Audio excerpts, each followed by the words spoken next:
我觉得以我们这一整年前面的表现，这对我们来说应该是蛮理所当然的事情。就感觉对大家来说，没有进的话才是非常意外吧。因为我觉得我们大家都保持得非常好，就竞技状态都非常不错，然后又很有信心。我认为 CFO 能就是保持这么稳定，我觉得是我们平常的训练都做得很好吧，就是我们训练赛都很认真的去付出这样。我觉得 CFO 这支队伍可以改进的就是我们的对线期的个人实力吧，或者是我们沟通上面可以再协同的更好一点。今年吉娃娃给我的感觉是他一开始可能会犯一些可能刚打职业的人都会犯的失误，就是没有注意对面位置啊，或者是打太凶一直被对面惩罚嘛。反正就是很多那种一开始打职业都会有的。但我觉得他的学习速度有点快，就是每一次他只要犯了那个失误之后，他下一次就放那个失误的几率会越来越低，越来越低。然后只能说这个人太可怕了，他一年就可以进化成这样，未来可期。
打 CFO 的那个系列赛比较有印象的，应该是我们第3把，我们那个经济优势很大，然后最后输掉比赛的那个瞬间吧。因为其实我们在这个赛季已经有很多次就是领先不少经济，然后最后没有赢下比赛，就是对我们来说，每一场这种被翻盘比赛都是一种遗憾。因为对我来说，已经算是有整整4年5年没有进过全球总决赛了。因为我2023年那个时候在 WBG 是替补的身份进入 S 赛嘛，然后今年这次就是第一次，就是好久以来第一次以首发的位置去打进 S 赛，然后对我来说就是可能就是在退役之前想要再完成一次的梦想这样。对，我说我们在1、2赛段的时候，其实都成绩很不好，可是在第3赛段的时候，卡卡也承住很大的压力，然后他也在那么大的压力下，也带领我们获胜，在第3赛段。我在闪亮的时候很像吧，就是进世界赛都是很开心，可是这一次是跟着 Maple 跟卡萨，就有一点在以前在闪亮一起出战世界赛的感觉。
Thật sự thì tụi mình đã gặp gam rất là nhiều và hầu như tụi mình toàn thua cuộc.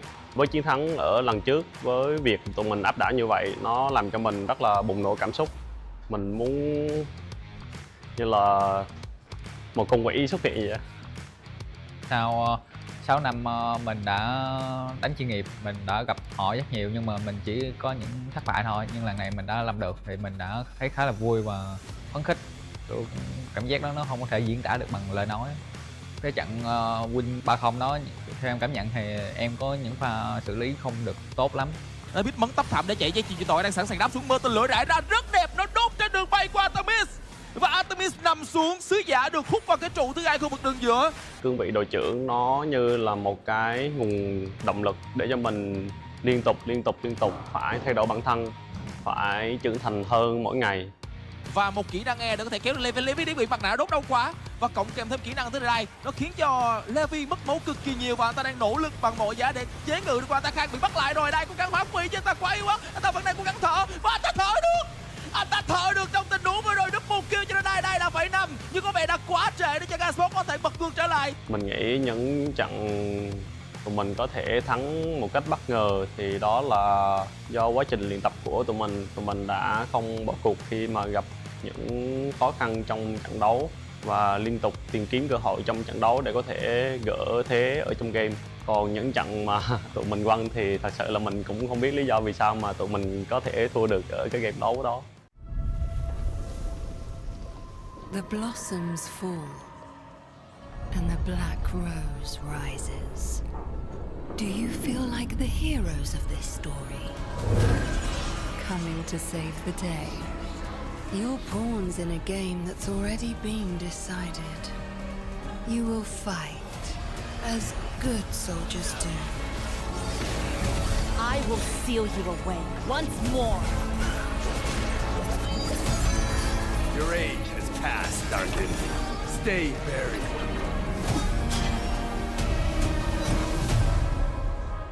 And you will fail, as mortals must.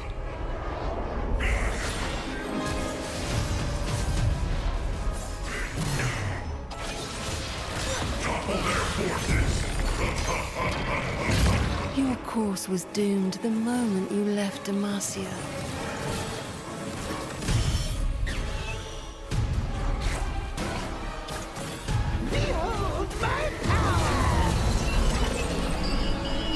And entered my world of thorns.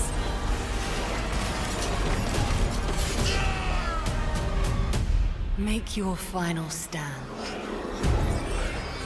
and see how your story ends.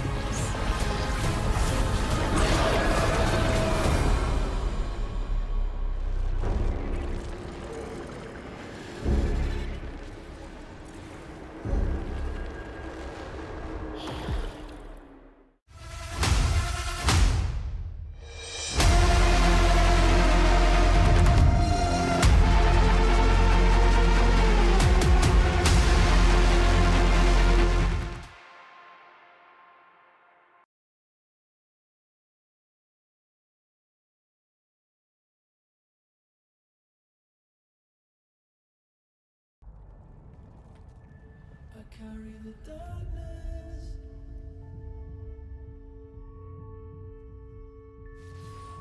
into the light.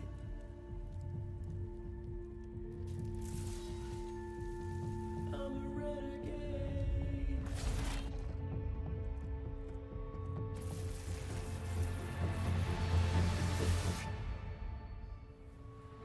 I carry the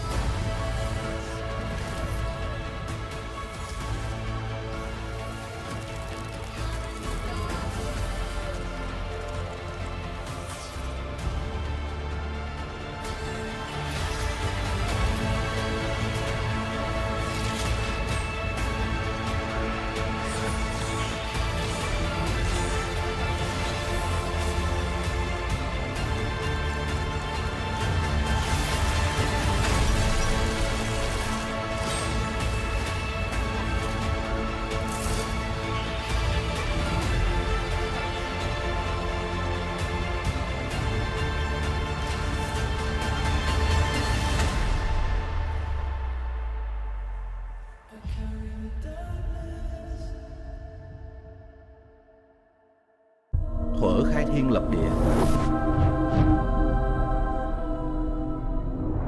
Trời tự làm gió, mưa, giông, sét.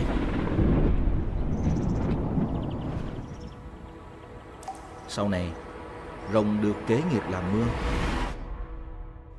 Rồng thời lại ít, trời bèn mở cuộc thi rồng. Chiếu trời ban xuống, muôn loài dưới nước hân hoan. 3 kỳ thi ứng với 3 đợt sóng dữ.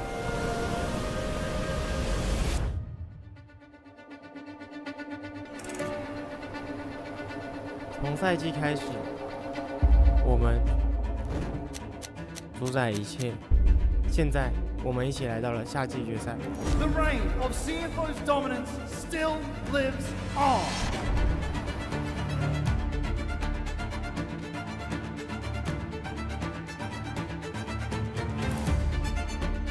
Giờ đây, ngay tại cung thể thao Tiên Sơn này, Sài Gòn Joker vượt qua Singapore Sentinel để có tấm vé đến với chung kết thế giới 2012.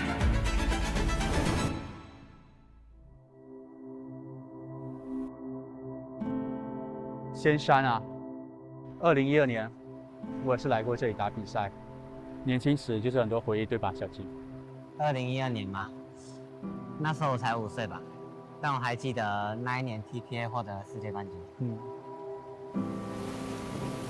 你们上次英打世界赛是什么时候？我也不太记得哎，好像是2017年吧，那时候你还年纪超小的，感觉已经快10年了。我那时候才17岁。Chiến thắng 2-0 cho PSG và hai đại diện đến từ PCN sẽ có mặt tại chung kết thế giới và cung thể thao Tiên Sơn. Và phần thưởng là xứng đáng dành cho họ những giọt nước mắt đã rơi trên người của Casa. Một người có thể nói là một người đội trưởng mẫu mực đến từ bên phía của PSG Tà Lồng. Cuối tuần này thi đấu sân khấu lớn, không biết nó có ngợp không bay? Hiện tại cảm giác đánh sân khấu lớn là sao? Cảm giác nó khó tả lắm. Đấy chính xác là đỉnh cao lớn nhất của sự nghiệp một game thủ. Nhưng mà được thi đấu trên chính quê hương của mình, nghe tiếng bố mẹ, bạn bè ở dưới cổ vũ, lúc này mình không chỉ chiến đấu cho mỗi bản thân và mình sẽ làm hết sức vì niềm tự hào trên ngực áo. Đi chưa hồi lại trên cuối, ta còn một chút nữa mới hồi cái bàn ở sát thủ. 7 giây thôi, Andy bắn cung về chính Levi rồi. Anh ta đang chọn vị trí, Artemis bước lên và ném về chính Andy. Andy đang chạy về, có một người bắn đi về lướt lại với tắc hồi cho điểm. Và Andy và pha xử lý phải nói là kinh dị. So overextended, the cataclysm on to 3. 一旦踏上竞技场，目标就永远是冠军。所有人都说 CFO 会赢，说 TSW 是灵感的来源，但今天我们才是主角。失败，今天绝对不可能。 Mình luôn tin rằng mọi sự cố gắng sẽ được đền đáp, cho dù là một cái bóng cũng sẽ có ngày vụt sáng. 光辉不会选择软弱的人，只有足够强大和坚韧的人才配得上他。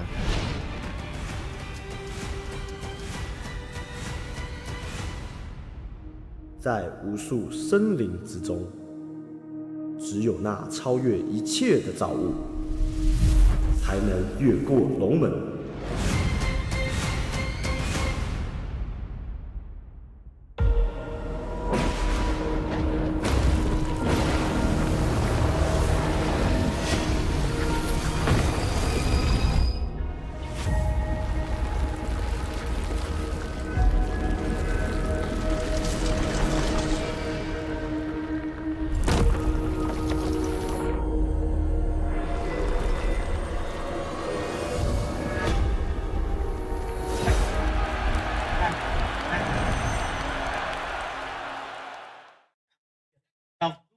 246 days ago, we kicked off the inaugural LCP 2025 season. Now, after trials, tribulations, and an age, we are finally here in Da Nang at the live finals to crown our 2025 champion. We started with 8 teams. There are but 3 remaining. Team Secret Wales, the hometown favourites, PSG Talon and CFO waiting for the winner of that match in that grand final. Bastian, we're here. The LCP English has made it.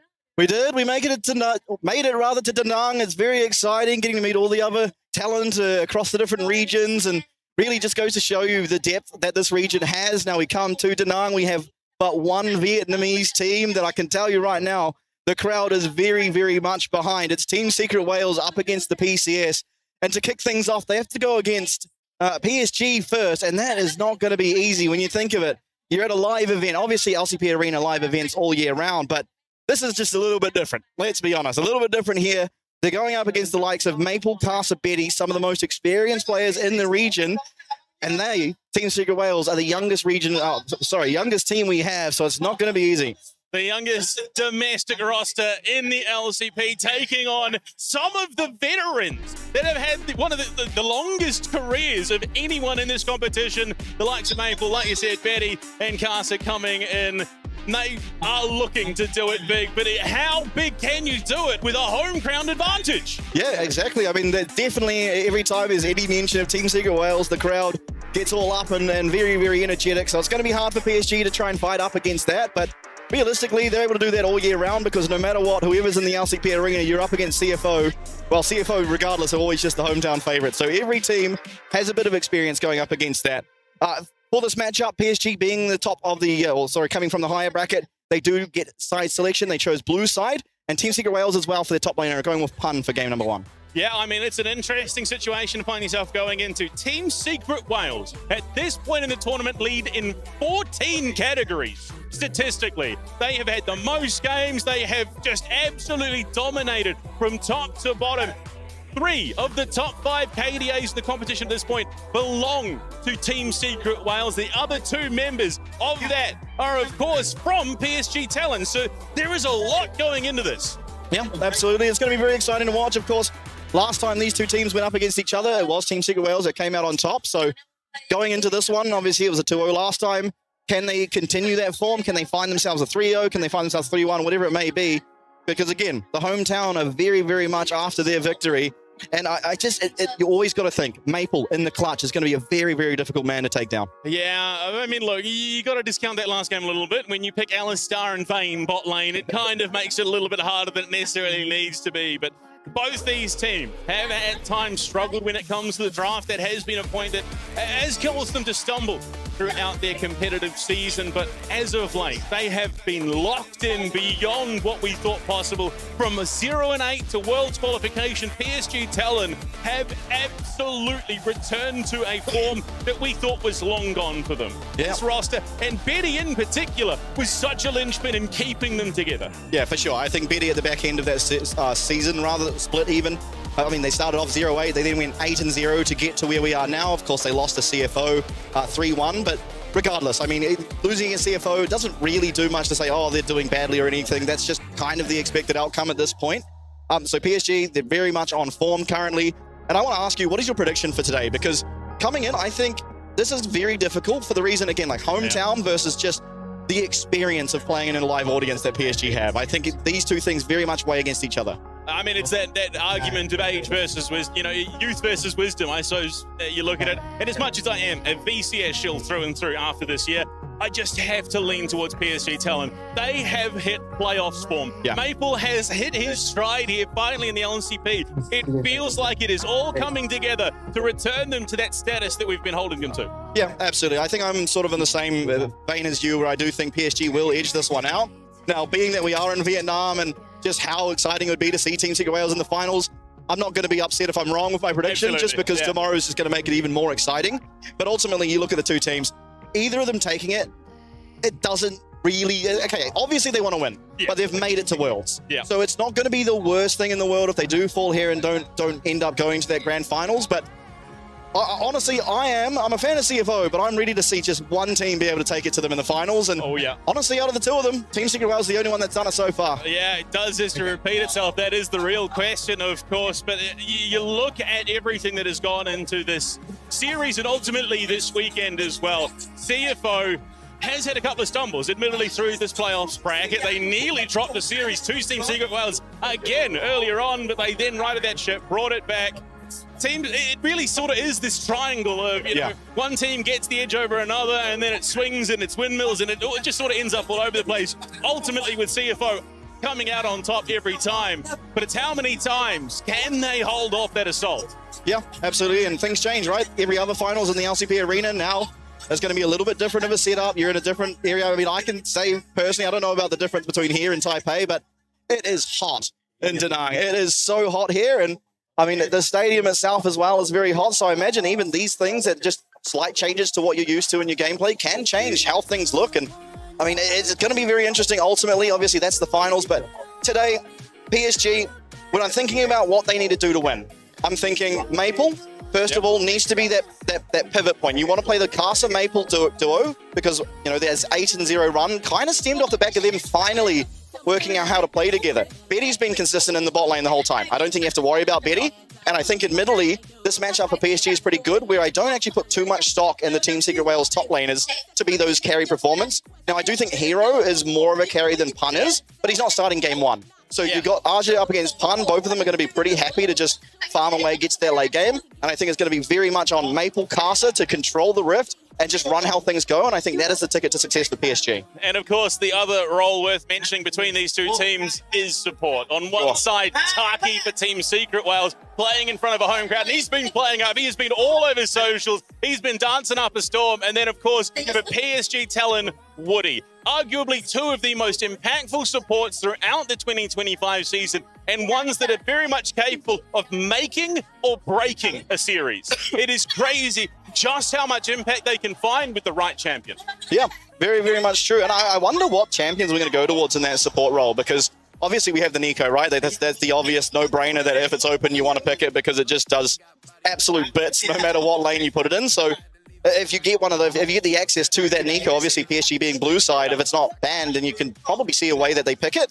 But there are smart ways around this draft, I think, because, again, right, you can leave Nico open on the red side here for Team Secret Wales, and then you leave that open for Team Secret. Sorry, you leave that open for Team Secret Wales, and then you leave Azir open, and then Maple all of a sudden is going to want to get that Azir for himself, and maybe the Nico goes to Team Secret Wales. So there's some really interesting ways to play around this draft, because we've seen a tendency to Maple, if Azir's open, he just locks it in straight away. Yeah, I mean, there is a distinct amount of overlap between the champion pool, and we do you know, we do want to be careful. We do want to put out the warning. There is going to be a lot of lights. It's a live final, so there is going to be a lot of flashing. But I actually did a bit of homework coming into this matchup, of course. The all-star drafts for both these teams, for Team Secret Wales and Bessa or Jace top lane, they're tied for the most played champions. Wukong jungle, Ari mid lane, Israel, Leona bot lane. But it changes up slightly. PSG Talon, Rumble, Xin Azir, Varus, and Alistar. Of those two drafts, I'm favouring PSG Talon because that all-star draft is a scary one. Yeah, for sure. And again, it's another thing to consider where the Varus is what I'm going to talk about is most teams have struggled to make the Varus look really good. I think only Doggo and Betty have made it look absolutely phenomenal. So there's a lot to worry about here for Team Secret Wales. Of course, Eddie and Taki are arguably our best bot lane in the competition. Like, they're very, very much up there. So they can probably weather that Varus storm given a good draft. But Betty just seems to be able to find so much value on that Varus, especially when compared to pretty much every other AD carry in the league. So much to worry about heading into this draft here for Team Secret Wales. But same thing for PSG, right? Like, trying to find ways around the draft, and Team Secret Wales, who seem willing to pick up almost anything, is also a very, very hard task, and PSG admittedly have really struggled with that in the past. Yeah, absolutely. And I mean, you got to question just how much has gone into this. There's been a lot of work behind the scenes, obviously, but as you can see, we are getting very, very close. You can feel that tension rising. There is going to be so much that could potentially go into this. The hometown advantage, is that going to be what helps Team Secret Wales get things over that finish line? There is just that feeling that PSG Talon aren't back. They have hit their stride. They've gone from such a horrendous position on the leaderboard to finally qualifying for their first international event of 2025 to Worlds no less. So we know how important it is. But ladies and gentlemen, it's time over to the right fist, and then we head to game one.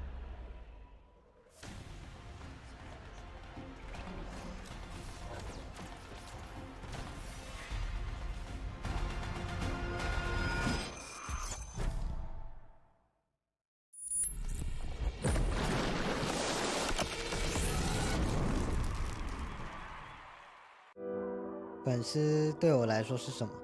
这是一个很棒的问题。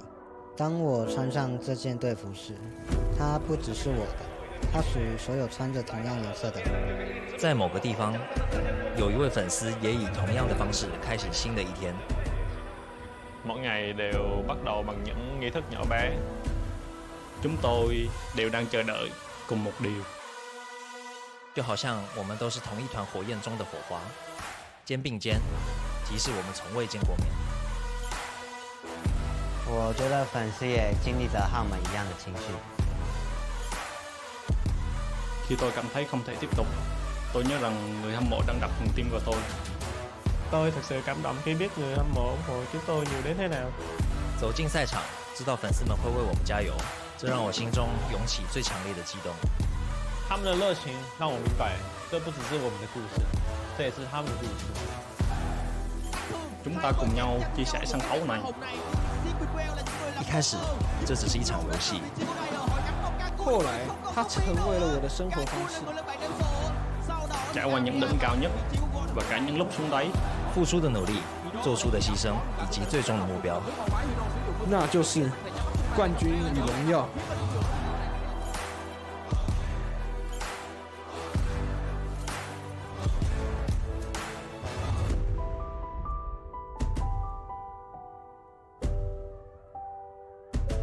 Mình đã hy sinh sức khỏe, thời gian bên gia đình, người bạn của mình để có thể có mặt được ở đây. 覺得就是我們現在要調整好自己心態，把自己要當成挑戰者，一步步往上爬。我知道你們很怕遇到我們，因為我們真的很強嘛，這個也不怪你們。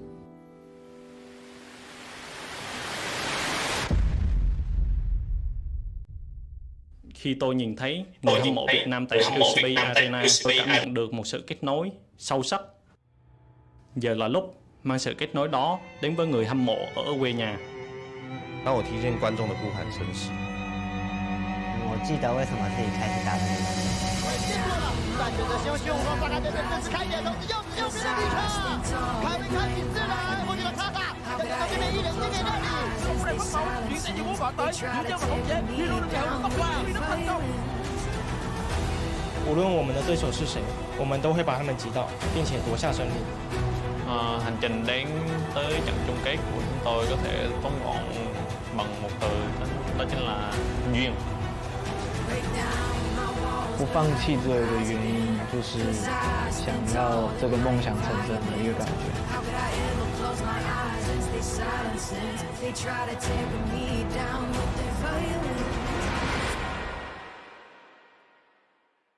But I will rise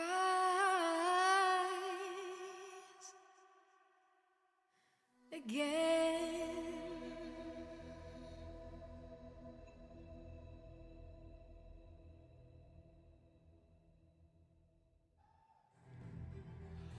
The truth on full display. A competition is not made just by the players, the caliber of competition, or the talent.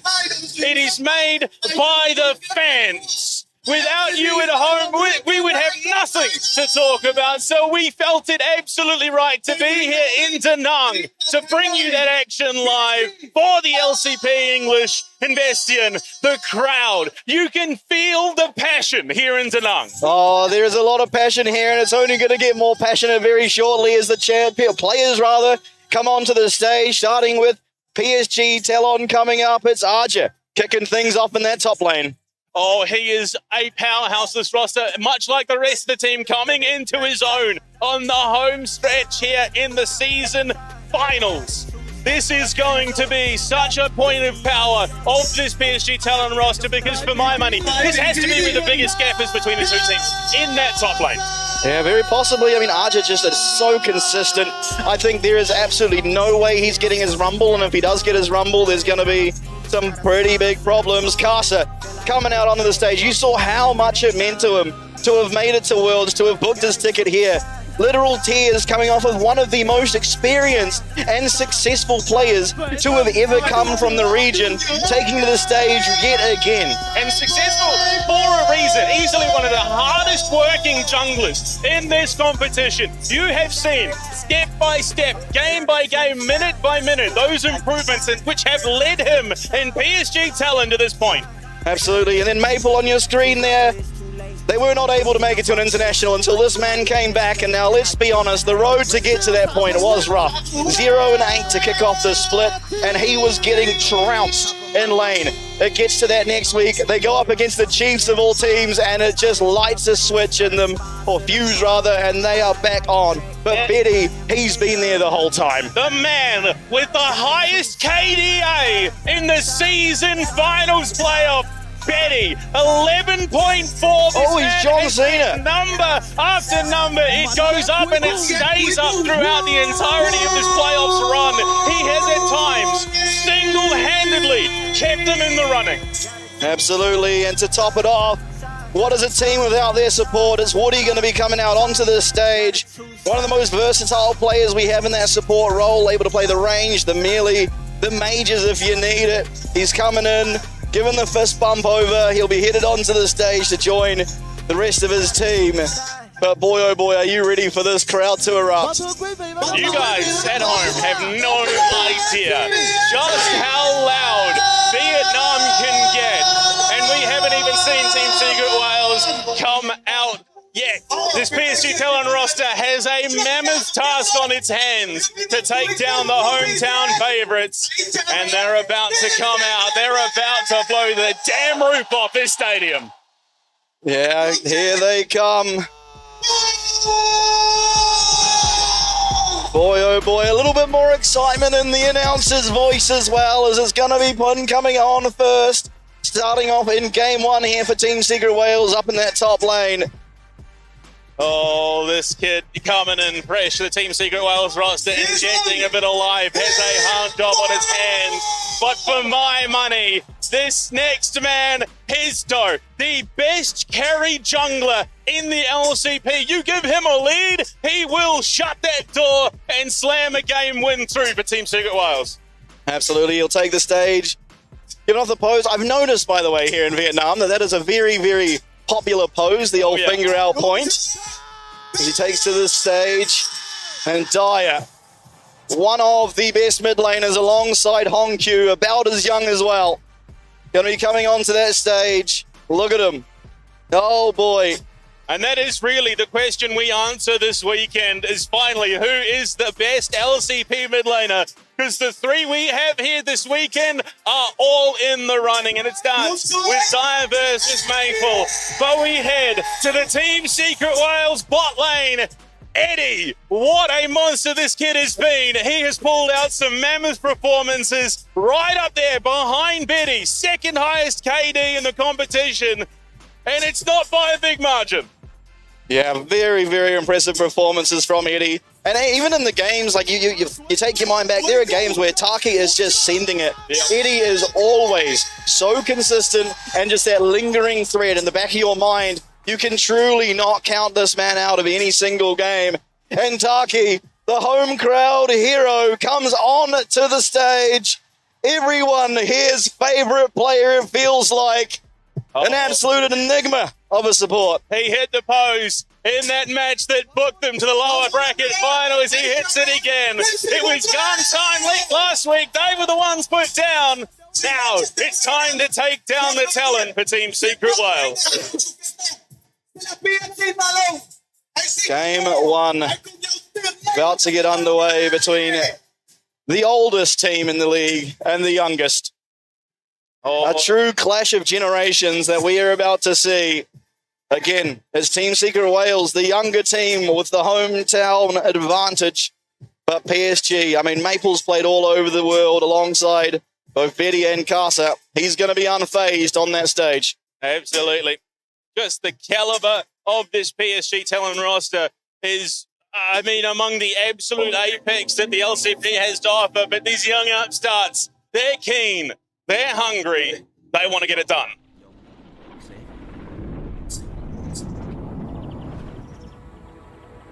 Sau này, rồng được kế nghiệp làm mưa. Rồng thời lại ít, trời bèn mở cuộc thi rồng. Chiếu trời ban xuống, muôn loài dưới nước hân hoan. 3 kỳ thi ứng với 3 đợt sóng dữ.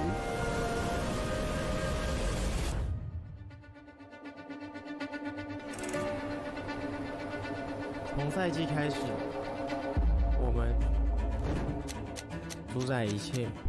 现在，我们一起来到了夏季决赛。The reign of CFO's dominance still lives on.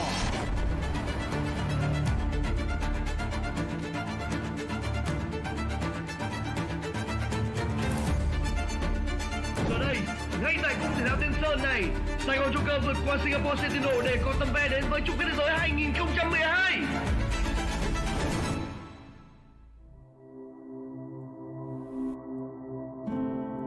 仙山啊，2012年我也是来过这里打比赛，年轻时就是很多回忆，对吧，小金？2012年嘛，那时候我才5岁吧，但我还记得那一年 TPA 获得世界冠军。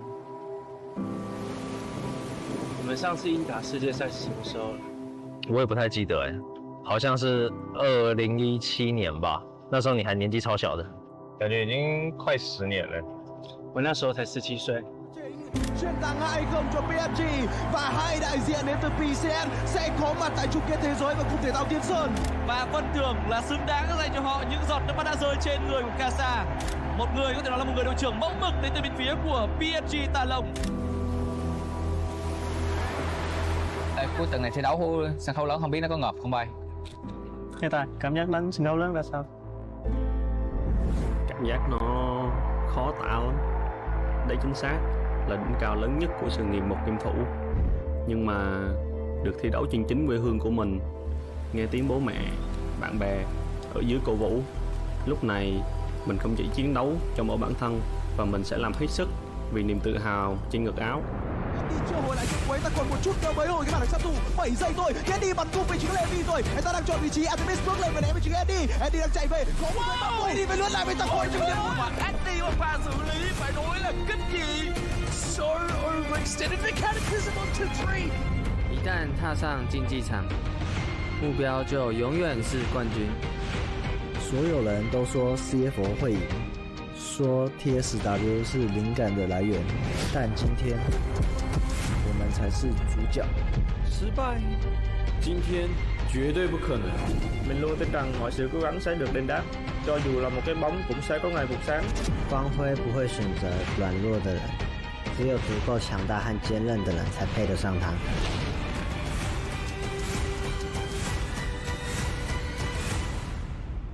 在无数生灵之中，只有那超越一切的造物，才能越过龙门。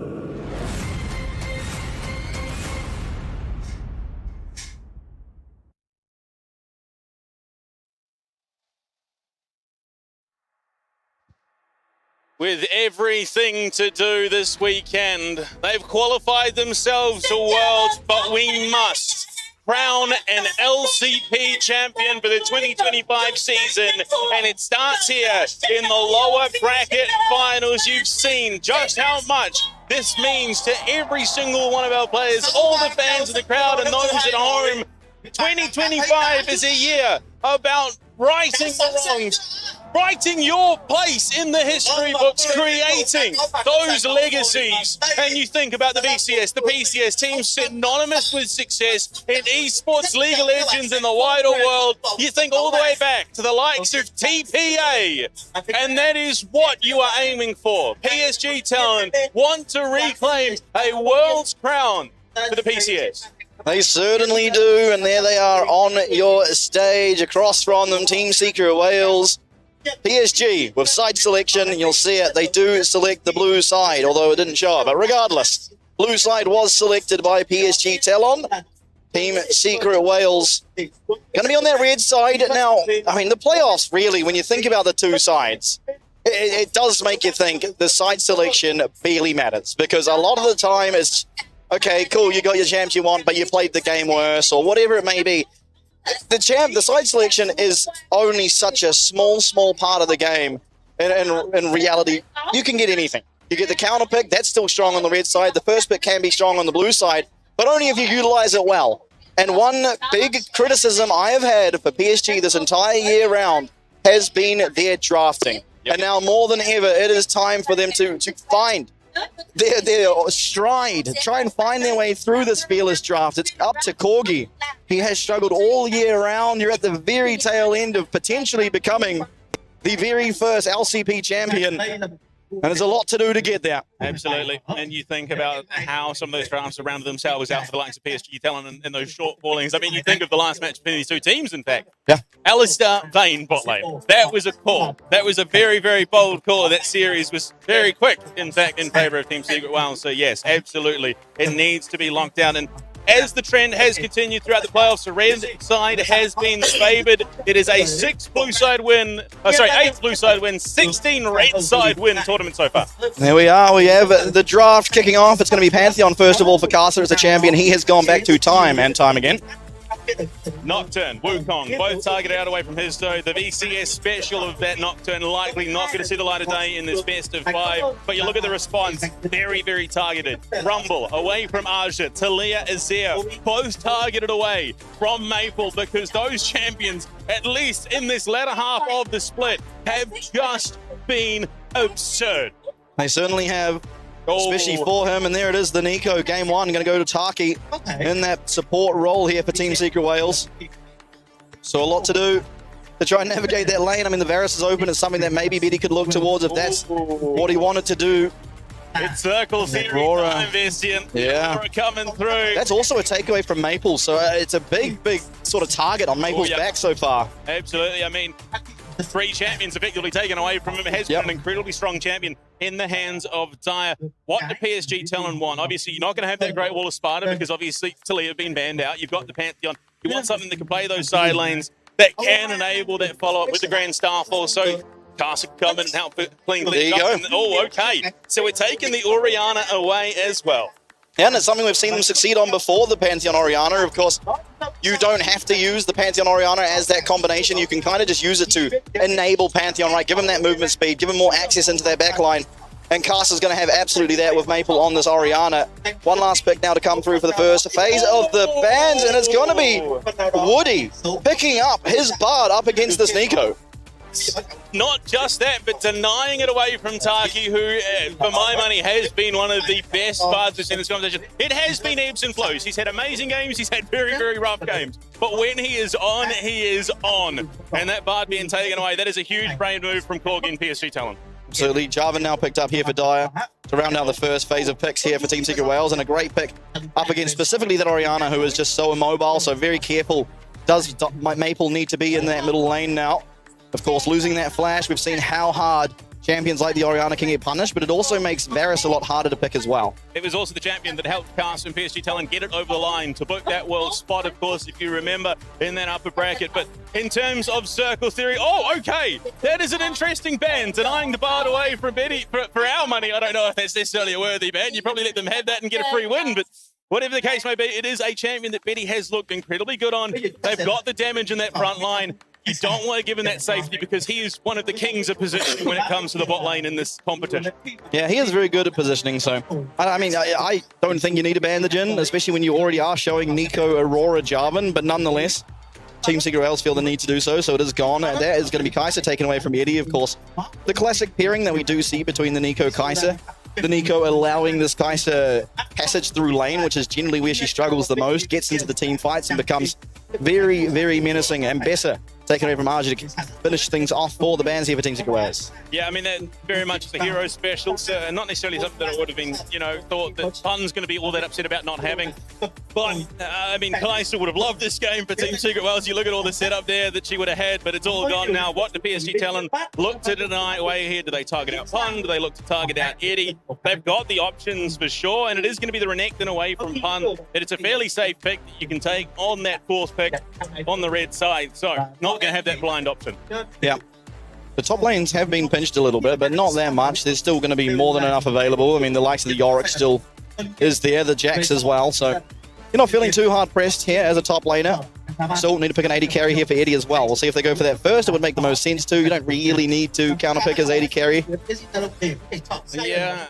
I'm just trying to think, what's the avenue they go for? You can go something like the Cork, it's going to be strong, but they go for the Scion for Pun. So there is a lot of checkers going on in chess as well, I suppose. It makes you think, why did we ban Jhin if we're looking to pick Scion? Yeah, I think it was one of those double-edged moves. They're looking to take it away from Arja as well, because for his money, he plays that Scion pretty cleanly.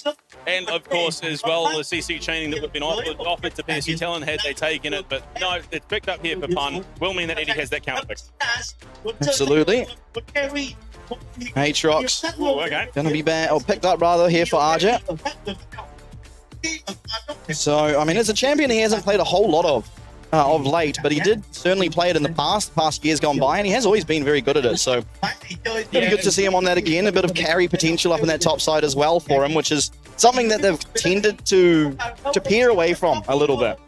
Yeah, pretty good in a team fight as well. Able to come in and clean up a lot of the mess that will be created by Kai'Sa and Maple. And then the Corki for Bet. I mean, this is a staple pick for him. He's looked incredible on it in the past, to the point where he's like dropping 14 kills and 3 deaths and worse. So very, very safe pick, very, very solid pick. Will allow him to get out of the Cataclysm as well. Should survive the lane pretty comfortably with the Bard pairing on top of things. But as Sivir comes through, so Sivir, look, both teams have crazy drafts right now. It's a good Sivir pick. Yeah.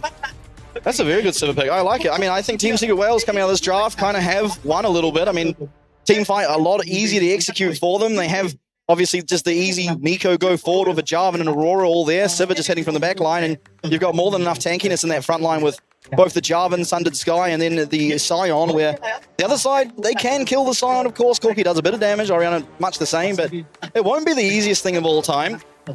So I think if Team Secret Wales get through this game, get through the early game, looking, you know, somewhat even, they should be pretty good. But it's a lot of onus on Kai'Sa as well as Betty to get ahead here. Obviously, having that Corki, you want to get ahead of your lane.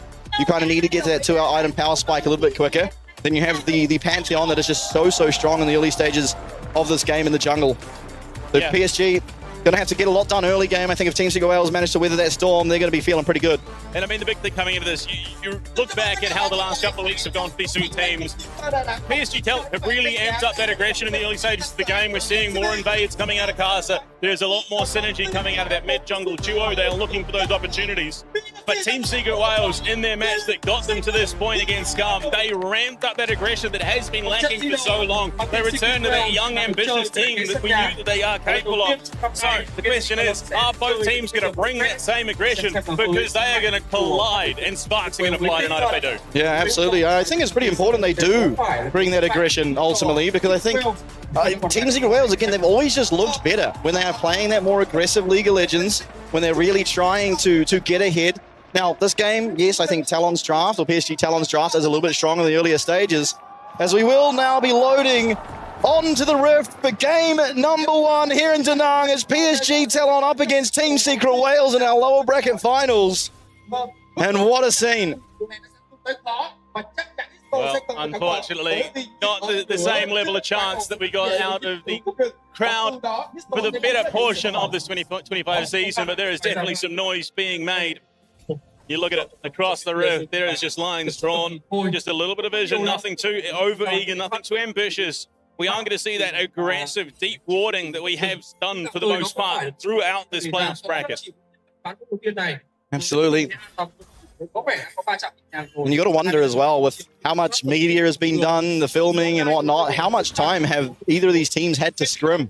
There could be, you know, a little bit of rust here, and whoever gets that rust off quicker than the other could find themselves with a pretty hefty advantage. Of course, just speculating really, but you'd have to imagine Team Secret Wales, they probably had a little bit more time given they've had to do far less travel. Yeah, this is true. But in saying that, I mean, again, nerves might play a big part in how this game plays out. PSG Talent, for the most part, their core has been in this situation so many times. For Team Secret Wales, this is a fairly new experience. Absolutely. Outside of Taki. Great job here in the bottom lane for Giddy and Taki. Getting themselves some good priority.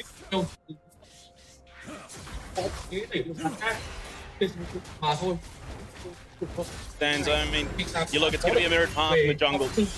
Here's going to be heading top down, whereas Casa looking to potentially, I would imagine, impact through the mid lane. He goes to the top side, he then comes in for a gank. We've seen it fairly frequently because these two tend to play off the back of each other a lot more than compared to, say, Casa Fofo in the first two splits of the year. For sure. I think very importantly so as well, with this whole year just really feeling like it is a top jungle, mid-jungle meta for a lot of the time, where if you are able to utilize those two positions to play around each other, you typically can impact the map so much that you just find yourself huge advantages, whether it be the Rift Shield, Void Grubs, Dragons, whatever it may be. And here in the bottom lane, Benny and Woody trying to weather the storm. Haven't had to recall yet, but are going down a reasonable amount of CS, and 9 in favor of Eddie at the time.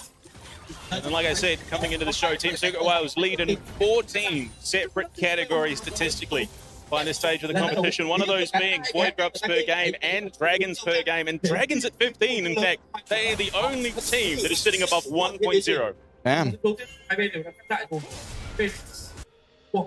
They also have the lowest deaths per game. They're the only team that isn't double digits.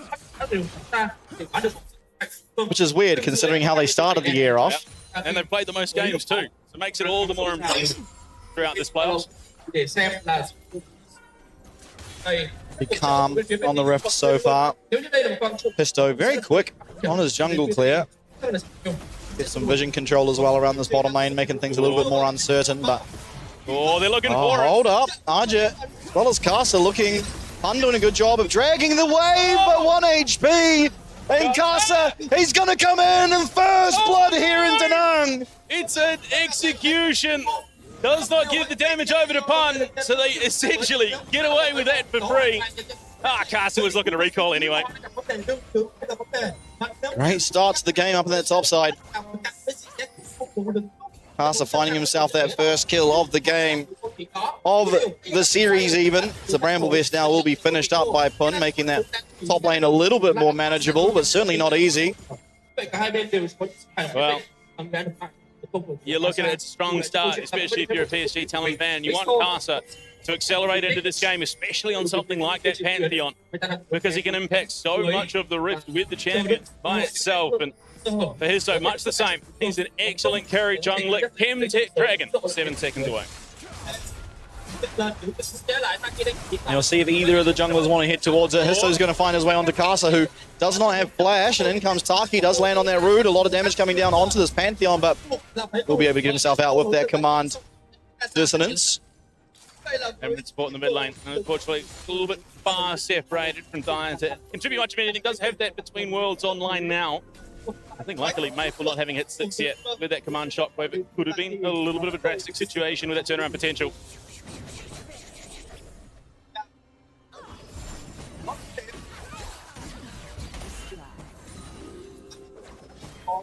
Now, at this stage of the game, it's not the end of the world. Yeah, definitely not. Eddie still falling down pretty far in terms of that CS. Eddie doing a great job here. And exactly the person you wanted on as well on that Sivir. The ability that Sivir has to just take over a game. Yeah, potentially. We've seen it Ramp in that late game become such a monster that it really doesn't matter who she's hitting. She tends to find the damage on the rest of the team as well. Absolutely.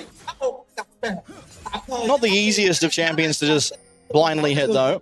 If you are in auto attack range of Pantheon, very quickly he can be in W range of you, and much the same for Aatrox. So always going to have to be a little bit careful, but there is a lot of defense here. You know, you can use that Nico ult, you can use the Scion, I guess, as a peeling tool for the Sivir once you get to the point of the game where it is necessary. Continuing with trends, red side first Dragon has been the successor for the most part, a 80-20 split, believe it or not. The red side taking that. So Histo going to get on the job early. Does have that Cataclysm as well, so if they do look to force a fight, they've got a lot more strength. Carson not quite having that Grand Starfall online. That will be the Chemtech Dragon picked up. First of the game here for Team Secret Wells. Yeah, oh, what a kill it was. They do juggle that aggro pretty cleanly under the tower. Get the flash away from Pun.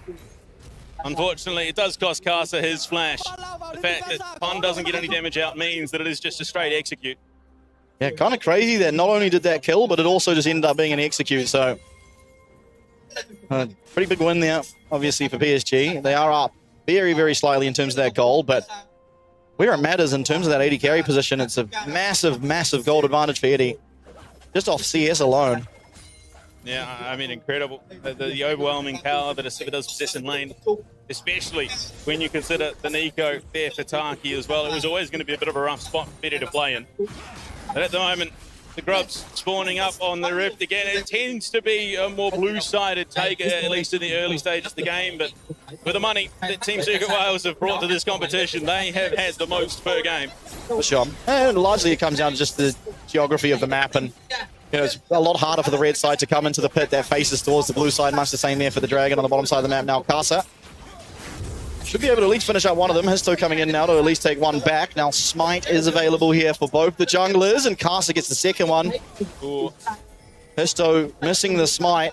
Casa uses his though, so this could just come down to a straight 50-50. Honorable no Smite battle, but the Pantheon generally a little bit better at these. The knockup comes through. That's going to be Woody getting taken down very, very promptly. Oh, he gets the tempered fade off. Mabel coming in. Casa's there. The flash forward from Histo gets the first kill. Mabel trying to find the damage here on the Orianna as Betty can do very much, but watch from the side lanes. The flash forward, the phosphorus bomb. Mabel gets one. Oh, Casa has sent it. Oh! Down will go Betty. Dire trying to find Maple, will be able to do so. And it's Casa versus the world. But Casa has a lot more HP than anyone else. He will get himself the grub. He will get himself a kill potentially. He's looking very, very keen to do so, and he will find one. Dire looking to hunt him down and will manage to do so. Oh, Maple flashes into a wall, and you could see the lead up to that Boy Grubs fight, mate. Oh, Woody good guy. Woody's come back off spawn. Now he's looking to play spoil at the Dire in the topside river, but unfortunately everyone is just too far away. But like I was saying, in the lead up to that Grubs fight, Dire and Maple were scrapping it out, which meant they were a little bit late coming to the party. If the command shockwave was there for the initial fight, the initial engage, that looks like a drastically different story for PSG. Absolutely. Casa trying to mop it up, but it seems to get Wales are able to do so. Now they secure themselves that feat of warfare. Jungle Pet coming straight on into the mid lane, and so is Taki, the Pop Blossom. Everything's coming down, and Maple will go down as well as Eddie claims it. Another kill there for the 80 carry of Team Secret Wales. Yeah, what's the golden rule of broadcast, Bastion? You don't do maths on the stream, and unfortunately Maple didn't even attempt to. Allows Taki to come screaming on in. Great Pop Blossom. They've got Hizdo in the neighborhood as well. The display that CC does get the command shockwave out, but all it really does is displace Hizdo. And the Team Secret Wales aggression, that ambition, that youth, that recklessness is paying off in a big way. Yes, sometimes you just have to gamble. Certainly do now. Margit going to get some support here for Woody so he doesn't get taken down at his tower, and he is still ahead in that 1v1, but look at Eddie, the massive winner of this one. 2-0-3 currently on the Sivir, a champion that's going to scale ridiculously as this game continues on. Yeah, and I think this is back to the Void Graph fight. No, this is just Taki, Pop Blossom, into the root, into the flag, drag. Absolute monstering in that mid lane. And you can see the hometown crowd is loving this VCS domination. Yeah, so far so good here in Da Nang for the Team Secret Wales fan base, as they do take themselves a 1k gold lead here, just 11 minutes into this game. Quickly. Almost all of that unfortunately held in the pockets of Eddie, but I mean there's really only so many champions you'd rather it be on, and I think realistically it's Aurora at best. Oh, this is a scary position for PSG talent. Now, if this was the old PSG talent, the patient, resilient PSG talent, the patient, resilient one, they'd be perfectly fine. They just wait it out, find their opening, and take a monster team fight. But this is a different beast entirely, one that is quite happy to match Team Secret Wales. Absolutely. The vision control, well established here for Team Secret Wales, of course, with that mid lane prio being afforded to them through the Sivir. Makes it a lot easier to play around these objectives. Dragon going to be spawning now. We'll see if PSG want to look to contest or if they're willing to just give this one over. And pretty consistent theme for success throughout this season finals, not just the playoffs, but the group stage as well, is that Dragon stacking leading to success. And you can see PSG talent do want to fight this. They're in the area. And the Pop Blossom's going to come through. Lands on a 2, lands on a Betty. Importantly, so does it land on a Woody. But Caster's in the back line trying to find a kill here, but he's not going to be able to find it as Golden goes absolutely everyone. Betty trying to find the one, won't be able to do so. It's going to be Eddie taking one for himself. Maple and Caster with so much to do. It's a 2v4. They get one. The shutdown for Caster. They're still looking. Caster does get taken out by that flag and drag. And it's all Maple. It's always been Maple. Can he find it? No. Taki will slay Maple, and they'll take the team fight win. Oh, it was a great steal from Casa. Comes screaming on in, hits that smite, but the fight was around from then on. In both top laners, you can see fighting Hammer and Tong's big sword. But Team Secret Wales just absolutely kicking butt, taking names right now in this opening game of the best of 5. Absolutely. So far, so good for Team Secret Wales. Now 2k gold lead. As you said, Caster stealing that dragon away. Does buy 5 minutes of time for PSG to try and accumulate some gold back. And I mean, just how close are these fights? Every fight on an absolute knife's edge. Caster even only just going down there with the Sundered Sky healing and the Orianna buffing him up, and Maple not quite connecting on that command attack. I mean, that Die was able to finish off a large chunk of damage there onto Maple's health. Yeah, Die clearly spending all the time in PE class, knows how to handle dodgeball. Got himself out of the way, and you got to question that Rod of Age is potentially hampering some of the damage that Maple could have been doing, but it's the safest route, especially with the comp that Team Secret Wales have drafted. You need a little bit of bulk on this Orianna. Infernal Soul. Trying to look aggressive here, PSG, but there's just too much vision control established by Team Secret Wales. That Die's going to be very well aware of what's going on, but Woody might not be. Hesto's going over the wall. The Cataclysm's there, but a really, really great magical journey rather out of Woody. He actually just gets himself out. That's the team of fate coming through. Archer's coming in. That's the world ender. Pop Blossom on a 3, but Archer's in the back line. Archer's finding so much. And Dyer finds the 1 kill. Betty's going to go down. Carster's going to take one for himself. Another shot down to the Pantheon as Archer tries desperately to hunt down Eddie. Will he be able to do so? Yes. Another shot down for Carster, as it will be a 3, well, rather 2 for 1 in favour of PSG. Maple eating good, comes in on the backside, helps close that fight for PSG Talon. And it was scrappy, it was chaotic. You see, Pun drops the ult, barely gets himself into the same area code. And off a massively successful fight, they look to take themselves the Herald as well to PSG Talon. Casa dragging it right out of that pit, knows full well that he has to play it close to the chest, because these fights, like you said, are turning on a dime. Casa, he has got so much gold for himself out of all of these fights, picking up shutdown after shutdown. 1.2k gold ahead of Histo. But again, Eddie, that constant lingering threat on the side of Team Secret Wales currently getting his way towards his second item. Eddie's so confident in this game. He's looking for Infinity Edge second with how great high ult. it is. What a tempered fate again. And then Archer. And the turnaround, Taki looks for that Pop Blossom. Unfortunately, yeah, like you said, Archer just running rampant in the back lines of that fight makes it so hard for the damage dealers to get themselves involved. Dyer, for his credit, does a great job. Does consider taking the magical journey, but it likely would have been a death sentence given that there was just nothing on the other side for him. And Woody with that immediate magical journey outside of the Cataclysm. Oh, it was so clean. A great team fight out of him there on the Bard. Archer still not that far ahead of Hun, but certainly as an Aatrox in a position you'd like to be in. Yeah, unfortunately it's a son. He doesn't really care all that much. He's quite happy to sit in the middle of a team fight and just be a nuisance. So, I mean, as it stands, Archer has consistently been a power point, at least in the tail half of this year. Has really come back into his own, and on this Aatrox, which is looking so strong for him, is we saw in that last team fight, evidently just got into the back lines, was an absolute menace, and meant that Team Secret Wales could not do the damage they needed to. Absolutely. And looking forward, Team Secret Wales still in a good position, although that gold lead has closed. Next Dragon will be spawning in 30 more seconds. PSG trying to get themselves that mid lane priority right now. If they're able to do so, set up that vision. You see Woody trying to do his best at the moment, but with no support in the area, it's a little bit risky. He's going to back out. Yeah. 3 seconds for Dragon number 3, and you can see both teams looking for that vision control. Pun and Archer going at it again and again. Yeah, no teleport for Archer makes it a lot harder for PSG. He's also dropped the ult recently too. It's only a quarter way through cooldown, so neither top laner is going to be able to effectively get down to this Dragon pit. You can see Hun is already on his way. No, he actually sticks around on the top side. Neither top lane is going to be there for this fight. And so a 4v4, possibly at this Dragon, as Team Secret Wales once again starting it up. Yeah, PSG can make their way into the river.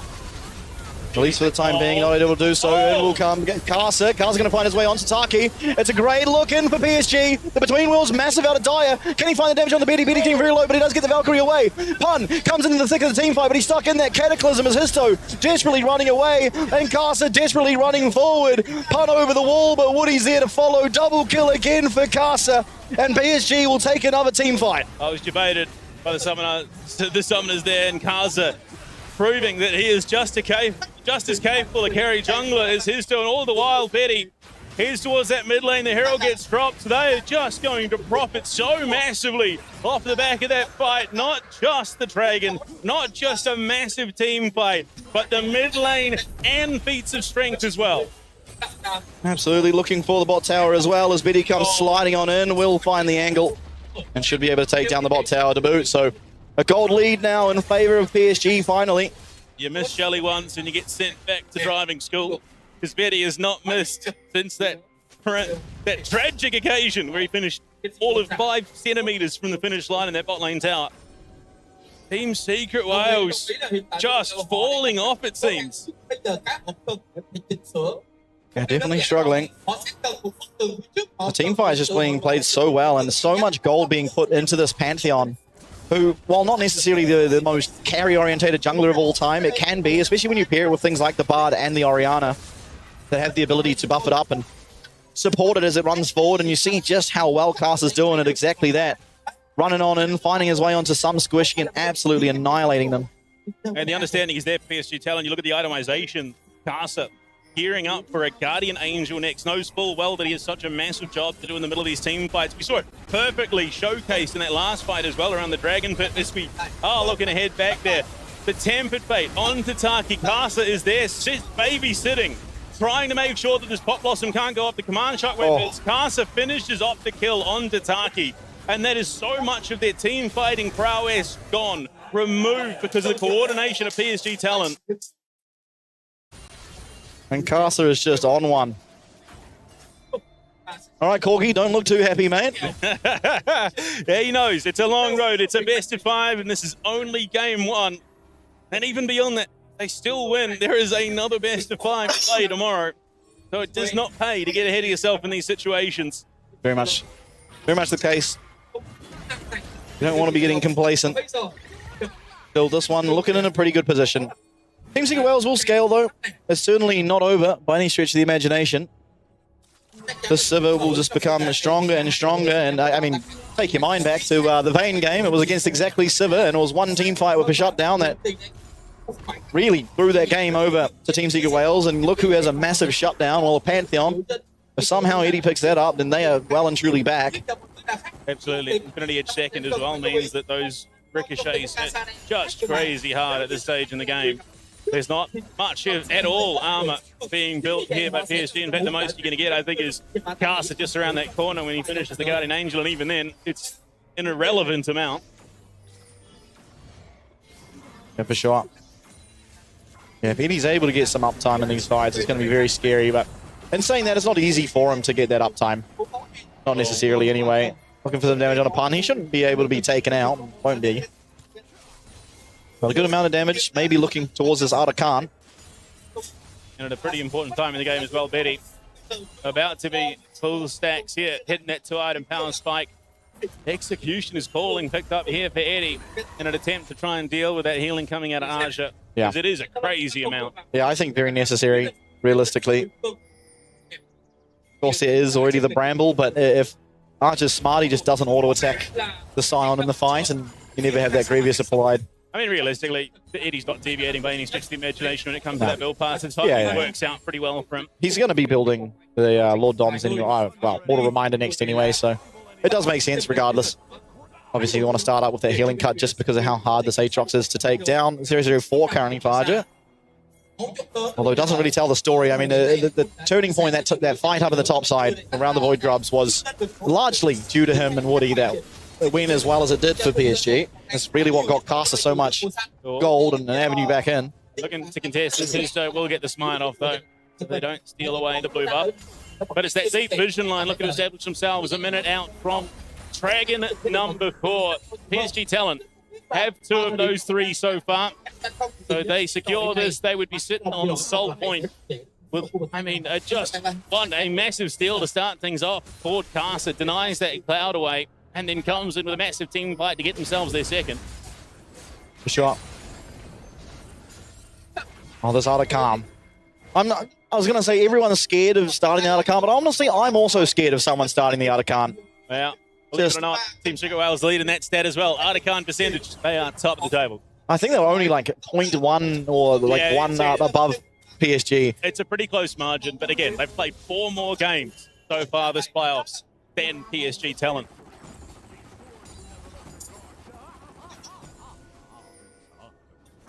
Pace has certainly slowed down, although the Dragon spawning now could be catalyst for some action. Almost certainly. Riftmaker now done for Dire, so in these team planes, his positioning is going to be key. If he gets that between worlds on multiple targets, it's going to be pumping out an insane amount of damage, especially as he is that close to 16 at the moment. A quarter of the way through level 14, so once that maximum between worlds, pun. Yeah, that's not a 1v1 pun's going to be winning. Especially not now that that Black Cleaver's finished up and PSG take full control over the river. Should be able to pick themselves up the Dragon as well. Maple staying up on that top side will be able to have some control over there, so the Artican can't be traded immediately. Unfortunately, the lane prior is just not there in mid or bot lane. So realistically, there's a good chance Team Secret Wales, and they're just going to concede it. Unfortunately, pings going down onto Artican. That's way too late. But unfortunately, it's just question pings more than anything. Yeah, no chance for them to really do that. Maple does back off just in case he is being targeted, so pretty wise decision there, of course. Don't want to give over anything when you are the only target possible on the map there for Team Secret Wales. I mean, you look at the vision line, not a single ward has crossed the river for Team Secret Wales. They have no deep vision whatsoever. In fact, the deepest it gets is there is a ward sitting in that topside river brush in the mid lane. So there is not a lot they are aware of when it comes to the state of the map right now. Baron is something they will be aware of. That will be making its way here onto the rift. Artican is still up. Both objectives, though, being in that top side means it's very difficult to ever trade them. Caster looking to clear that vision out. Luckily, Taki does have the clone. You can safely check that brush, but you can see now PSG extending out that vision line so that they can potentially start up this Artican or at least bait a fight around it. And Team Secret Wales know full well that that is likely the game plan. Asa. That ward has been there for a long time up in that top side. Naja and Pun both have teleports. Pun is working his way up. Betty's in the mid lane, so he potentially means that this team fight is going to be a little bit lopsided in favour of Team Secret Wales. You can see the way that PSG Talent are playing this, the positioning. They are not going to step a foot over the line beyond. Oh, this is dangerous. Betty's making his way. He's there before Pun, but Pun does have the ultimate there. Still, Team Secret Wales, they get off. They lose a good chunk of health. In the back line. Now RJ will be able to TP in, but there are wards around. As PSG now starting up on this rift here, or rather Artican. Oh, they know where his show is. They're beelining from that Guardian Angel. Picasa means that he's a big threat. Taki, I don't know if you can walk a minion into the river. I think PSG Talon might read that. Still a win. They get the teleport away from RJ. Won't be available for him anymore. That gives a little bit more map priority over to the side of Team Secret Wales. Definitely a win in the current position of this game. Not the most massive one of all time, of course, but it is something. Absolutely. Betty stops his recall to answer the wave push from Pun in the mid lane. You can see both teams very, very eager to try a look in for this Artican. Because realistically, a fight around this Artican, whoever loses, probably going to lose out on the Baron as well. Yeah, you'd have to think so.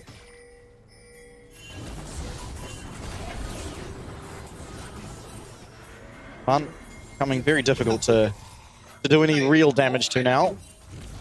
He does have his 2 items, but even then, kind of now need some form of armor pen.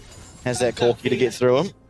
Of course, there are 2 black cleavers to help you there, but... Unfortunately, he was stopped on his recall by Pun not all that long ago. So I realistically would imagine there's likely a last whisper at least coming his way off his next recall, but he wants to make sure that this mid-tier 1 stays alive. They don't want to give up that sort of rift priority. 2 minutes out from Dragon Soul for PSG Talon, and you look at these items that are coming online. Sterax now for Aja. He's going to be so much harder to deal with.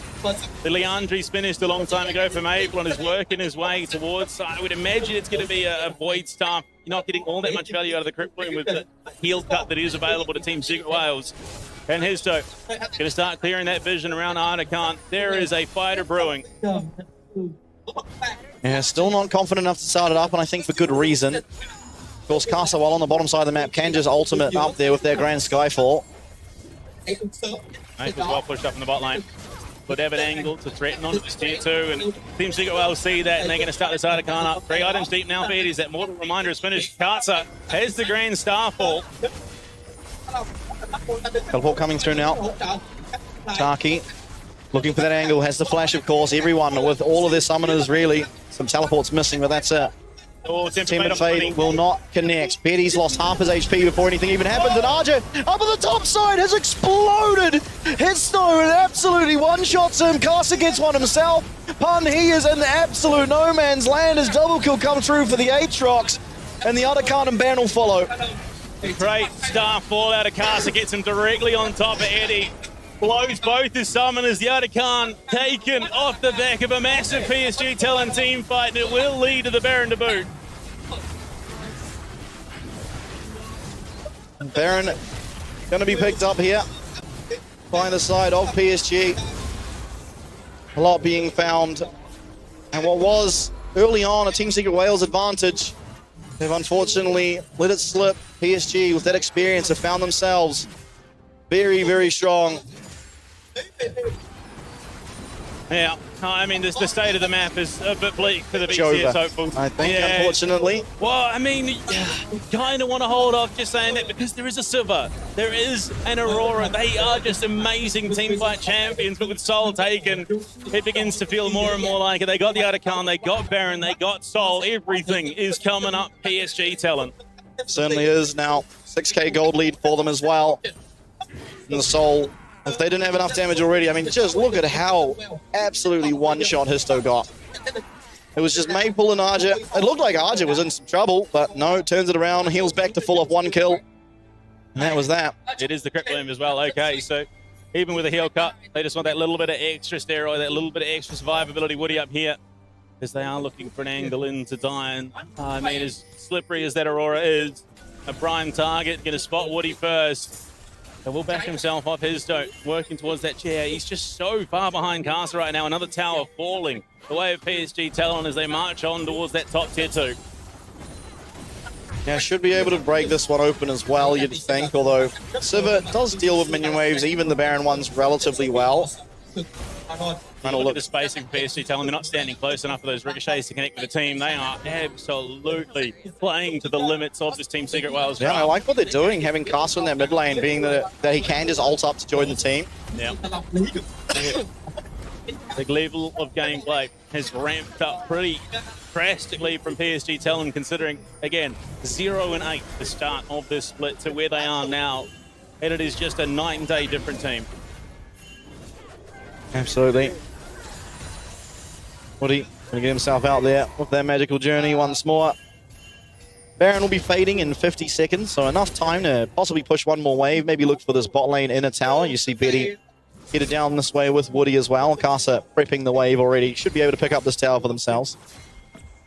I mean, the biggest fall-off, unfortunately, Taki this game had some amazing pop blossoms to start in the first 15 minutes, and then from there, PSG Talon has just had his number, has not been able to get anything of merit off when it comes to that Nico ultimate, which is such a team fight-defining ability. For sure. They're going to be able to get one more tower as well here in that mid lane, so down to nothing but inhib towers on the side of Team Secret Wales here in game 1. PSG absolutely roar ahead. 9k gold advantage for themselves. 4.1k in the jungle. Casa with a statement game. I mean, a 6k combined lead between that mid-jungle combo, which we've been talking about for PSG Talon, has been literally such a point of strength through this playoffs bracket run.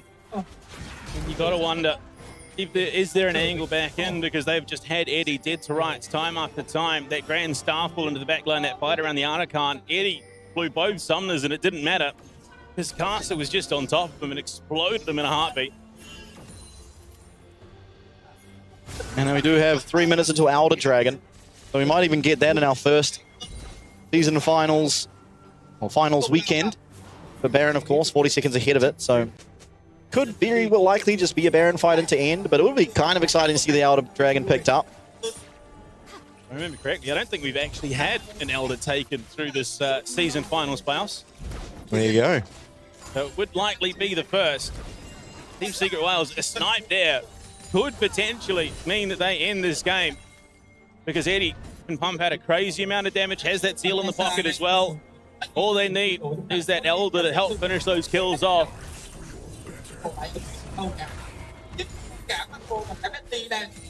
Fun continuing to just hit minions. Unfortunately, not a lot to do. No objectives up for the time being, of course, so it is a good time here for Eddie to continue getting towards some items. Has his third online, working towards his fourth. Maybe getting towards something like a Phantom Dancer could help him out tremendously.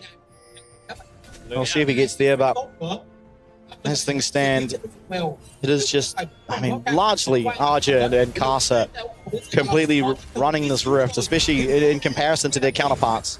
Void Staff now finished. It's going to be the Flicker Blades instead, so a little bit late to the party, but pretty standard when we come to that Sivir build. So Forgot about that, yeah. Ricochet is going to be all but permanently up, and yeah, Void Staff now done for Die. He is going to be ripping through this PSG Talon roster. He's 17 now, so fully upgraded between worlds. And PSG trying to establish some control over this topside jungle. With the Baron spawning in just 50 more seconds, it will be the objectives they are trying to get for themselves. See Betty farming towards what is likely to be his Infinity Edge. Trojan's now done for Aja. For this Aatrox, just an absolute monster when it comes team fight time. Positioning is going to have to be so key, because realistically, he is that spoiler in the backline if he gets the opportunity. Absolutely. While this game does feel a little bit over, keep in mind that last time these two teams went head-to-head, it was actually PSG even further ahead than this, and they threw it. Team Secret Wales were able to take the win. Yeah, It was Siva. that split one matchup where Team Secret Wales dropped a 16,000 gold lead to PSG Talent. Yeah, very true. See Baron live, 20 seconds to Elder. This is potentially going to be a bit of a handshake. Neither of those objectives do you really want to give up for either of these teams.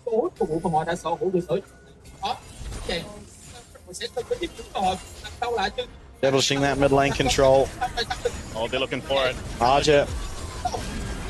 Oh, great start for Yeah, coming into the back line, finds the way onto Histo. A lot of damage coming down onto him, but he does survive. But Arja in the back line finds a lot of damage, and again, no kills for now. Pun playing Disruptor in the back line as Eddie is free hitting onto this Pantheon. The flash forward, Caster secures one. He's got the Guardian Angel. It's a second for PSG. It's going to be a third as Pun tries to flash away. And it will be the 2 or 3 now for 0, as Woody will find the stun as well onto Dyer. He might go down. He does, but can they find this kill on the Aurora? Maple will do so.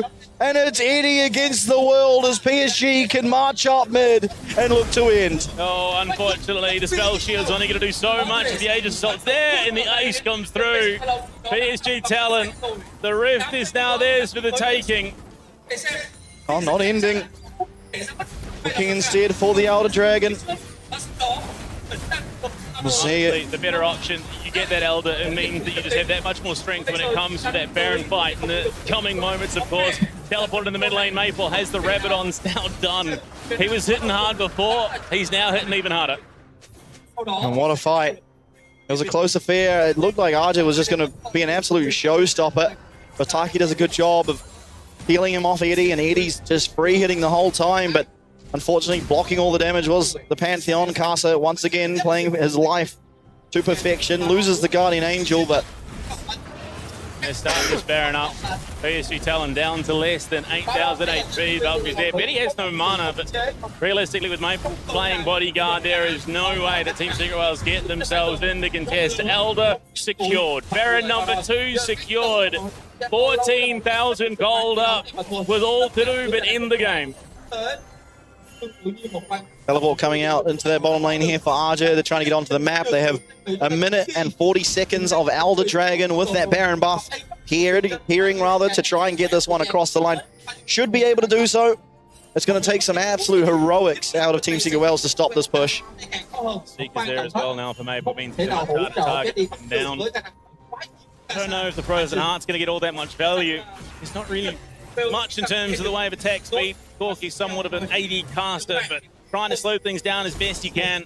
Trying to get in the thick of it and run ramp and allow Team Secret Wales to somehow get this one over the line. Unfortunately, that line is well in front of them. Now that open inhibitor in the middle lane, Eddie dealing with those minions, but we'll be able to clear that wave out. Should be this bottom wave cracking open now as you see Betty, Woody and Maple making their way towards it. Tempered Fate comes through and it's going to be matched by the ultimate. That is a big setup tool now gone from Woody. Does allow an avenue for Taki, but look at the damage coming out of Arja. Now 1Q threatening, able to get everything so far here in the base of PSG. Get the Nexus Tower 1, Nexus Tower 2 should likely be following. Taki loses all of his HP, between Wills is there, and Caster trying to go forward onto Histo. GA's going to pop Pun's in trouble as well. Pop lost and Taki. It only connects onto Woody. It does not matter. PSG Talon are seemingly inevitable as they march on to victory here in Game 1. Team Secret Wales drop the lead and cannot perform to get the victory in Game 1. but it's only a single game and a best of 5. Team Secret Wales are far from out of it. Yeah, there's a long way to go. PSG, they take game number 1. Team Secret Wales now down 0-1 with the home crowd. It's not going to feel good, but PSG, they start the game off looking relatively okay, and then starts to look a little bit poor. All of those fights around the likes of the Dragon, the Void Grub started looking pretty good for Team Secret Wales. They're finding avenues in. And then one singular fight where it comes down to the tempered faith from Woody and RJ finding a 3-man knockup with his Aatrox Q. Casa picks up 2 shutdowns and then just continues to run away with the game. I think Casa there in game 1, my MVP personally on the side of PSG. I mean, the decision making from PSG telling that game was nigh on flawless. They consistently targeted out those entry tools to these teammates. Taki targeted out time and time again, was not able to get off Pop Blossoms up the 15-minute mark because they just had his number. On the top side, that fight around the Artican, Casa lands the most magnificent Grand Starfall to get on top of Eddie. Almost lands it on his head, in fact, and then shuts him down, means that he's not there for that team fight. They just knew exactly what points of pressure to target. Yeah, absolutely. Very, very impressive out of PSG, and again now leading 1-0. But Team Secret Wales, though, coming into this one, I mean, there's a lot removed coming out of the side of PSG. Corky, one of Betty's most comfortable champions. It's a champion he goes back to time and time and time again. Maple as well, he's off the Orianna. The Aurora's lost for him too. They seem pretty willing to ban the Azir and the Talia, so you start to wonder what is he going to start to pick up, because that's a lot of champions removed from Maple, who hasn't had to show the most amount of champions here in the LCP. Absolutely, and I mean, unfortunately, with the champion ocean that Betty has as well, Van the Varus, I mean, he's got so much left, so unfortunately we're still in that stage of the best of 5 where you're not going to have the be-all answer to deal with the damage coming out. Oh my lord, Archer, 34,000 damage. Massive numbers, and to be fair, a massive game from the man himself. Yep, absolutely. I mean, a lot of it fake, of course. He's sitting in the side lane hitting on a Scion, where how much do you include that in your damage graph? But you saw when he was in the team fights, was absolutely annihilating people. If he landed the Q and the auto attack, it almost one-shot whoever it was, and Casa was generally there to make sure it was, in fact, a one-shot. But, I mean, between RJ, Casa, and Woody, really, really performing out of their minds this game. I think Betty and Maple got to kind of sit back and relax, which, you know, is good for them sometimes. Sometimes as those carry roles, it's really nice to watch as the more utility-based roles, I suppose, are able to just dominate the map, and that's exactly what we saw. I think this Aatrox was a very smart pick. The Sivir, while it will deal with it later on, it really never got to that point where it was dealing with the Aatrox in any sort of meaningful manner. I mean, it started really, really well on the solo kill. Well, it's technically, kind of, maybe not quite. It was a 1v2, it was a tail dive, but the fact that Casa gets out with only an execution, Pun does not profit anything off the back of it.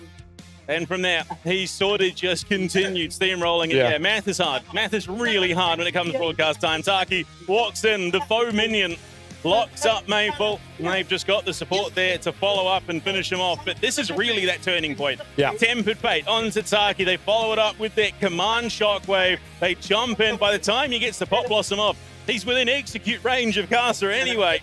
Histo's too late to the party. It's just, again, they prioritize so cleanly throughout this entire game. Yeah, and Casa was just on point, so consistent on this Pantheon. And really, I mean, just completely gapped Histo, unfortunately, in game 1. Yeah, and they drop everything here onto Arja, but the world ender pop, the command shot there in support. And then Casa comes screaming on in, lands onto Eddie, who just cannot do anything. He is just evaporated because Casa is such a massive beast at this point. And then Arja, having weathered that storm, finally starts to reap the reward of his toil and turmoil. And just look at it, just chopping through his toe. Truly, just the darkened blade. I cannot believe how quickly Histo just got one shot. Yeah. Like, I know there was an Orianna ult and the Aatrox, but it still is bewildering to me that he was full HP, and within less than a second, he was gone. Yeah, unfortunately, that sort of carries on throughout the rest of the game. Doesn't it just? So many different instances where, I mean, look, just a full rotation combo, and that's Histo dead. Castle, just this absolute maelstrom of damage. Yeah. And with that, Elder, I mean, from that fight onwards, from the Artican fight, everything just went PSG Talon's way. And all because of Casa. He really has just come into his own this year as one of the best junglers here. And the only one contesting is Junja. Yeah, absolutely. But I do believe I have to get confirmation from production, but I believe we will be heading to a break very shortly. Well, you'd have to imagine it's pretty darn warm here. It It's is. heating up, and that's only game one in this best of 5. When we come back, we dive on into game 2. Can Team Secret Wales get themselves back into the series, or is it all going to be a PCS finals? See you guys back soon. Working hard to outrun all the ones that chase. I can't run fast enough, can't pick up the pace. People run towards love, kamikaze craze. Let's be real, some true love is really just a phase. Heard it all before, y'all just need a score. Don't want it anymore, can't take it no more. Love or I adore, yes and I am sure. Because love is war, over and over, baby.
打 CFO 的那个系列赛比较有印象的应该是我们第3把，我们那个经济优势很大，然后最后输掉比赛的那个瞬间吧。因为其实我们在这个赛季已经有很多次就是领先不少经济，然后最后没有赢下比赛，就是对我们来说，每一场这种被翻盘比赛都是一种遗憾。因为对我来说，已经算是有整整4年5年没有进过全球总决赛了。因为我2023年那个时候在 WBG 是替补的身份进入 S 赛嘛，然后今年这次就是第一次，就是好久以来第一次以首发的位置去打进 S 赛。然后对我来说，就是可能就是在退役之前，想要再完成一次的梦想这样。对，我说我们在1、2赛段的时候，其实都成绩很不好，可是在第3赛段的时候，卡亚也承住很大的压力，然后他也在那么大的压力下，也带领我们获胜在第3赛段。我在闪亮的时候很像吧，就是进世界赛都是很开心，可是这一次是跟着 Maple 跟卡萨，就有一点在以前在闪亮一起出战世界赛的感觉。Thật sự thì tụi mình đã gặp gam rất là nhiều và hầu như tụi mình toàn thua cuộc. Với chiến thắng ở lần trước, với việc tụi mình áp đảo như vậy, nó làm cho mình rất là bùng nổ cảm xúc. Mình muốn như là một con quỷ xuất hiện vậy. Sau 6 năm mình đã đánh chuyên nghiệp, mình đã gặp họ rất nhiều nhưng mà mình chỉ có những thất bại thôi. Nhưng lần này mình đã làm được thì mình đã thấy khá là vui và phấn khích. Cảm giác đó nó không có thể diễn tả được bằng lời nói. Cái trận win 3-0 đó, theo em cảm nhận thì em có những pha xử lý không được tốt lắm. David bắn tấp thảm để chạy dây chuyền chịu tội, đang sẵn sàng đáp xuống mưa tên lửa rải ra rất đẹp, nó đốt trên đường bay qua Artemis. Và Artemis nằm xuống, sứ giả được hút vào cái trụ thứ hai khu vực đường giữa. Cương vị đội trưởng nó như là một cái nguồn động lực để cho mình liên tục phải thay đổi bản thân, phải trưởng thành hơn mỗi ngày. và một kỹ năng E để có thể kéo được Levi. Levi đi bị mặt nạ đốt đau quá và cộng kèm thêm kỹ năng tới đây nó khiến cho Levi mất máu cực kỳ nhiều và anh ta đang nỗ lực bằng mọi giá để chế ngự được qua. Anh ta Khang bị bắt lại rồi, đây cố gắng hóa phi chứ anh ta quá yếu ớt, anh ta vẫn đang cố gắng thở và anh ta thở được. Anh ta thở được trong tình huống vừa rồi, double kill cho nên đây là phẩy 5 nhưng có vẻ đã quá trễ để cho Gasport có thể bật ngược trở lại. Mình nghĩ những trận tụi mình có thể thắng một cách bất ngờ thì đó là do quá trình luyện tập của tụi mình đã không bỏ cuộc khi mà gặp những khó khăn trong trận đấu và liên tục tìm kiếm cơ hội trong trận đấu để có thể gỡ thế ở trong game. Còn những trận mà tụi mình quăng thì thật sự là mình cũng không biết lý do vì sao mà tụi mình có thể thua được ở cái game đấu đó.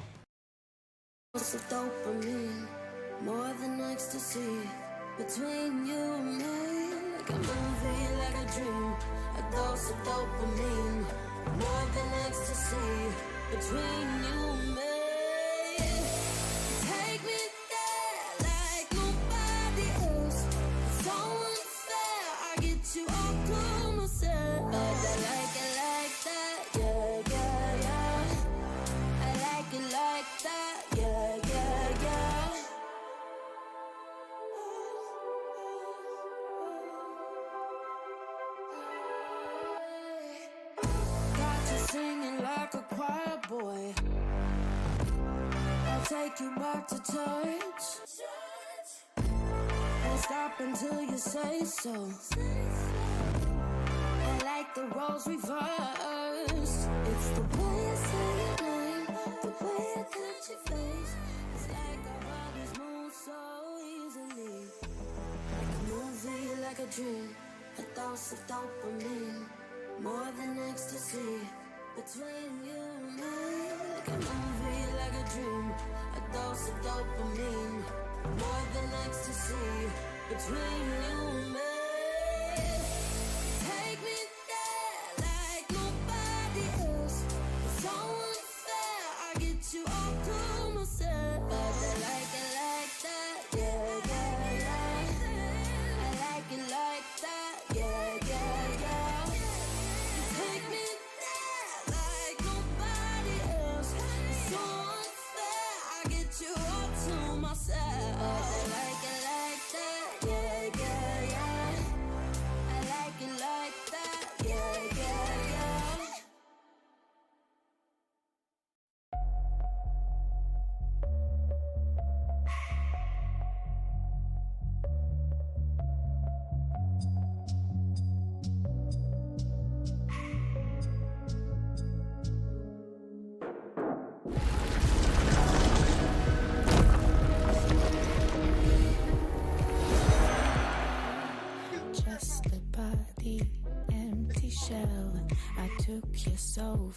Unfortunately, game one does not go the home team's way. Team Secret Wales, it was a valiant start. It looked really good. They were hitting their stride, hitting some key abilities, but PSG Talon just seemed to have that X factor when it comes to crunch time. You've talked about it.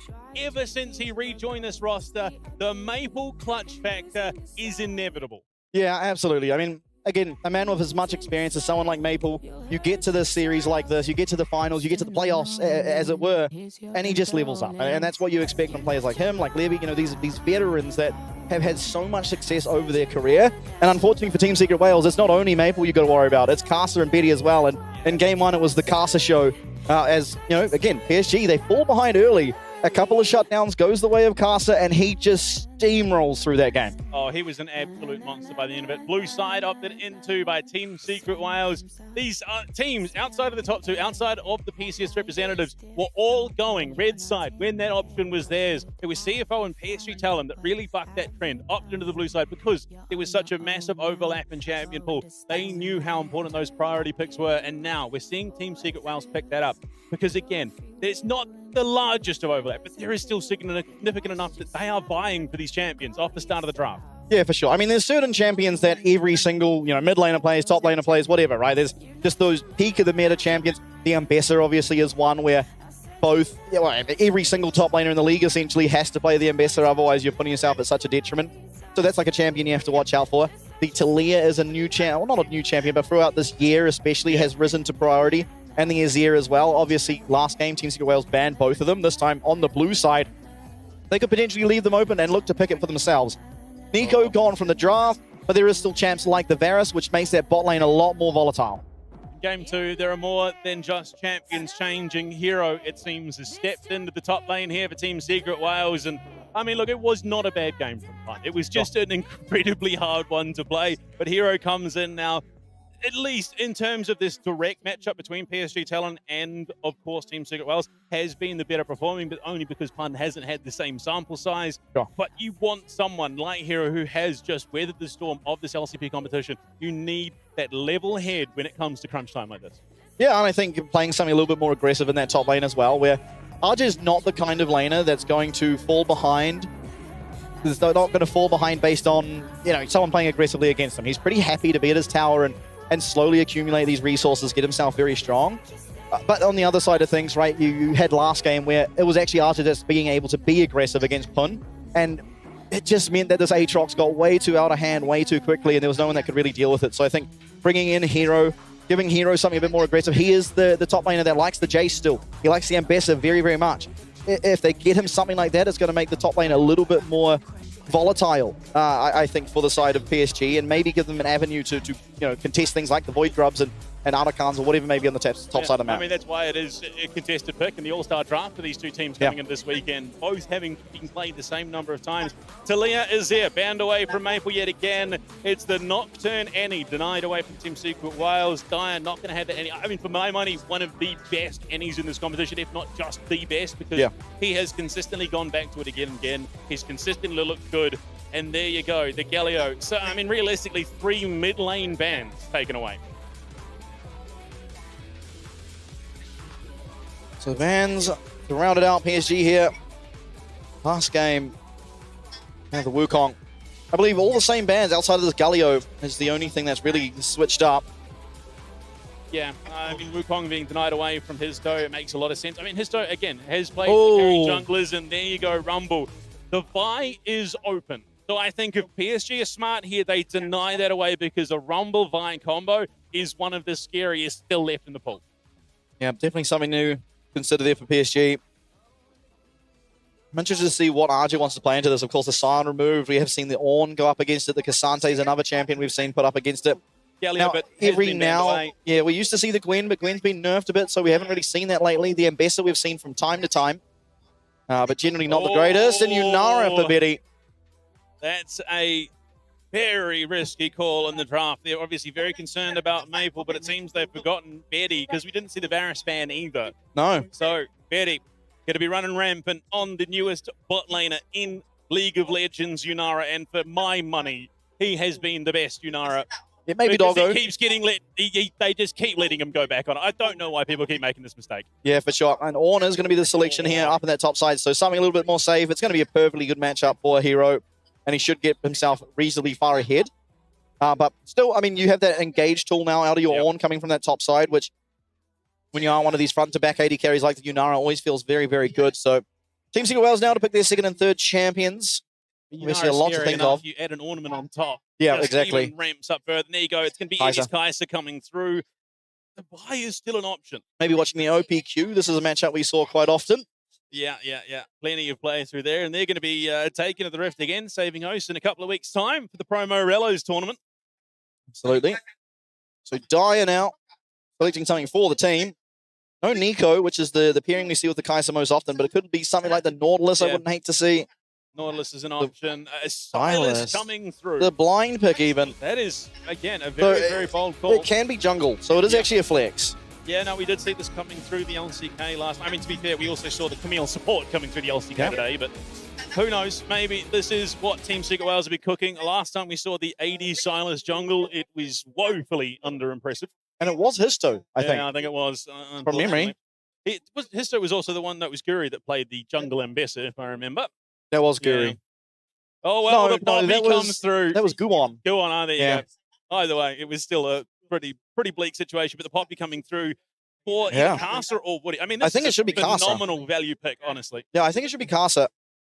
And that should somewhat make the Silas want to not be in the... I mean, it doesn't matter. The Silas is going to hate versing the Poppy in any situation, but I think the Poppy is actually a really strong jungler. We see in it more recently be picked quicker and quicker in the draft, right? Rather than waiting till we're at 4th game and we've run out of junglers, so now we're going to put Poppy in the jungle. We've actually started to see it maybe here even in our first or second games of the series. So I do hope it goes jungle. The early game of this Poppy when it is in the jungle is just really, really scary to deal with. Oh, I mean, it's just terrifying just how much skirmish potential the Poppy has. Pre-level 6. Yeah, you best never be near a wall. Oh, absolutely not. We've seen it again and again and again. Unfortunately, we're not going to see the, the traditional headbutt combo of the Alistar support to match it in the bot lane if that was the angle that was going for. I don't think it is. I think Casa on this Poppy is just going to be so very, very scary. From banned away from PSG Talon, and Nautilus going to be denied away from Taki, so no longer that Kai'Sa Nautilus synergy that we so often see. I mean, there are still plenty of supports that you can pick up here for Taki. I mean, you've got the Rel, which again has been reasonably strong, has fallen off a little bit in terms of priority in recent times, but it's just a crazy good support. Yeah, for sure. Oh, yeah, I mean, the hard thing is both teams have a flex, right? The Sylas can be flexed both in mid and jungle, and then Poppy support and jungle on the side of PSG. So it does make these bans a little harder, and maybe Team Secret Wales trying to ban to want this Poppy to go into the support role. Lulu away. Woody. Again, we're seeing sort of that rise in chunk supports being paired with the likes of the Yunara because it's the natural steroid that a lot of them offer. So I don't blame them whatsoever. What is the call? Mid lane and mid lane support realistically will be looked in here for PSG Talon, and it is going to be the Victor mid lane. Okay, so makes it scary if this Sylas is going mid. Could be a pretty good matchup for the Sylas in general. Of course, early game always sucks, early versus range, but in those side lanes you become very, very difficult for the Victor to deal with. You'd have to imagine. Yeah. You just have to. And there we go. Trundle value is through the roof this game, and Ornn and a Poppy just shredding through those resistances, not to mention the Pillar is just going to do so much. Yeah, now they do have a counter to the Pillar though. The Ornn can headbutt it and actually get rid of it, which, not many use cases, but there actually can be times when you do have an immobile mage like the Victor where it can be helpful. Absolutely, and 3-6 does definitely get value onto Betty. Yeah.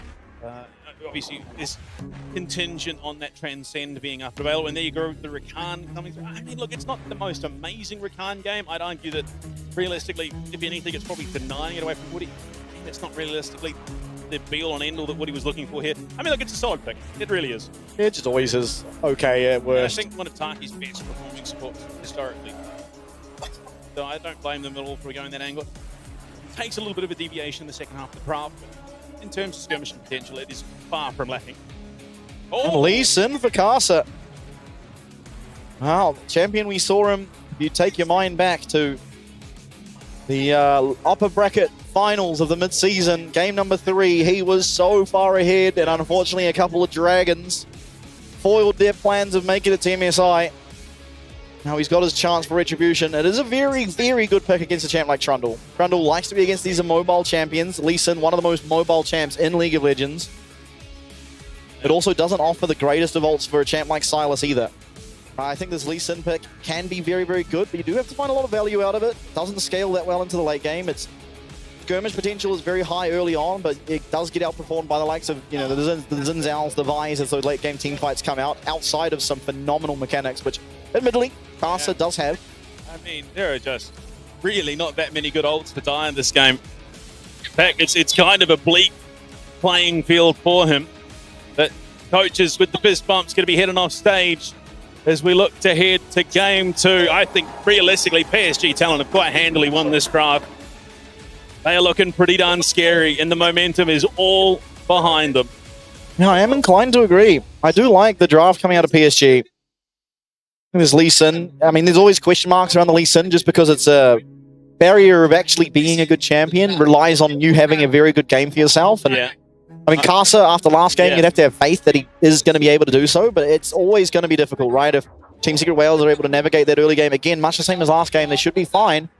But the skirmishing, at least in game 1, went very well and truly in favor of PSG, this time on the red side of the rift. Absolutely. I mean, yeah, I think there is a lot of setup for sure. I mean, between that grand entrance and the quickness, there is plenty that can help make this a little bit easier for Hero to get off that equalizer, not to mention the Pillar of Ice as well. But it is just a famine, unfortunately, for Dire. There is just I mean, look, maybe the Arcane Storm. That's really the best of the options. Maybe Call of the Forge God. So really 2. That and I mean, Poppy Ult's always an absolute demon of an ultimate at the best times. Yeah, but if you're feeling the need to steal the, Poppy Ult, how good is the game state for you? Yeah, it is a little bit of a perplexing Silas pick. Ultimately blind picking it, and yeah, they had that, added benefit of it could have been both jungle or mid. But ultimately, Dyer, he's had a pretty good year for himself. If he's able to play as well this game as he has traditionally, he should be doing pretty well for himself. Early lane will be annoying, will be hard, but again, once you get to those side lanes later on in the match. Early aggression from Hizdo. Ambitious into Casa's jungle, and Casa ultimately does get that big raptor away, so Hizdo left a little bit hungry, unfortunately. Just going to be walking his way to his top side. Woody playing classic Poppy shenanigans, slams Taki into a wall, just walks it out. Neither of them getting level 2, of course, as it was shared. Yep. Well, I mean, you got to wonder, our Team Secret is going to be able to fight this one back, or that playoffs curse continue to just come back and haunt them. Aja up on the top side. He's going to be able to ramp up this team going to later stages of the game. Betty taking a bit of damage here. He'll going to be popped, trying to find a little bit more. See if they get that passive proc there out of Eddie, but weren't able to do so. Oh, what an egregious slow Yunara possesses. Yunara did use, Betty rather did use Ghost. So once that heal was popped, used Ghost to make sure he didn't take that extra chunk of damage. Yeah, just maneuvering outside of the range of threat. Team Secret Wales. Dyer looking. Gets behind the minion, but still a good trade for Dyer. Until it wasn't. Maple trades back because that's what Victor does. Basically. At this stage, you're not expecting anything crazy. Both these lanes should sort of just stabilize themselves. I would be very surprised if we didn't see a lane swap coming through in the very near future. I think realistically, Team Secret Wales kind of want to get themselves out of this situation. But realistically, they do have the top lane that will find more success in the lane swap. Yeah, I think the most volatile lane should be in this mid lane, but it does rely on Pisto finding an avenue to come in, just drop that nice pillar. Makes it a lot easier for Dyer to find aggressive plays onto Maple on the Victor, but at least for the time being, he's just waiting for Casa, who is not even thinking of coming up. He's gone for the scuttle. Histo psyching himself out here, thinking that Casa's about to show up on his minimap at any second, but will go for the Krugs instead. They may look for an avenue topside, but Aj is just incredibly healthy right now, so there isn't going to be all that much in terms of tower dive threat. Casa finds out that the bot side of Team Secret Wales jungle is clear. Yeah, I don't know this is necessarily the angle you want to look for. It's an Ornn. He's hard to chew through. Casa. Maybe looking for a dive if they're able to find a bit more damage. Teleport coming through. This is going to be Maple.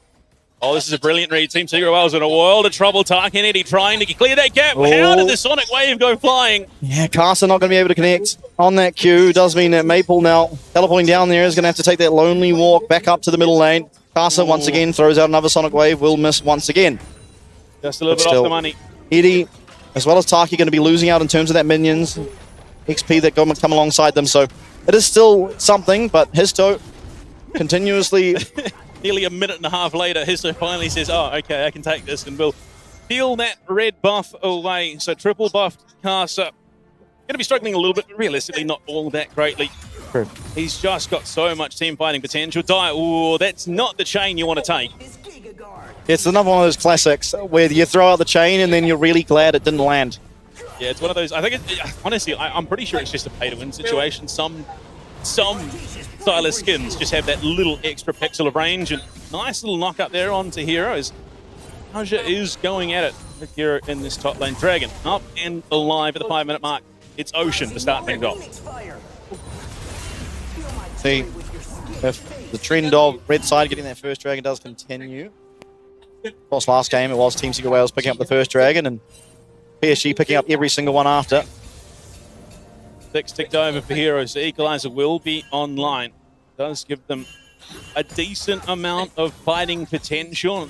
Looking at the recalls coming through, potentially a lane swap to be initiated, but given how Betty and Woody are doing in the spot lane, I don't think Aja is going to be given that opportunity. So, and he's also going to stick around, unfortunately, just denying that as the wave shoves in by Hero. Call of Forge God now online.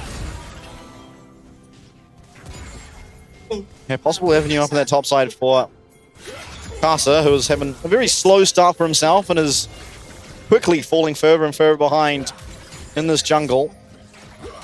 Trying to be a bit too aggressive, not able to find much off the back of it. Oh, he's sitting in the back pocket. Arcane Storm stolen by Dire and dropped on Maple's head. That really will just call halt for the play. Casa heads on to that top side. Unfortunately for Aja, though, he's a little bit behind the pace tempo-wise. Hero gets back out onto the rift with that Horning guys just a second earlier. Woody charges on in, but not going to find much of anything. Absolutely. Very slow game in comparison to the last. Crap that both teams have fallen into it points this year. For sure. Especially Team Secret Wales. I think PSG, with their, how they've always played for years and years now, has just been very slow, very steady. But for Team Secret Wales, again, when they found their most success, it was just off the back of unrelenting aggression. As Taki finds a nice little knock up there. They don't know about Histo. They are going to know now with that Troll Ward and the Tri-Brush. Histo comes in with the pillar, but it's not going to find anything. PSG able to position just that little bit cleaner, denies the entrance in from Taki. I think if that connects, then maybe there's an avenue. PSG just playing this with their heads on a swivel. And just sailing away, slowly but surely. Histo, Casa going to meet in that jungle. River, rather. Oh, Laser. Both teams spawning for fight. In fact, Ward going to be there. They spot out Woody. They know he's sitting in this position, but Dire also going to be a known quantity. Another great laser out of Maple. Yeah, They look to go in. Casts in a bit of trouble. They're looking to try and steal it away, but it's going to be First Blood picked up by Betty. A great team fight from PSG. He's on the hunt. He finds Casa. Can they find more? Woody looks to turn it around, sets up the kill for Maple. Dire's now dead, and it's an absolute scrap on the PSG side of the river. They find Eddie. A great stun out of Woody. Sets up the fetal warfare for PSG. Now PSG getting everything they could have possibly wanted there. It looked like Eddie may be able to make some difference in that team fight, but unfortunately wasn't able to do so. Does get himself the one kill, but does fall there and after. And it's PSG that pick up the 3. They're not able to get the objective just yet, so still not the end of the world, but important for Victor here. A bunch of progress towards those upgrades, a bunch of progress towards being in that final form where Victor does become very, very strong. And he's already hitting that mid lane, so if you can accelerate that even further, the glorious evolution indeed. Histo and Hero take the opportunity to get themselves 1, probably 2 Void Grubs, given how quickly these are falling. Hero doing a decent amount of damage when he's overheated. They will look to sneak away all 3 even, as Caster on the bot side not going to be able to react at all. Histo finishes them off. Going to be 1 point of Monster Slayer towards the side of Team Secret Wales, so the feats of strength still on the table, but definitely a lot easier for PSG here as they are in the spot side, maybe looking towards this dragon. First of all, it will be the Raptors for Casa, but Histo's going to find him. Forward there, so Casa has plenty of pre-warning. But given the position, you could imagine that both teams are looking for this angle onto the dragon. The pillar does not stop Woody. Charges onto the ramp and gets himself clear. If you look at the trench that is developing itself, it's not a massive gap in the mid lane, but that CS lead is still holding strong for Maple. Yeah, Maple getting very strong here on the Victor. RG cannot say the same, unfortunately, on the Ornn. Just laning up against the Rumble. A miserable experience at the best of time. Killer Instinct coming through. Eddie trying to find a kill onto Betty, but not able to do so as he does transcend. Eddie now trying to run away. Betty not able to find the damage back, and it will be a 0 for 0 as both supports are able to come in and support their AD carries. Eddie, hyper aggression in that bot side, but it doesn't pay off just yet. Yeah, potentially taking a bit of a page out of Doggo's book. 100% a player that would have gone for something like that. Woody looking to come on in, trying to find the opening, but does not quite connect on attack. He gets himself out. Eddie losing out massively here as those orbs will bounce between the Team Secret Wales bot lane duo. And PSG talent just not giving an inch. Now, so far, Eddie, you saw the aggression. Killer Instinct comes through, but just did not have the damage. Really would have liked to have Taki there with ultimate. Maybe could have locked down the Yunara long enough to make something happen, but unfortunately was not to be. Fortunately, the game's been going incredibly well for Betty. Kraken Slayer finished up. Eddie still only has those components. 500 gold lead bot lane, 600 mid. As Maple is just going to become a massive problem as the game goes further and further. They've got the tools to really slow down these team fights and make it hard for Team Secret Wales to stick to them. PSG now starting up on this dragon. It's the first of the game, 10 minutes in. Very, very late start to the dragon stacking, but as it would appear, PSG going to get it completely uncontested. Now, gives them 1 step towards the feat of monster slaying.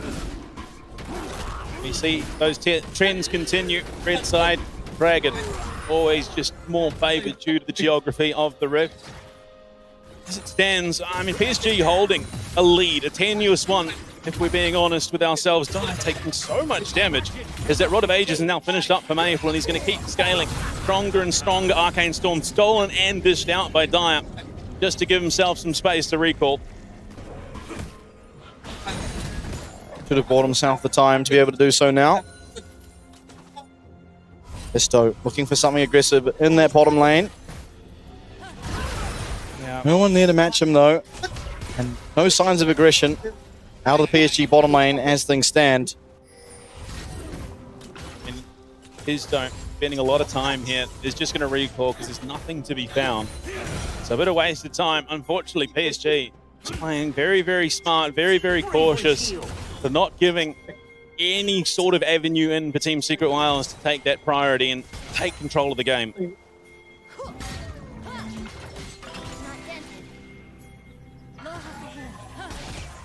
Always feels just inevitable. The next fight, when is it going to happen? The Rift Herald, 3 minutes, 4 minutes until that Dragon. Be a bit of downtime. Neither team really wanting to be that aggressive in this game. Yeah, I mean, you've got those big ultimates online now that give that team fighting control, but that trigger pull could unfortunately backfire on you in a pretty significant way. So it is going to have to be a pretty pinpoint call that opens things up. That Hextech belt finished up now for Dire, so it's going to be a little bit more mobile in these team fights. I just don't know. There's nothing on the rift for them to look for, unfortunately. There you go, Dire. Just going to dash on forward, steal Woody's ult. And it does give that opportunity to make these fights a 4v5 as Mabel's going to have to flash away from that pillar. Dire, a lot of mobility, should be able to get himself out the bottom side of this river. But there's just nothing here. All this posturing. It's just ego challenges after ego challenges. Sonic Wave does connect onto his turret, but I don't know if Casa really wants to follow that up with the resonating strike because, well, the support is... Actually, no, it's not even there. They're pretty well departed. Absolutely. Feels inevitable. Maple now in this next team fight against the likes of the Rumble and the Trundle is going to struggle, being that he doesn't have that flash. And he has a lot of the gold lead that PSG currently sit with. There could even be an avenue where PSG don't feel the confidence to be able to look for it. Because without Maple, they're actually at a gold deficit, especially when you look towards that top lane. The benefit being, of course, Ornn will upgrade things later on in the game. Okay, Woody bound by the pillar, but there's just no one in the vicinity to follow up.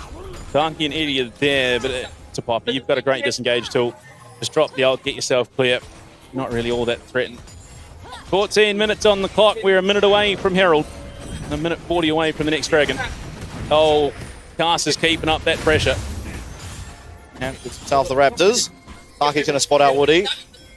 Maybe going to be looked at. Woody's trying to get down on by the bot side. It's going to be Maple. No flash. Histo's able to finish him off. Dire half HP. And they're going to be able to find their way onto Taki. But Taki does have that quickness. And very quick indeed he is. As he gets himself out. The Ornn comes through. But it's only a knockup onto Hero. Trying to get away now as RJ. The flash is there. Betty, can he find any damage? No. The killer instinct from Eddie. That's going to be one more going the way of Team Secret Wales. It's going to be a 2-0 in their favour. What a turnaround play. Scrappy fighting. Maple isolated. A great read from Team Secret Wales to find that opening for themselves. And they're looking to transition it into more. They take the grubs. They're going to look to take this tier 1 on the bot side. Casa looking to wrap on in. Can he find an angle? Does land the Sonic Wave, but there's just nothing presenting itself off the back. Herald coming onto the rift now. And Team Secret Wales looking to return to the field of play off the back of a great execution bot lane. Yeah, able to punish once again the victor with no flash. Very vulnerable. They're able to find him with that Trundle and take him out pretty handily. Dire, what is Dire looking for? He's trying to fakey it back onto the cannon minion, but all he does is just take a tower shot for nothing. He was trying to interrupt Betty, but that would have been a very, very interesting decision. Deep vision now from Taki. Just gets himself over into that Herald pit. And you look, Team Secret Wales, the state of the rift, they've got a lot of prio. They've done some great damage to the buildings of PSG Talon. But this is a dicey fight. Histo starting up the Herald. Now Team Secret Wales, no one in the area to contest them. PSG are just going to give this one over, so that's a second point towards Monster Slayer. Meanwhile, though, Maple is finding some gold for himself on that Victor down in that bot lane.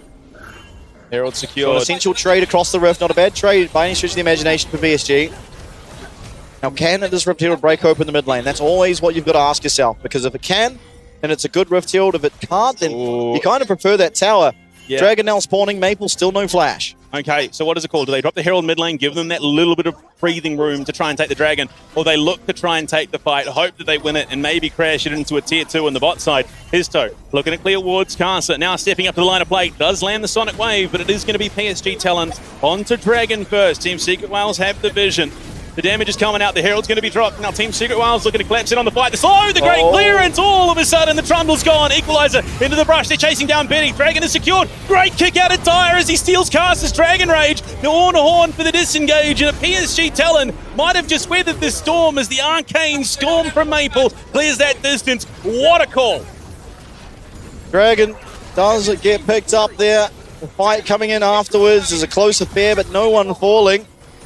Still a siege on this mid lane tower. It's a 5v5 and Team Secret Wales in a healthier position. A great steadfast presence out of Woody. Stops Taki's forward momentum. It will be that mid tower going down. Gravity field there to disengage, and PSG and Talon narrowly avoiding disaster time after time as they just have the perfect tools to facilitate getting themselves out of a sticky situation. Victor really just the perfect champion in this comp for them. Team Secret Wales, I did say it, could find themselves really struggling to stick to this PSG Talon roster when it comes to fight time. Yeah, very much true. A lot of scaling to come through here for PSG, but at the moment, Team Secret Wales putting themselves in a pretty good position. Maple, he's almost fully stacked on that rower as well, and Woody's in the vicinity. So Hero has to be a little bit careful here.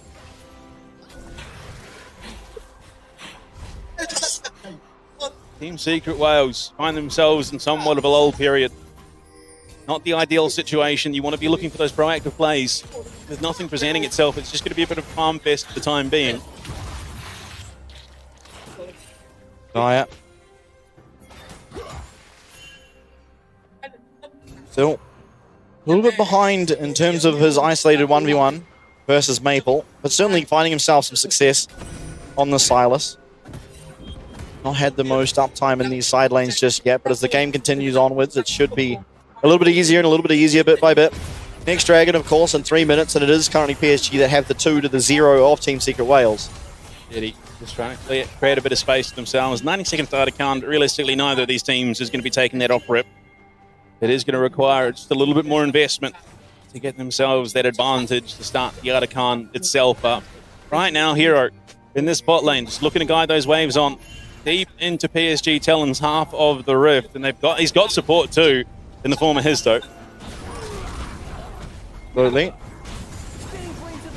A lot of aggression out of Team Secret Wales, finding some success here in PSG's bot side jungle. Maple and Betty now coming back onto the rift in that middle lane, but Team Secret Wales taking pretty much everything they want down here. And all the while, Dyer up on that top side, potentially going to take that tier 1 there as well. At that point, the map is just blowing wide open. Now, realistically, Maple is getting able to get here, but not in time to keep this tower alive. Dyer takes it very quickly without that plating. Maple looking to hunt down Dyer. Gravity well goes down, but the proto belt, the mobility of a Silas is a little bit hard to stick to. Unfortunately, the slows for Maple. He's coming through the Arcane Storm, but here comes the redemption. Yeah. And they find the finisher. Casa just comes in. It doesn't matter. Maple gets it done. The solo bolo. That's exactly what you want. This is the side lane that the Silas is supposed to do better in. And unfortunately, steps up to Maple, gets a little bit too aggressive for that minion wave. Once that slow comes through, it's very hard for him to get away. He obviously used absolutely everything, including that proto belt, but still Maple able to keep up with him, able to keep him slowed, and able to take down the kill, essentially solo with a bit of assistance from that redemption. But PSG now finding avenues in that side lane. They are still behind, but Maple could be a possible catalyst for them. Absolutely. Just that late game monster that Victor can be. And they've got the tools to facilitate the team fight around it. Just slowing and wreaking havoc and making it very, very hard for Team Secret Wales to get much of anything done. Eddie finishes that Quinsus. He's still a little bit behind the 8-ball compared to Betty with those item finishings. The pillar comes through. You see that Void Seeker from downtown does not connect. Both these teams are spoiling for a fight. Absolutely. The gold roller coaster we see. The classic. There's a roller coaster across the road, fun fact. Yeah, There's all sorts going on in Da Nang this weekend. Right now, though, 45 seconds out from Dragon. Artican is up and alive as well, so a successful fight likely means that the victor walks away with both objectives. At worst, you sort of go 1-1. Team Secret Wales holding that lane prio in the mid lane. Means that they want to open that up for themselves. Bloodleader's Curse as well, now done for Hero. So that's a lot more damage coming through, but it's a fight over the Raptors. The quickness looking to go through. Grand entrance onto 2. That's exactly what you're looking for, but they can't finish the kill because Betty's turning the damage around. This PSG Talon fight is so scary. Not able to find it here. Archer's coming in. He's going to be able to have that Ornhorn if he so chooses to use it. And it's going to be Dyer who pulls the trigger on it first. Betty is going to be able to flash away and gets outside of that Ornhorn. And unfortunately for Archer, not connecting on his either. So not much of anything ultimately occurring. Histo loses his flash. Betty loses both of his subs, but neither team dropping any bodies. That Transcend is off cooldown, or is on cooldown rather, for the next wee while. So there's going to be a significant lack of mobility for Betty. Oh. They can connect. There you go. The Seeker connects, but Eddie not willing, because last time he did, it got turned around on him pretty handily. Maple still providing a lot of priority around these side lanes, but it is very scary to be Victor pushed up against this Trundle, against the Silas. Artican going to be started up here by Team Secret Wales. Eddie takes a reasonable chunk of damage there. And PSG should be aware it's happening, but they don't have the Ornhorn. They don't have a lot, actually. Equalizers here. Heroes in that Tri-Brush going to be watered out. Just a little bit of crappy damage coming through. TP's coming in. Equalizer into the back line, but it's a dangerous TP coming through. Casa! What a steal from Casa! Gets himself in, but will just fall to Eddie. They run rampant over PSG Talon. It's the home crowd is roaring for Team Secret Wales. A double for the Silas in the mid lane. They lose out on the Artican, but they win the team fight and get the Dragon. It was a close affair, and unfortunately for the side of PSG, no ultimates on Ornn, no ultimate on the Yunara makes it an almost impossibility to look for that fight, and unfortunately it is showing there. They do get the Artican thanks to a phenomenal steal out of Casa. But after that, it all turns up. Team Secret Wales, they get themselves their first Dragon of the game now, stopping that stacking from PSG and extending that gold lead in their favor. Tier 2 in the mid lane falls as well. I mean, you look at how this starts. Artican below half HP, and you think for sure with that equalizer going down, it's all but gone over. Casa connects though, threading the needle. Comes in for the steal, pays with his life, but denies a significant scaling tool away from Team Secret Wales that would have helped them get themselves a pretty decent lead. And PSG, they might lose out, but not significantly. Absolutely, now gold lead in favor of absolutely everyone on Team Secret Wales. It's not an insurmountable amount by any stretch of the imagination at about 4K, but certainly a good start. And the Artican providing a bit of bonus to the side of PSG alongside those ornaments, which are going to start to come through very shortly. You see that he has upgraded his own Kainic Recursion. He has the ability also to upgrade one other item on his team. So most likely you'd think it would be between Betty or Maple, whichever one he gets close to. I guess You'd imagine soonest. Maple, just because of how much he's going to impact these team fights with so much AoE capabilities. But that lead swung in the mid lane pretty significantly off the back of Dyer, getting himself 2 kills in that last team fight around the Artican and Dragon. It's a dangerous spot to be, and Team Secret Wales and Talon at points throughout this year have held leads against the other. Betty's in trouble though. What an ultimate from Woody to clear that gap, trying to keep the team in the thick of things. Equalizer down, Woody's burning to death. Unfortunately, this is a rout of a team fight. PSG Talon, Call of the Forge God in the wings, only connect on the 2, but what a kill onto Histo. They're looking to turn it around with the Arcane Storm. Hero has overheated. They're chasing him down. Casa jumps on in, but it's Maple. Inevitability, he gets caught, CC'd into oblivion. Dyer's in trouble. It's an absolute scrap as Eddie Hunting finds himself 2, but will not find more off the back of it. The Arcane Storm ends from Maple as soon as he flashes forward, meaning he doesn't get that reset. Hero is able to just narrowly survive, and Eddie is able to take over that team fight. We'll see it on the replay. If he had just 200 more damage out of that Victor, the reset on the ult would have come through, and it would have been PSG with an absolute wipe, but Team Secret Wales play it to perfection. Able to turn that team fight around, and Eddie claims himself a bunch of gold. I mean, it's one of the biggest concerns that we've had coming into this weekend, of course, is that decision-making when it comes to crunch time. You have to back yourself 100%. I think Team Secret Wales backed themselves to perfection there. Yes, it is an incredibly scrappy fight, but they know they need to commit. And speaking of commit, it's Baron time. They're starting it up. Dyer looking to play spoiler, has the Dragon's Rage. Betty throws a slow into the brush, trying to clear the vision. Dyer looking to be caught out, but the Baron is very, very low. Here comes Casa, screaming over the wall. What a steal! He's done it again. PSG Talon are criminals in the night. They get one. Looking to clear. Casa doesn't get connected on. Equalizes off the money. How has this turned on a dime? Maple finding Dyer to boot. Team Secret Wales just open the doors and let them in.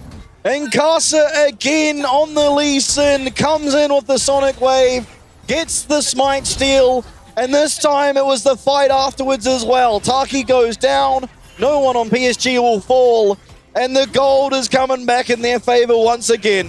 Oh, it's crazy scenes here. PSG Talon have just been given opportunity after opportunity to leverage themselves back into this game, and they have not hesitated in iota. Feats of Strength secured, Baron secured, Dragon Steel, Artican Steel. They have just gotten everything you could possibly want this series. And it looks like a bleak scene for Team Secret Wales. They're still up, but marginally. We'll take a look at the replay. Casa already having stolen the objective at this point. Betty absolutely annihilates down Taki. Dyer goes golden here, will fall as well, as Maple and Betty make quick work of that Silas.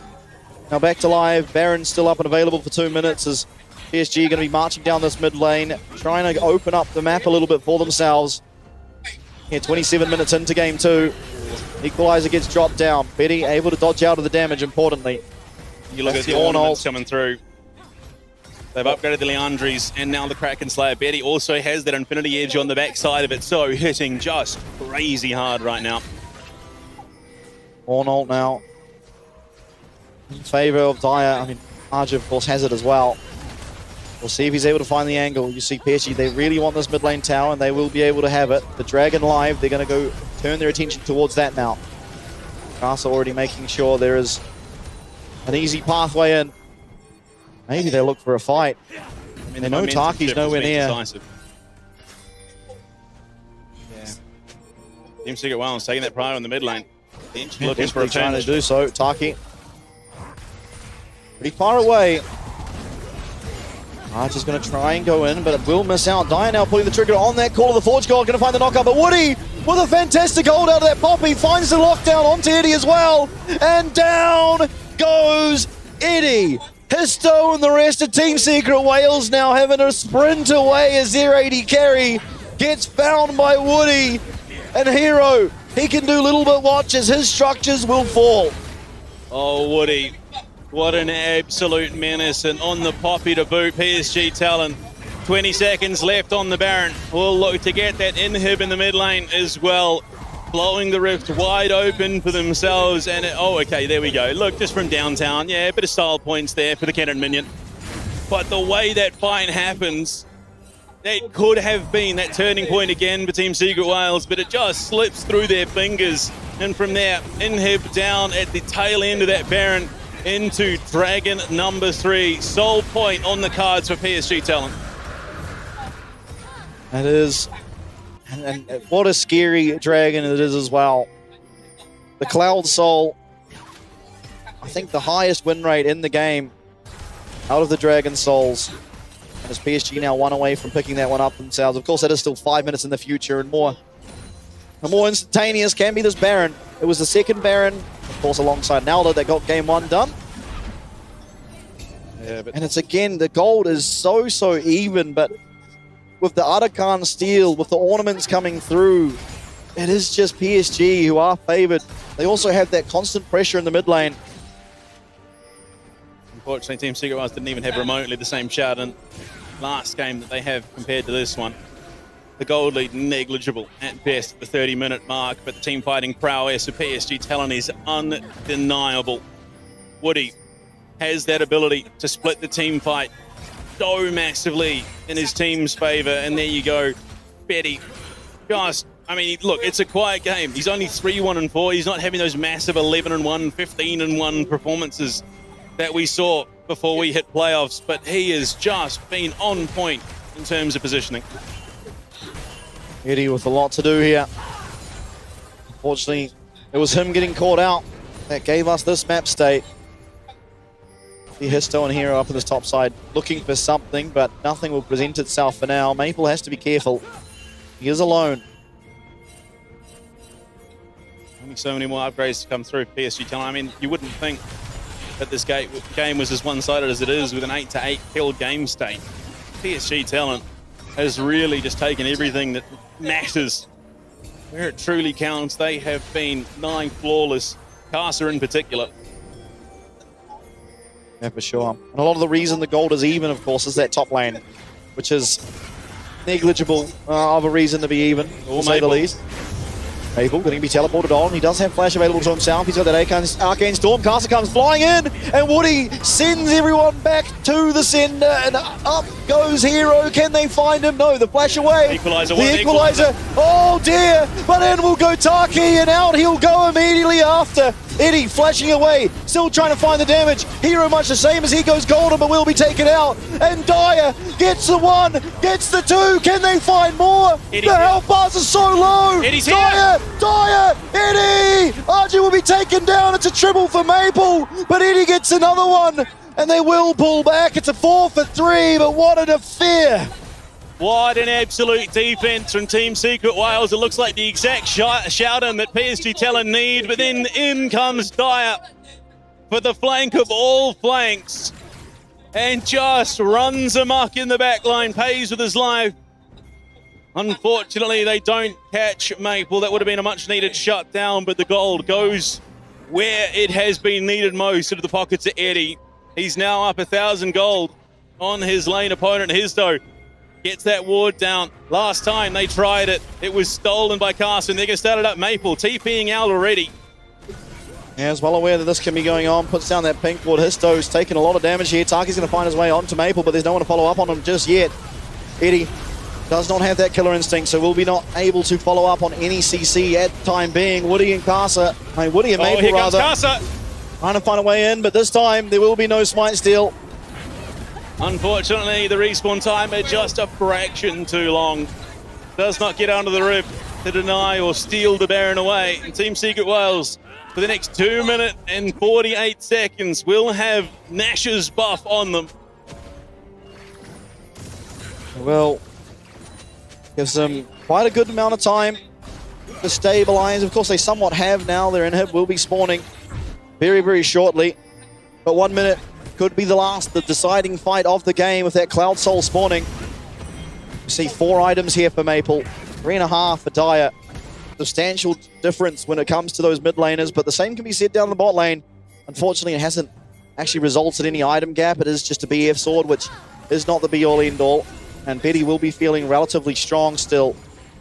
And the big look in, no flash for Maple. If they find an angle onto him, if Eddie is able to get himself into the back line where it truly matters, then things could turn in favor of Team Secret Wales even further. But Woody has to be that sticking point. You can see Team Secret Wales beelining themselves into a position, trying to get themselves to a point of power to start this dragon up for themselves, or at least contest as fast as possible. But PSG Talent staunching up to the line. Sure, and the Dragon Dance always going to be able to favor the side that does not have the Baron. So the longer this goes on, the better it is for PSG. But you see Taki finding himself a very long flank. The Dragon getting down to 8k now. Dyer on the back line. Equalizer comes through. Taki finds his way in. He's found his way to 4. Eddie gets the first kill. It's Petey that goes down. Maple with so much to do gets himself 1. Now Dyer, so strong in the thick of things, does get himself another. It's a 3v4 now. As Casa desperately tries to find his way on the Eddie, but won't be able to do so. And it's going to be the ace for 1 for Team Secret Wales. The crowd roars as the home team wipes the field of PSG Talon. A minute left on this Baron buff. They've got a wave. They're looking to march it into the tier 2 in the bot lane, but it's a little bit distant. They are just on the cusp of tying this series up. They just need that little bit more. This should be the game as they march down this bottom lane. The tower gets taken out. The inhibitor will fall as well, and down will go the Nexus towers. The respawn timers are not there. And we have a tied up series, ladies and gentlemen, as Team Secret Wales take game 2. It's exactly what you want for the home team. Team Secret Wales performing in front of the home crowd, and it looked dicey through the mid-game. Maple becoming that monstrosity that Victor can be. but Team Secret Wales weather the storm and fight some magnificent fights to get themselves back in. And that flank from Taki really sealing the deal on that Rakan, finds his way into the back line, gets a 4-man charm on that Rakan to really seal the deal there, gets them across the line, and 1-1 here in Da Nang, as they will not go quietly into the night, Team Secret Wales. Oh, I mean, that is well on brand. These Vietnamese fans are not quiet by any stretch of the imagination, so neither is their team going to be. 1-1 the scoreline. Lots of key champions now out through the Fearless Draft, and still at least 2 more to play. Yeah, absolutely. I mean, PSG off the back of this one have to go back there. What went wrong? Because again, game started a little bit rough for PSG. I mean, Team Secret Wales had a great early game once again, and then kind of threw it over to PSG, kind of off the back of Casa again with some phenomenal smite steals. And then how does he keep this time they got it done? Artican and Baron Steel. I mean, you would think for sure that's sort of the game done. Yeah. Like Team Secret Wales held it together phenomenally. The mental fortitude to bounce back after Casa steals not 1, but 2 massive neutral objectives, and then ultimately come out with the win. I think there is going to be a lot of talk about controlling these neutral fights going ahead, because Casa just cannot be allowed to continue to steal these objectives away. Yeah, no, for sure. I definitely agree. I mean, going ahead as well, he's not going to have the Lee Sin, which out of all the jungle champs tends to be one that can steal the objectives the best, because you get in there very easily. You also get out very easily in the same vein. Has the execute on the queue as well. But, I mean, for Casa to even make that a competitive game from the position it was in, very impressive by him. Unfortunately, they weren't able to get it across the line. They were 1 dragon away. It was Taki with a massive flank on the Rakan, which I'm sure we're going to get to see some highlights, and we'll see that one. But going ahead, yeah, PSG have to level it out. Their early game has just not been that good. It's relied on Casa being an absolute hero for them to even, honestly, stand a chance, it feels. Yeah, I mean, you look at the numbers across the board. Maple, 40,000 damage, and that really isn't fraudulent numbers, because a lot of that damage was coming through with those arcanes, with those massive lasers through the team fights. But what a roller coaster it was, and that gold graph very much tells that same story back and forth throughout the entire run of what was a 35.5-minute game. And by that last fight, even then, it could have gone either way. Yeah, for sure.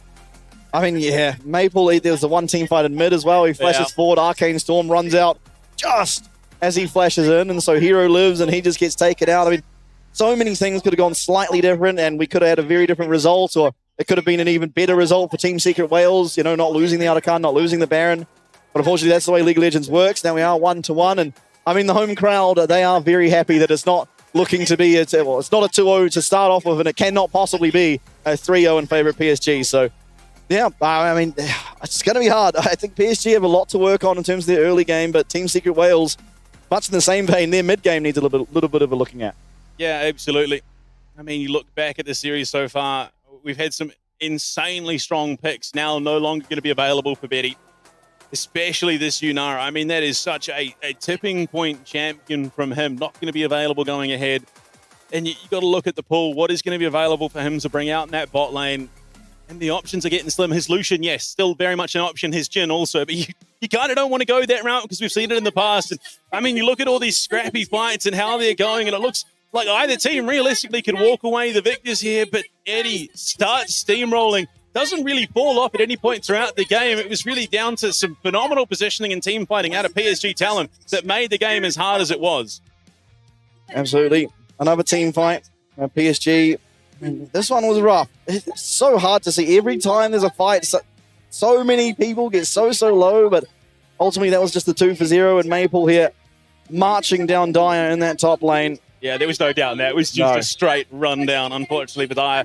Sticking around a little bit too long for the tower, and even if Maple hadn't finished him off, you could see Casa running in through on the backside, and this was the first of those 2 massive steals from Casa. Somehow threads the needle, gets himself deep, finds the steal away of the Artican. It does cost him his life, but they limit those losses. It could have been so much worse for PSG talent at this stage in the game, giving over an Artican and the Dragon to boot. I think realistically the game closes out a lot sooner, but this was the single most criminal thing I think we've seen Casa do all year. Yeah, it's unbelievable that he finds a steal on not only the Artican, but a Baron as well, and still PSG are not able to get that one across the line. I mean, the Baron steal even resulted in kills for them as well. They got themselves 3 towers, an inhibitor, how much gold did they need off the back of that to be able to get this one across the line for themselves, or apparently more than they got. And Woody just hits the ult of all ults. And then means that Eddie's left alone. The babysitters have left the house, and unfortunately, the kid's unsupervised. And it just looks like PSG Talon have the game in a chokehold, but then Taki, with the flank of all flanks, gets into the backside, with Dyer pinching in as well, and they collapse in on this PSG Talon team. And Eddie, from there on, just locks in. They run it down the bot lane with that Baron buff trickling away and close the game out to force us to 1-1 in the series. Absolutely. And well, what a series we've got on our hands here. Shaping up, I suppose, to be a 5-gamer. Yeah. And because of that, again, the heat here is...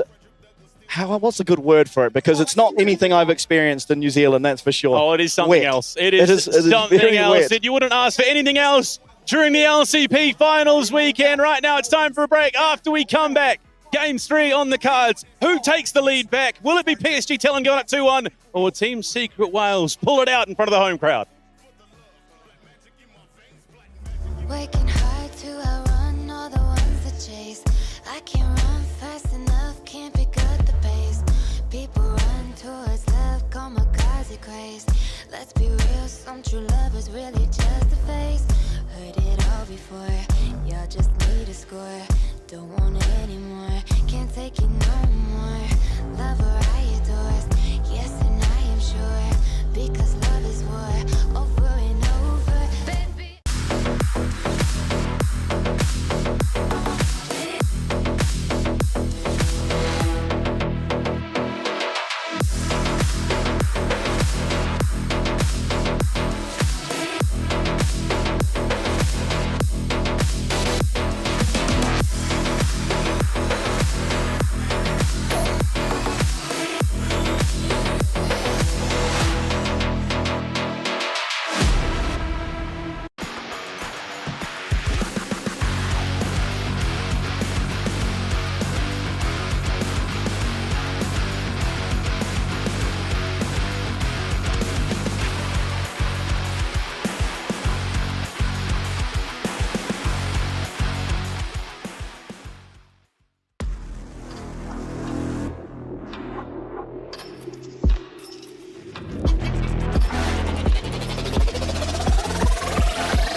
Chào mừng tất cả bạn khán giả đã tới với phần phỏng vấn trước trận đấu, và đứng ở đây cùng mình đang là Taki từ bên phía đội của Secret Wales. Ngày hôm nay là ngày chung kết nhanh thua và mình có một vài câu hỏi dành cho Taki. Thì rõ ràng là PSG là một đối thủ cực kỳ mạnh và nguy hiểm, có rất là nhiều những cái sự đe dọa trong đội hình này. Thì theo Taki, đâu là mắt xích mạnh nhất trong đội hình của bên phía PSG và các bạn đã chuẩn bị điều gì để có thể đối đầu với tập thể của PSG Talon? Lần đầu tiên cho mình xin gửi lời chào đến tất cả mọi người. Mình là Taki, thành viên của team Secret Wales. Để mà nói về PSG thì họ là một đội hình rất là mạnh và tụi mình đã chuẩn bị rất là kỹ càng trước khi đối đầu với họ. Tụi mình phân tích họ từ điểm mạnh cho tới điểm yếu hay là những vị tướng mà họ thường lựa chọn. Còn nếu mà nói về thành viên mà tụi mình cần để ý nhất đó chính là Marble. Anh ấy có một kinh nghiệm khá là dày dặn và những pha xử lý tình huống của anh ấy rất là nhanh nhạy. Vâng, rõ ràng là một trận đấu rất là khó khăn và xin được chúc bên phía đội của team Secret Wales sẽ có được nhiều may mắn trong ngày hôm nay. Cảm ơn Taki rất là nhiều, chúc Taki may mắn. Ok. Hi everybody, today I have Maple in the day of low bracket final. So we have a quick interview for you, Maple. The first one, we can see the Team Secret Wales is a really good form right now, especially after a win in a win game. So what a key point to you need to focus today to win the Team Secret Wales?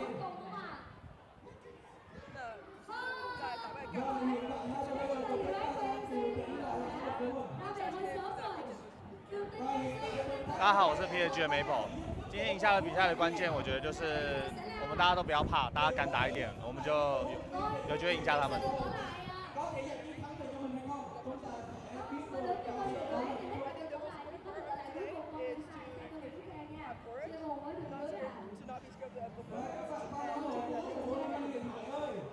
So what the secret have you have a really good performance in recently you have a 4 win in a row. What your secret?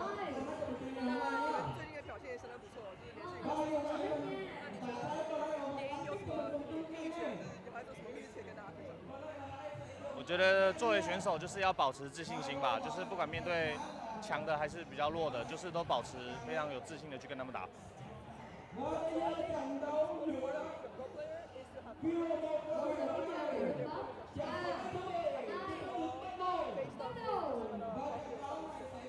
Okay, thank you, Mabel, and thank you, the translator. Good luck today. Have a great performance. Thank you. Thank you.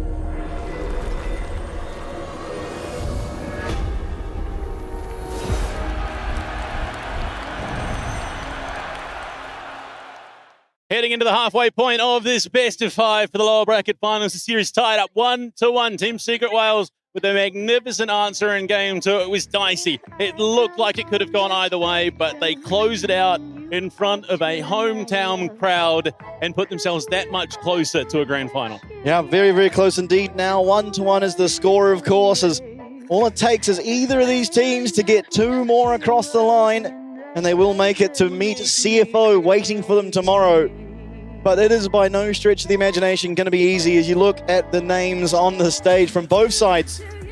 If Betty, Maple, Casa, we've touched on them so many times, but I mean, in that last game, Hero was so far ahead on the Rumble. Natural in the matchup, of course, but certainly those equalizers were playing a massive part in those fights, and Eddie, the never-ending aggression out of him, not always resulting in the greatest of results, I suppose, but this game, at least, most of the time, it was measured and it was finding exactly what it needed to. Yeah, you got to appreciate the commitment as well. But I mean, you got to wonder, just how fair is it? You know, you look at the grand finalist, CFO already locked and ready to go. Junja, he's ordained by the spirits. Like, that's just unfair. And apparently, I found out the other day, Hongkyu's half Vietnamese. Yeah. Like, he's also playing in front of a home crowd. Like, you just can't stack the deck like that. Luckily, though, we're not there yet. Both these teams still have to get through this remaining best of 5. Now effectively whittled down to a best of 3, but also including the fearless draft. So there's a lot of champions now missing.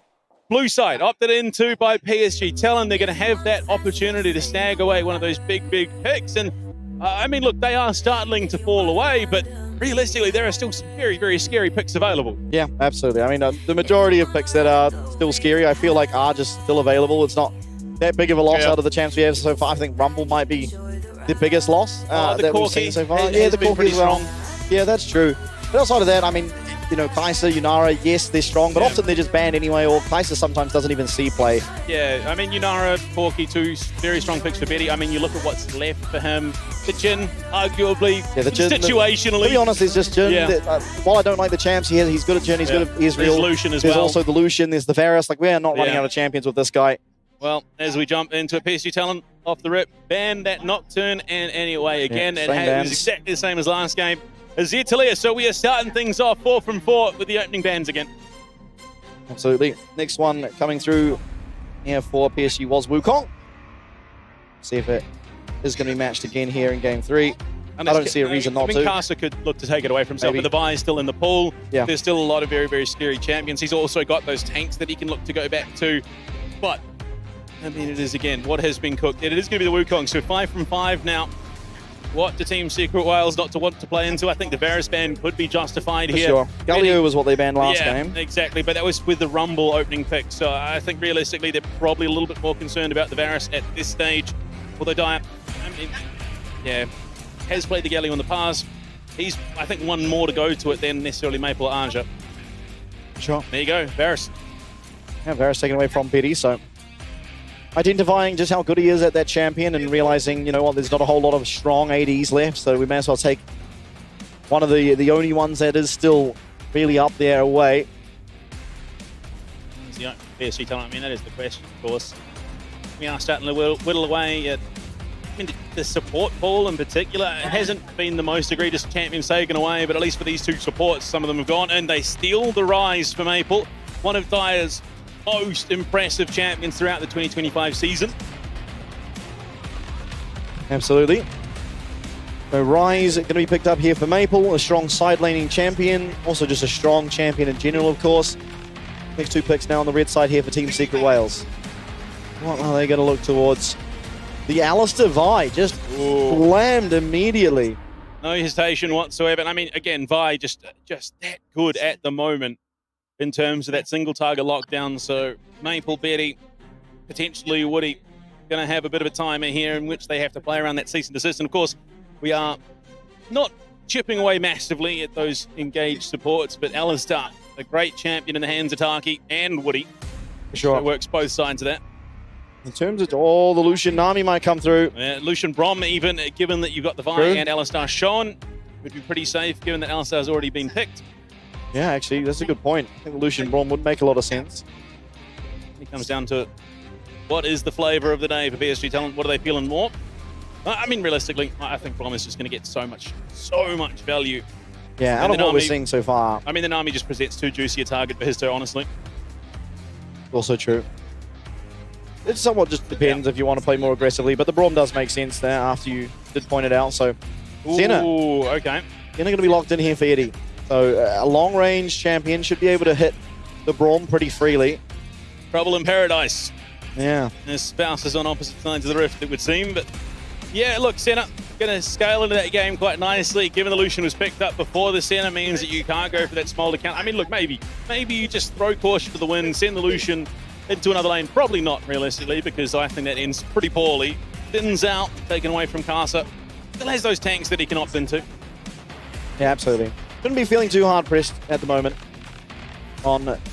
in the jungle. Again, you've got the likes of the Skarner, the Maokai Sejuani, which is what he's played the most of this year. Ultimately, recently, of course, playing more bruises than anything else, but still is going to be perfectly capable of playing any of those tanks if he so needs to. And Trundle's gone as well, which means, I mean, obviously there's already the Vi, but regardless, there's not going to be that massive counter pick available. Going to have the Ari Vi combo, which has been devastating in the past. Ban away something from here, potentially an Ambessa, maybe. I mean, look, it's not the greatest Ambessa game. Lucian's a little bit hard to stick to. I don't know if there's going to be huge amounts of priority for both sides. I mean, Aja and Hero both play the champion. Yeah, very true. I think the Braum does pretty well into the Ambessa. Yeah. At that point, you're kind of just continuing to pick more and more into this Braum, which, you know, Woody is going to feel very happy with. Yorick banned away from Aja. That side lane menace not going to be up and available, so we're not going to see that 4-1 split for PSG talent, at least not with the Yorick involved. I think it's a really smart ban. Aja has looked very, very comfortable on it, very, very clean compared to how the champion has played out throughout the remainder of our teams. What is the final ban here? Do you look to take something away from Dire? I mean, realistically, you can. There's still plenty up, and it is going to be that Cassiopeia. Okay, taking away that Rise counter pick. Interesting. We'll see what it is Team Secret Wales now want to pick up. I mean, mid lane as well as top lane still needs to be picked by them. Of course, we already see the mid laner for PSG. They are looking instead for a jungler and a top laner. Yeah, I mean, you look at the 3 picks that have been taken away, or realistically between the Annie. Oh, it's going to be a Carling for Dire. I was going to say, I mean, Talia, Azir, and Annie, at least recently, have been 3 of the most picked mid lane champions, and the Akali has been a little bit few and far between. Doesn't quite suffer the same as Alistar and Vi will into that Braum. Obviously, with the Shroud, is just going to have a little bit more freedom to move. For sure. There were a lot of melee champs into the Braum. A concerning amount, in fact. Absolutely. And you have to feel like there's going to be a fourth melee champ coming through as well. Hero has played the Jace. He has. And with the Renekton being picked, I mean, he's got that counter I don't know if this is necessarily the... actually, no, to be fair. Oh, and a Neferi coming through for Casa. Okay. I actually don't hate the Jace here. A little bit of extra setup damage for Dire. Makes it a little bit comfortable to come in and clean things up. Senna's going to have massive range as well. It's not a perfect game, but definitely not a bad one. Has a good lane into the Renekton as well. And also I'm not tied for the sure. most picked champions for this team. Alongside that Ambessa, and it is going to be the Jace. Okay. So, I mean, a hero out of the two top laners for Team Secret Wales has been the one to pick Jace more often than not. So, here again, going to be on the Jace, up into the Renekton. Should be a good matchup for him. As you pointed out, having that range alongside Eddie, especially against the Braum, does mean that you can kind of set up for those moments where Histo and Dire are going to want to pull the trigger and go in, because that's kind of what their champions do. So you definitely did need something to be able to look for damage before the team fight breaks out, and the Jace is an avenue to do that. We'll see what he builds, but should just be the full AD. Absolutely. I mean, there's no reason not to. You're going to have you're not going to have the most reliable time getting into the back line of this fight. Neferi realistically probably has the best time, then the Renekton, but in the grand scheme of things, I think Team Secret Wales have a pretty solid draft, all said and done. Skin game has been won by PSG. Oh, yeah, it's somewhat matched. Obviously, the Mukau, Alistar. Yeah, but unfortunately, High Noon and Renekton. Yeah. We'll see. We'll see. Does it translate onto the Rift? Actually, to be fair, we haven't really kept track of how the skin game has translated into wins or losses this split, but either way, Team Secret Wales have the momentum coming out of Game 2. Certainly do. Hero coming in and igniting that fire underneath this young roster. I don't know if that's really what you want for a while. Maybe, you know, creating the flow, yeah, whatever, you know, drowning the sorrows, them into it with a real chance. The problem being, of course, this is not a Blizzy Neferi. Dire being run towards the four-man stack of PSG talent, trying to get some deep vision across the river, trying to clear out wards as well. Unfortunately for Woody, he's not going to be rewarded for his efforts. It's just going to be some nice deep vision into Histo's jungle. Yeah. I mean, this is such a good Braum game. It is so hard for Akali, Vi, and Alistar to find value into this champion. And even then, right, the Braum by itself is already good enough, but you get the Lucian on top of it with the mobility. And actually deal pretty well with the likes of the Vi and the Akali. They've got great response with Mape on the rise. That realm, what means that they're going to be able to get themselves around the rift a little bit sooner. Not quite the Talia Pantheon, but definitely it offers a lot more global mobility.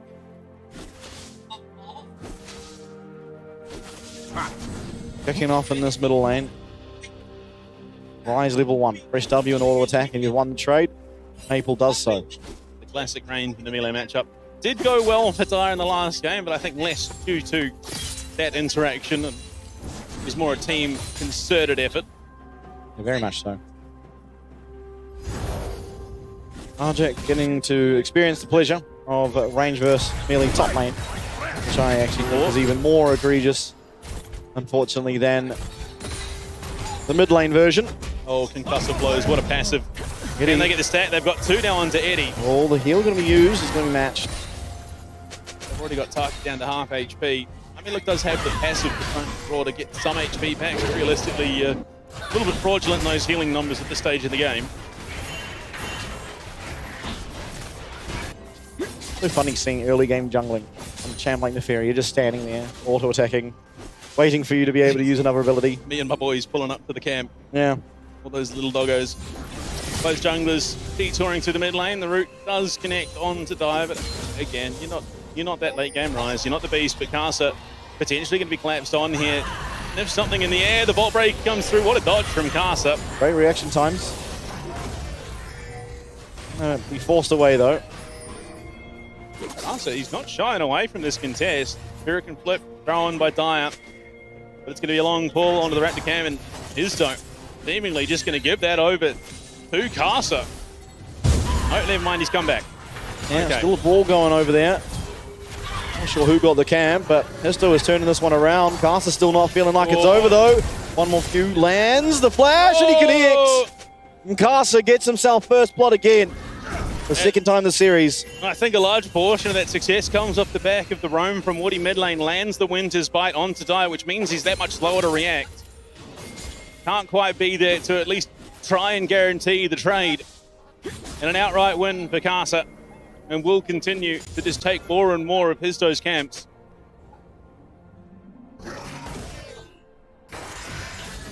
Casa has been the majority of the success here for PSG between the two games. Of course, they lost the second, but not by any stretch of the imagination due to Casa. I'd argue that it extends out beyond this series. But even the start of the playoffs here in the season finals, even for the most part this entire year, has done some crazy things to keep the PSG talent hopes alive. Lane swap is going to be initiated by PSG. Woody runs the long road up the top lane. Taki just a little bit behind the 8 ball, unfortunately. Slow to react to that play in the mid lane. Slow to get here up in the top side, but perfectly fine for Eddie. He's quite happy to just keep farming. Does deny the tempo from, but realistically, that's irrelevant. You're not going to suffer all that greatly from a couple of seconds. Absolutely. Great wave position for Eddie there. Maple once again finds himself in a lane that's easy to navigate and a side lane that gets harder and harder. Although, in saying that, Rise a little bit safer in general. No CC, of course, in Akali's kit. You can just round more away. Assuming Histo's not there, and Histo's going to be spotted on the ward. Casa comes on in. Does have the spite. Will pick it up, will Histo. Compounded into a gank onto the mid lane, but doesn't connect. Betty lane swaps again, now into Hero, who is having a phenomenal time for himself, up at about 13 CS. Will not suffer nearly as greatly as Arju will in that 2v1. Casa has all the momentum even. Going to start up this dragon. And his dope, he's just in the next continent. Yeah, I think we can consider this trend bucked. As PSG will be able to pick themselves up that first dragon here on the blue side this time round.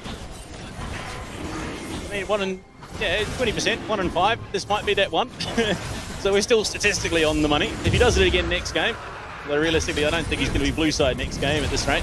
Hero just ducking and diving out, gets some decent damage out on Betty. Woody a little bit late getting that door up. Taki in the area. If they look aggressively here, of course, Casa is finding him out. A lot of damage coming down onto this Alistair. Can they find the Winter's Bite passive? No. 1 stack left on it, and Taki gets himself away. Costs himself the heal. Round warp though.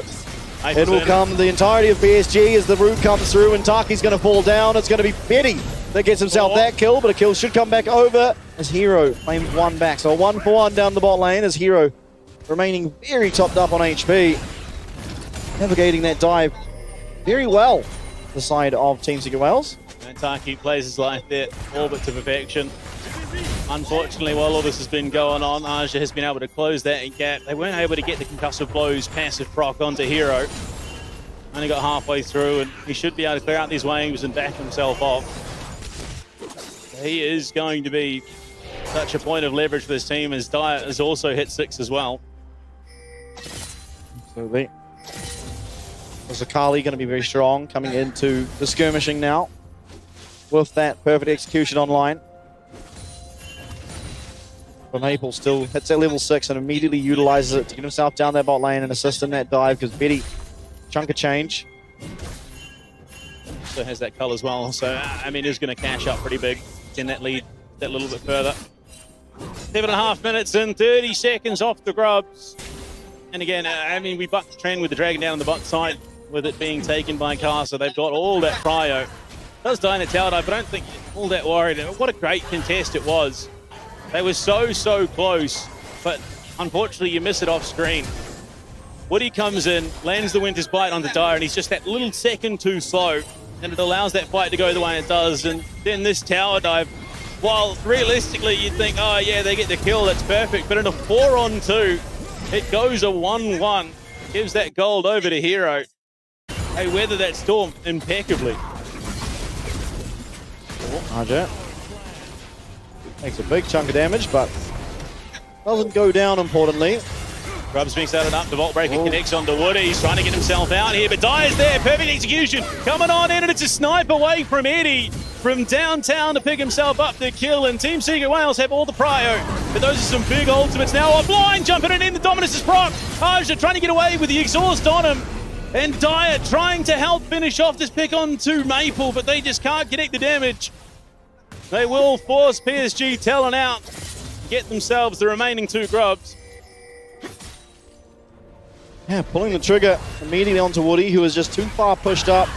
They're able to find that kill, able to find a little bit more damage as well onto Maple, and a lot onto Arjet, meaning there's no real chance for PSG to re-engage. So they get themselves that kill back, of course, onto Woody, but more importantly, they get themselves the Void Grubs. Absolutely. But all the while, Betty just roiling away off in the side lane, farming. Keeps himself in a position where he can contest, and Winter's buying off the money, hits a minion. Dyer is incredibly low. Taki comes in for support, lands the headbutt Pulverize, and even helps connect a tower shot onto Casa. Will dissuade PSG Talon for the moment. A lot of action, not resulting in the most, but Team Secret Wales going to be very happy with it considering how far ahead they are in gold. Largely stemming off this top lane once again as Arjet not able to find much of anything into Hero's Jace. You're right though, he's got the Roanoa Zoro build. 3 long swords ready to go. Can he find much of anything? No, realistically, you're not going to do all that much into a Jace, who is arguably having a pretty good time for himself, but it's about making sure these waves are cleared out. Minimize the damage that Hero's able to get onto these towers, so the setup's not there for later stages of the game. Eddie and Woody up against Eddie and Taki. And Eddie finds himself that kill with that ultimate. Has himself a slight gold lead. More importantly, it's always those stacks. He's still only at 19. But not yet got that range upgrade. Now we'll get it. There's the 20th. Yeah. Just being a bit of a menace to Woody, who's not quite ticked over to 6. Doesn't have that Glacial Fissure just yet. He's literally a singular minion away. This wave should come in. He should pick it up here as Betty starts to trim the wave. Oh, Eddie missed the stack there. Would have taken him over 21, but no, not to be. 3 seconds now to Dragon number 2. PSG could look to continue stacking. You can see that Casa is beelining towards that pit.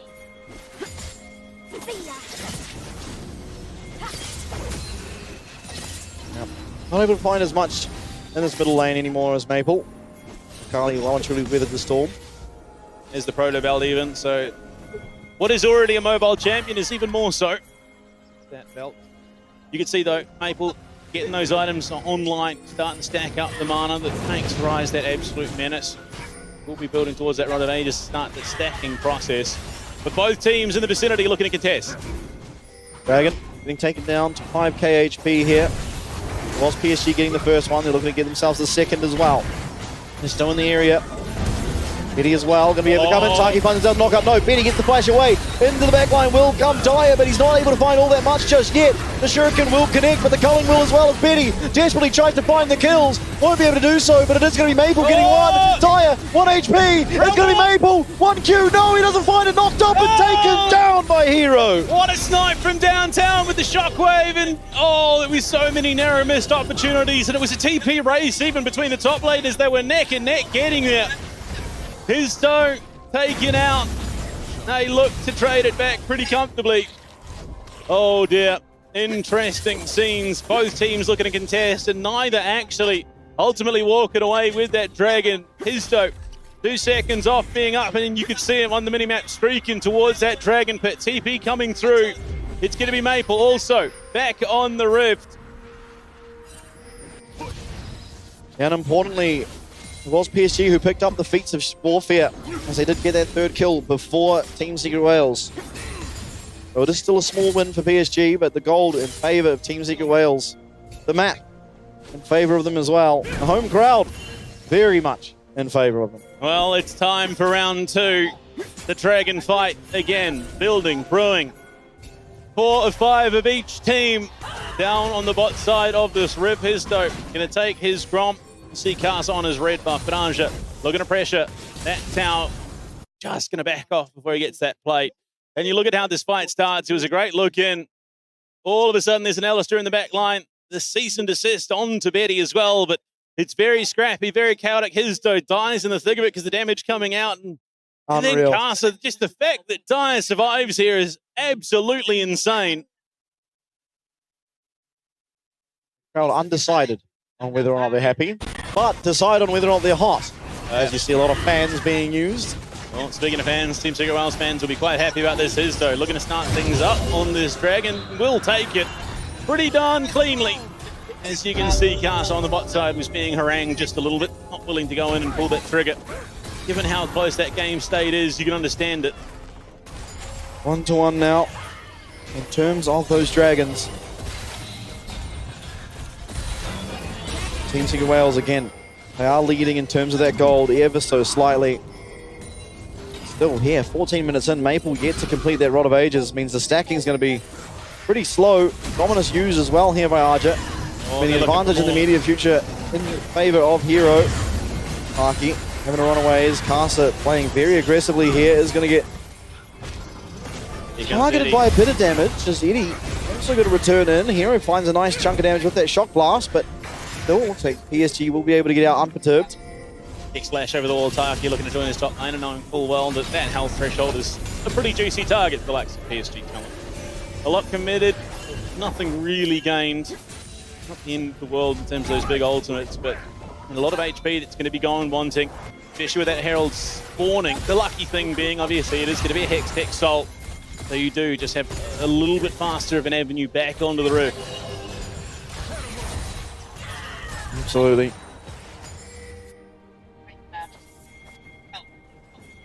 Maple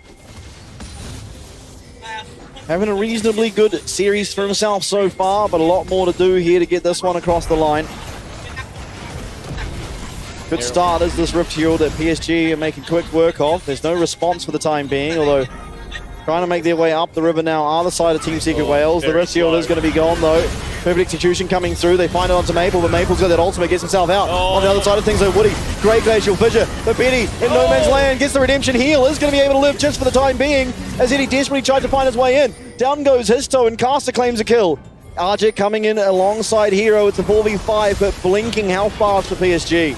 It's a little bit embarrassing when both top laners have to run it into the middle of a team fight. And Team Secret Wales lose the Arnican, they lose Hizdo as it's not the Arnican, rather the Herald, but Hizdo as well. Okay, it was a nice edge fight. Dyer looked like he has a magnificent opening for himself with a public execution, but they just cannot get it done. That redemption, first item for supports, is such a menace when it comes team fight time. You think it's done, but then the heal comes through. Yeah, Betty just narrowly surviving thanks to that redemption. Thanks to the fact Woody had it, while Taki did not at the time. So they do pick themselves up another kill. It's Casa again. On this Neferi this time, picking himself up. More kills than the rest of the team. Got the Rift Shield as well. But now one singular objective away are PSG from getting themselves those feats of strength, be it a tower or a neutral. Yeah, the macro game's just been a little bit cleaner, a little bit tighter for PSG talent in this game. You can see Hizdo was well separated from the team on the top side of that rift. Was not able to get there before the Herald falls, and Peter and Eddie looking to just throw a bit out and see what lands, see what connects. Eddie ultimately wins out in that engagement. He has got the level advantage to boot.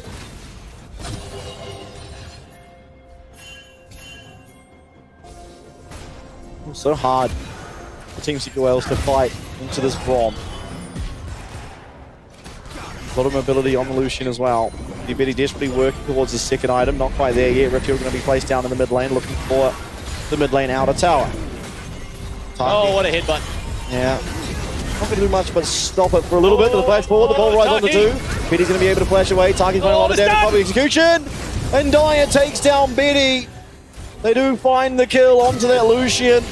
Oh, and they deny the Herald as well. Perfect execution indeed. Taki just running Betty down with the trample to connect on the stun, and it's going to be the big top lane fight. Arja and Hero going at it. The redemption comes through for Hero. And unfortunately, it is just going to be a draw. The judges can't call it one way or the other. Able to get on out of there. Team Secret Wales going to use this pressure around the map to get themselves that mid lane tower. That gets them one singular objective away as well. Whoever gets that next objective, whoever gets that next neutral, will pick themselves up the feats of strength. And it is 35 seconds out. Look how close it was in that mid lane. Yeah. Just Taki, and then ultimately Eddie stalling out the Herald. Hero up at this top side, having got himself back out on the roof, he's looking to try and take the T1 on the top. Aja can only do so much to weather this storm in that range versus melee matchup. Does a great job clearing the wave, but takes a shock blast on the backside. 15 seconds to Dragon number 3, and guaranteed to be the feats of strength to boot. Absolutely. Dire in this matchup, actually ahead in XP. See level 11 to level 12. Now Maple not even halfway to getting there. So a substantial advantage for him. Eddie as well just ticks over to level 12 as I say that. Eddie only at level 11. A substantial advantage when it comes to XP for the solo laners, for the rather carries of Team Secret Wales. Woody going to meet Eddie there in the river. Pack jumps on in, Casa does connect onto the Dragon, but they're looking for a collapse here. Taki jumps in onto Woody, looking for themselves to set up the Glacial Fissure lands onto 2. Taki has to run from the culling. It's all coming through. Dire into the back lines with that perfect execution. It's gonna eat Betty alive. Histo falls once again, but so does Woody. The Realm Warp is just gonna connect. Gets Maple out of disaster. Oh, no. And now PSG Talon looking for the turnaround. Aja dives deep onto Eddie. It's going to be an absolute back and forth. Hero gets himself one. And it's ultimately a 3 for 3. But Aja is a very healthy crop. Hero able to get himself out. Dire has that shroud available, so gets away from Aja on the Renekton for now. Shock blast as well will connect. No one getting the Dragon. Team fight goes even. Maple narrowly making it away. Oh, you couldn't cut that one any closer for Maple. Literally, any other champion, there's a good chance he gets stopped, but it just so happened to be that Akali. No guaranteed lockdown, no CC in the Realm Warp. Gets him out with a hair's breadth of HP. Histo taking his red buff on the top side. Is going to be once again just that little bit later to the part. As you can see that Casa is beelining his way there. This might just go the way of PSG Talon because Histo's clearing camps. Yeah, very possibly. Making his way down now. Dire has the teleport. Fully upgraded now as Hero. He's going to be hitting very, very, very hard. Winter Spike connects, but Caster's already into the Dragon. They're looking to come up the collapse. TP's coming through. Bolt Breaker's being channeled. Great connection there as they find Maple. Absolutely isolated. And now it's the collapse. A cease and desist onto Betty. He's getting absolutely demolished as Hero fights too. It's Testo going down, but only Woody to connect. What an absolute fight, and the hometown crowd is loving it. Casa doing what he can in the back line, not able to take down Eddie, and again, it is just the trigger pull immediately onto Maple. He's not able to get away from Taki, he gets knocked up, he gets taken down, and it is going to be the fight win for Secret Wales. It's going to be the Dragon for them as well, as they're taking themselves a handy lead here in Game 3 and looking for the Artican on top of things. Feats of strength, Dragon number 2, tower number 1 in the bot lane, an absolute routing onto PSG Talon. Everything is coming up trumps for the Secret Wales, and that home crowd buff is in full effect. Absolutely, Artican will be claimed here for Team Secret Wales. Taki almost dies to it, but will not. And the scaling of the center there, the game is in a fantastic position for Team Secret Wales. And PSG, I mean, Casa, yes, he's having a fantastic game for himself, but someone else has to step up. What an absolute catch there onto Maple. Off the back, Taki's engaged. Histo then collapses, finds the cease and desist onto Betty. The redemption only extends his life out that second more. But Hero slams the hammer down for 2, destroys the PSG Talon bot lane duo. And Casa can't quite get himself over that finish line, falls before he claims a kill. Team Secret Wales in the driver's seat. Very much so. Continuing to run away. Look at the XP now. Level 14 to 12 in that middle lane. Maple having an absolute rough one here. Does have himself those 2 items now, so the safety almost there once that 10 stacks come through on the rower. Absolutely. It's not like he's not doing damage, but the amount of CC, perfect execution coming on in. Maple, can he get the Realm Warp out? Yes, he can. Taki Just a little bit too late to the party there to give that CC denial. Carson and Woody here now. Trying to defend this tower. It should just be going down though. No real way for these two to defend it. Almost connects that Q onto Maple and stops us back there, but wasn't able to do so. All the while, RJ at least doing something on the side lanes, getting himself the tower. The much needed gold for both him and the team. Although it hasn't gone down yet. It might not even might not even. Hero turning up. Preps it for a little bit further down the line for PSG Talon. Unfortunately, I think you'd like that one to go down. Just gives that a little bit more of an opening on the bot side of the rift. And what was a phenomenal start for Casa is quickly turned on a dime. Oh, Taki's pulled that trigger again. He's found Betty. Woody's in trouble. He can't stick to his ADC. In comes the cease and desist from Hizdo. And both the bot lane duo of PSG Talon fall. Hizdo gets himself two. It's Hero now in trouble on the bot side of the rift as Aja and Casa get a massive shutdown, but they're being hunted. This dog is not safe. It may have just had its day. Dire looking for the perfect execution, but won't get it here as unfortunately it had been fully committed. Making it out. It's a 2-for-1. Sure, Betty and Woody fall. They're able to pick up that kill on the bot side onto Hero as well, but Maple gets himself a tower.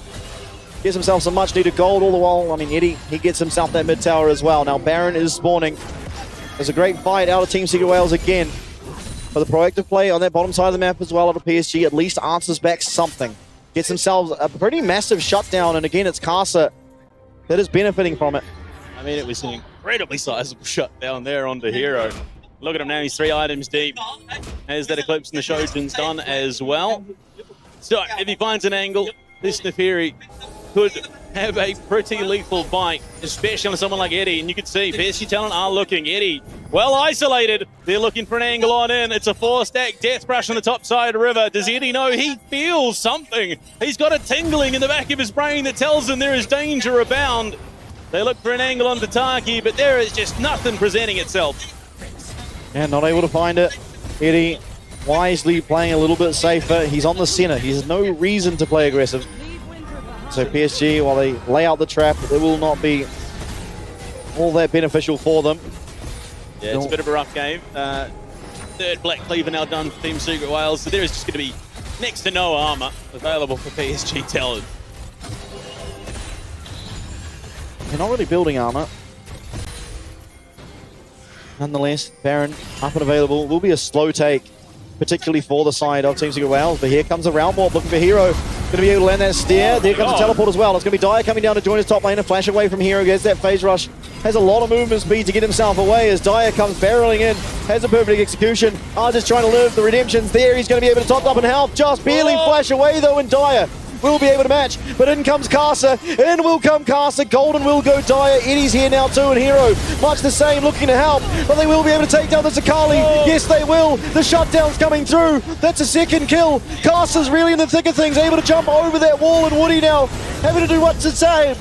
Oh, here comes Hizdo. Cease and desist. Casa's now in trouble, and he's just been locked up, knocked down, and taken out. The culling through. A 3 versus 3. Can they find an angle? Maple's low. The ball break gets flashed out of. What a route coming through. They turn it around. Taki's gone. It's Hizdo and Eddie, but it's going to be an absolute routing. Eddie on the run, needs to get himself away. The concussive blow's not going to connect. Gets the route. Will get himself the safety, but what a dicey affair. Such a close fight from beginning to end. I mean, Arja nearly makes it out. Dire overcommits to take down that Renekton and gets paid, or gets punished for it very, very hard as Casa and Maple are able to find him. The bunch of shutdowns go over the side of PSG. They're able to get themselves the Dragon off the back of it too. And all of a sudden, we've also got a game 3 on our hands here. Absolutely. Just goes to show that you can never, ever count out our finals weekend teams. 80 stacks under the belt now for Eddie's actually ramped up quite nicely since the last time we checked in, so he's going to be having some decent range to keep himself clear. Okay, I thought it was... no, Dire is very much alive and on the rift. He's good. He's up in that top lane, happily farming away. Dragon is live. Baron is alive at his dome. Here on the top side, River Woody could be an easy target. He's not the person you want to use that cease and desist on. Absolutely not. Team Wales still very, very strong in a great position. Betty desperately trying to get himself towards the third item while Betty Woody's already isolated. well and truly there. Yeah, Woody's got that door up, but it's not the right direction. It's a great glacial fissure though. Has he bought himself enough time? No, Tarki flashing in, going to be able to get that kill over onto the support of PSG. Now 4v5 trying to defend this Baron potentially. Way overextended on the Braum there, an absolute no man's land. Great little pinch from Team Secret Wales. They start that Baron up. It is going to give Aja the time that he needs to finish off that tier 1 on the bot side. Better late than never, I suppose. We'll have the TP. They get himself to the mid lane. They're looking for Dire. 5-point strike does go out.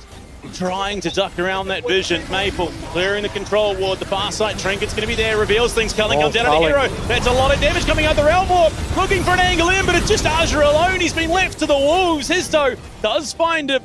And now we're stacked up. The advantage there for Team Secret Wales. Split Shuriken was connected, but didn't get followed up on Casa. Trying to split the difference in the back line. Catch by that Vault Breaker. What an angle from Histo. Betty just gets absolutely demolished by this Dire Akali. Maple goes golden, but there is nowhere for him to go. Now on the top side of things, it looks like Casa might be winning out over Histo. Eventually doesn't, but Woody, who just respawned and ran to the play, might be run down and taken out again. And Team Secret Wales, with the Ace and Baron, should be able to find their way to win here. Game number 3. They charge on down the mid lane as the home crowd roars. Team Secret Wales with the hometown buff are looking to charge down the Nexus Towers. Woody and Aja with all to do. Tower 1 falls, cease and desist comes in. Absolute demolition of the Crocodile. The second Nexus Tower falls, Betty. There's nothing you can do here, champ. He's just throwing shots to the wind. Oh my God, Dire. Dire able to absolutely mop up the bot lane, and Team Secret Wales now get themselves a second and put themselves on match point here in Da Nang. I know the VCS fan hopes took an absolute beating, seeing that it was 2 PCS teams and only the 1 VCS representative for home finals. But if Team Secret Wales get one more victory, it would be an absolute civil war for the LCP in the grand finals, and it would do absolute bits for the home crowd hopes. Absolutely, they are but one single win away, and again, just playing so well as a team. And I think Taki in this game on the Alistair, so pivotal for their success, if not off him finding those picks onto Maple. Dire as well, navigating the lane phase, playing the side lanes to perfection. These two really played so well. And now, as we get ever so closer, match point for Team Secret Wales. It's PSG who have to go back there and work something out, because Casa is having the series of his damn life and it's not working. Oh, he can't do it alone. He needs some support. But unfortunately, they're well behind enemy lines, and the support is not coming from the home crowd because they have one singular focus. It is cheer Team Secret Wales to the grand finals. The only team domestically that has taken down CFO. And look, maybe this hometown buff is what helps them do it again, but it is not over. The bell has not tolled for PSG Talon just yet, Bestian. There is still at least one more game to go, and it could be the one that forces this series to a game 5. Yeah, and it would be kind of sad to be here and do our obviously lower bracket finals and not have Silver Scrapes come on over the big speakers, you know, blaring in my ear, right there in fact. But I mean, it's going to take a lot. I think Casa, kind of the only person that is playing on PSG like he wants to win. Not to say that, you know, people aren't trying to win, but he is really putting in the work. He's steamrolling his lane. Like, Yeah.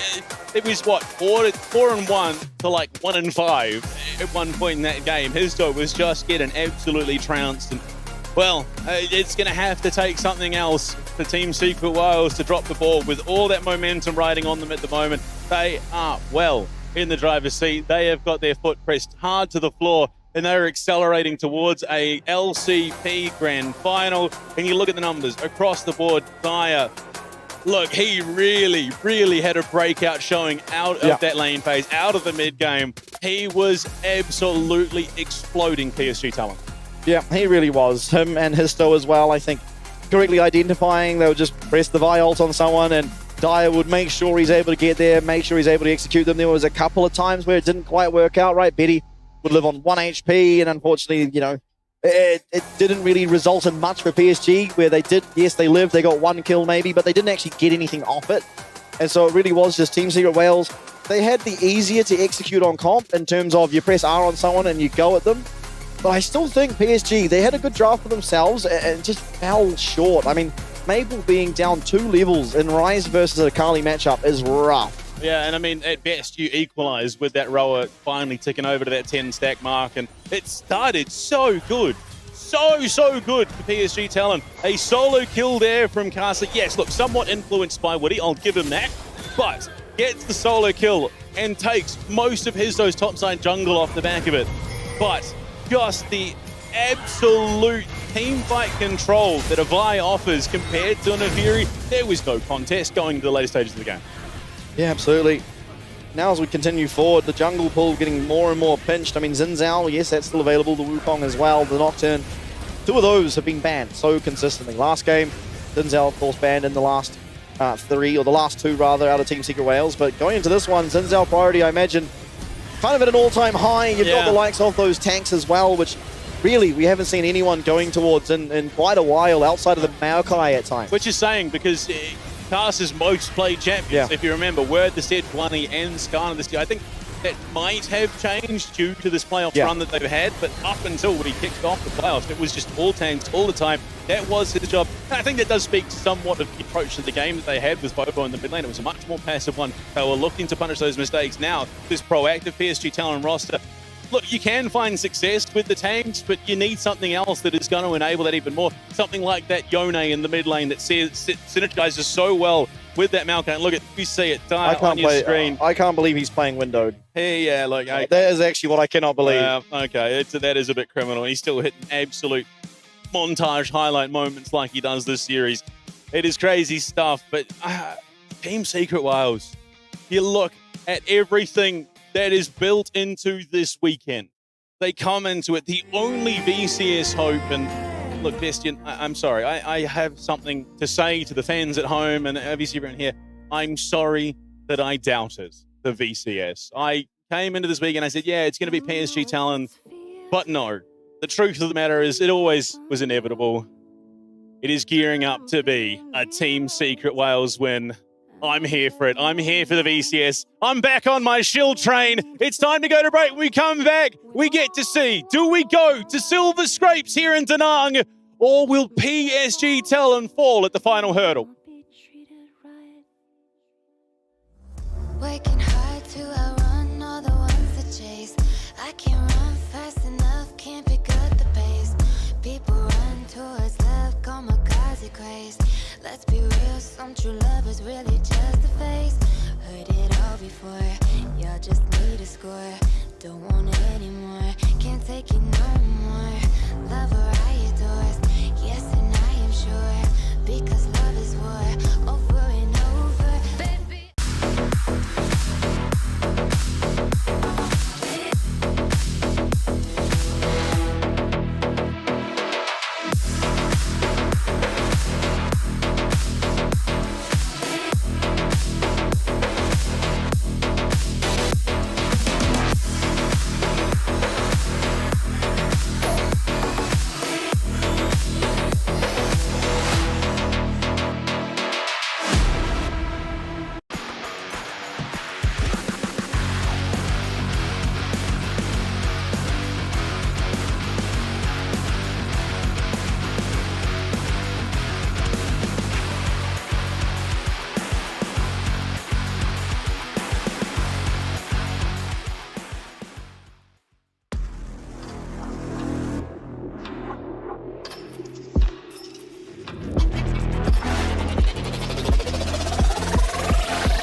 The blossoms fall, and the black rose rises. Do you feel like the heroes of this story? Coming to save the day. You're pawns in a game that's already been decided. You will fight, as good soldiers do. I will seal you away once more. Your age has passed, Darkin. Stay buried.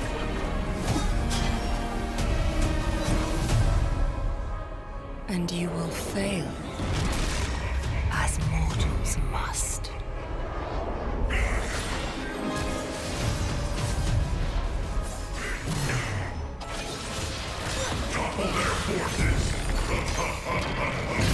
Your course was doomed the moment you left Demacia.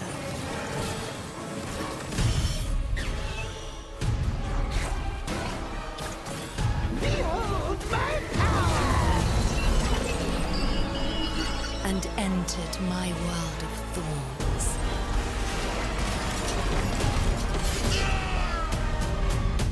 Make your final stand. And see how your story ends.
Competition like this stalls for no one.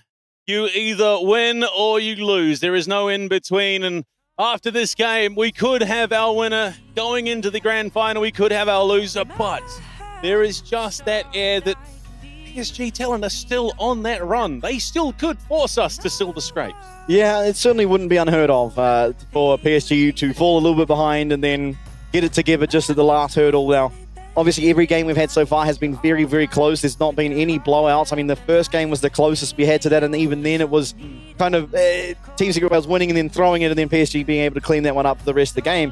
Since then, much the same has continued to happen in the early game, but Team Secret Wales have actually been able to close out. So, going into this one, mid-game has been a point of question for both of the teams, I think, realistically, where yes, there's a lot of priority around these dragons, and they're fighting over these dragons, but I think the ways they're looking for these dragon fights have been very questionable.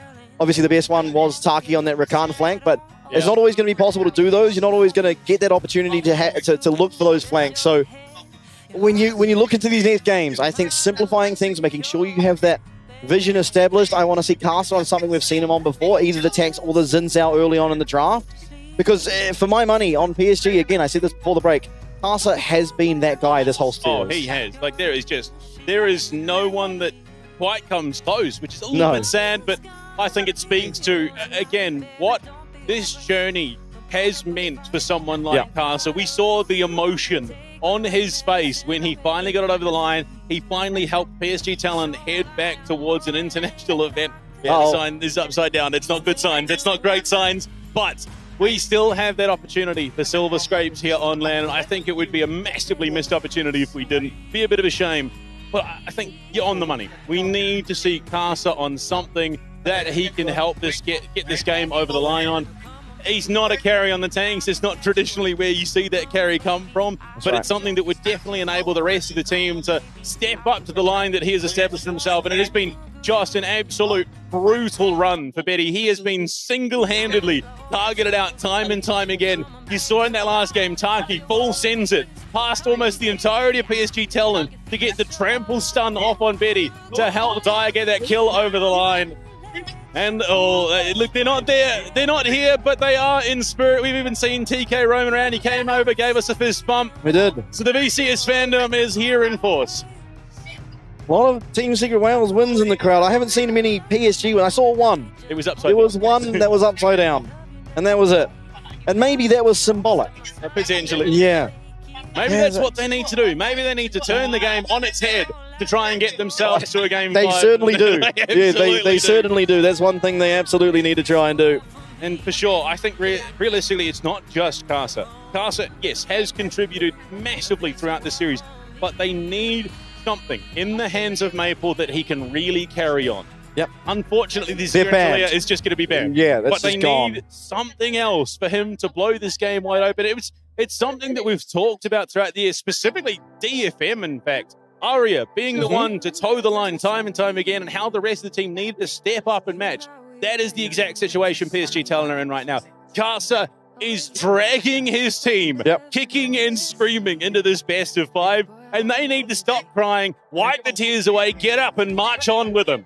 Yeah, on the other side of things, I'll word it exactly how the man worded it himself as this, TK on your screens. Taki has been, quote-unquote, working on PSG so far. I think he has had some pretty, obviously winning game 2 on the Rakan almost single-handedly, and even in game 3 turning it around on the Alistair pretty much single-handedly. And TK in his VIP seats over there, as you said. He's hard to miss. He's an absolute character. He did pay us a visit, which did. was kind of nice. It is, absolutely. But, I mean, at this stage, there's that little bit of a safety net for Team Secret Wales. They're not out of it if they drop this game. They still have that potential for a game 5. Red side, we head back to the trend that all but defined this playoffs bracket.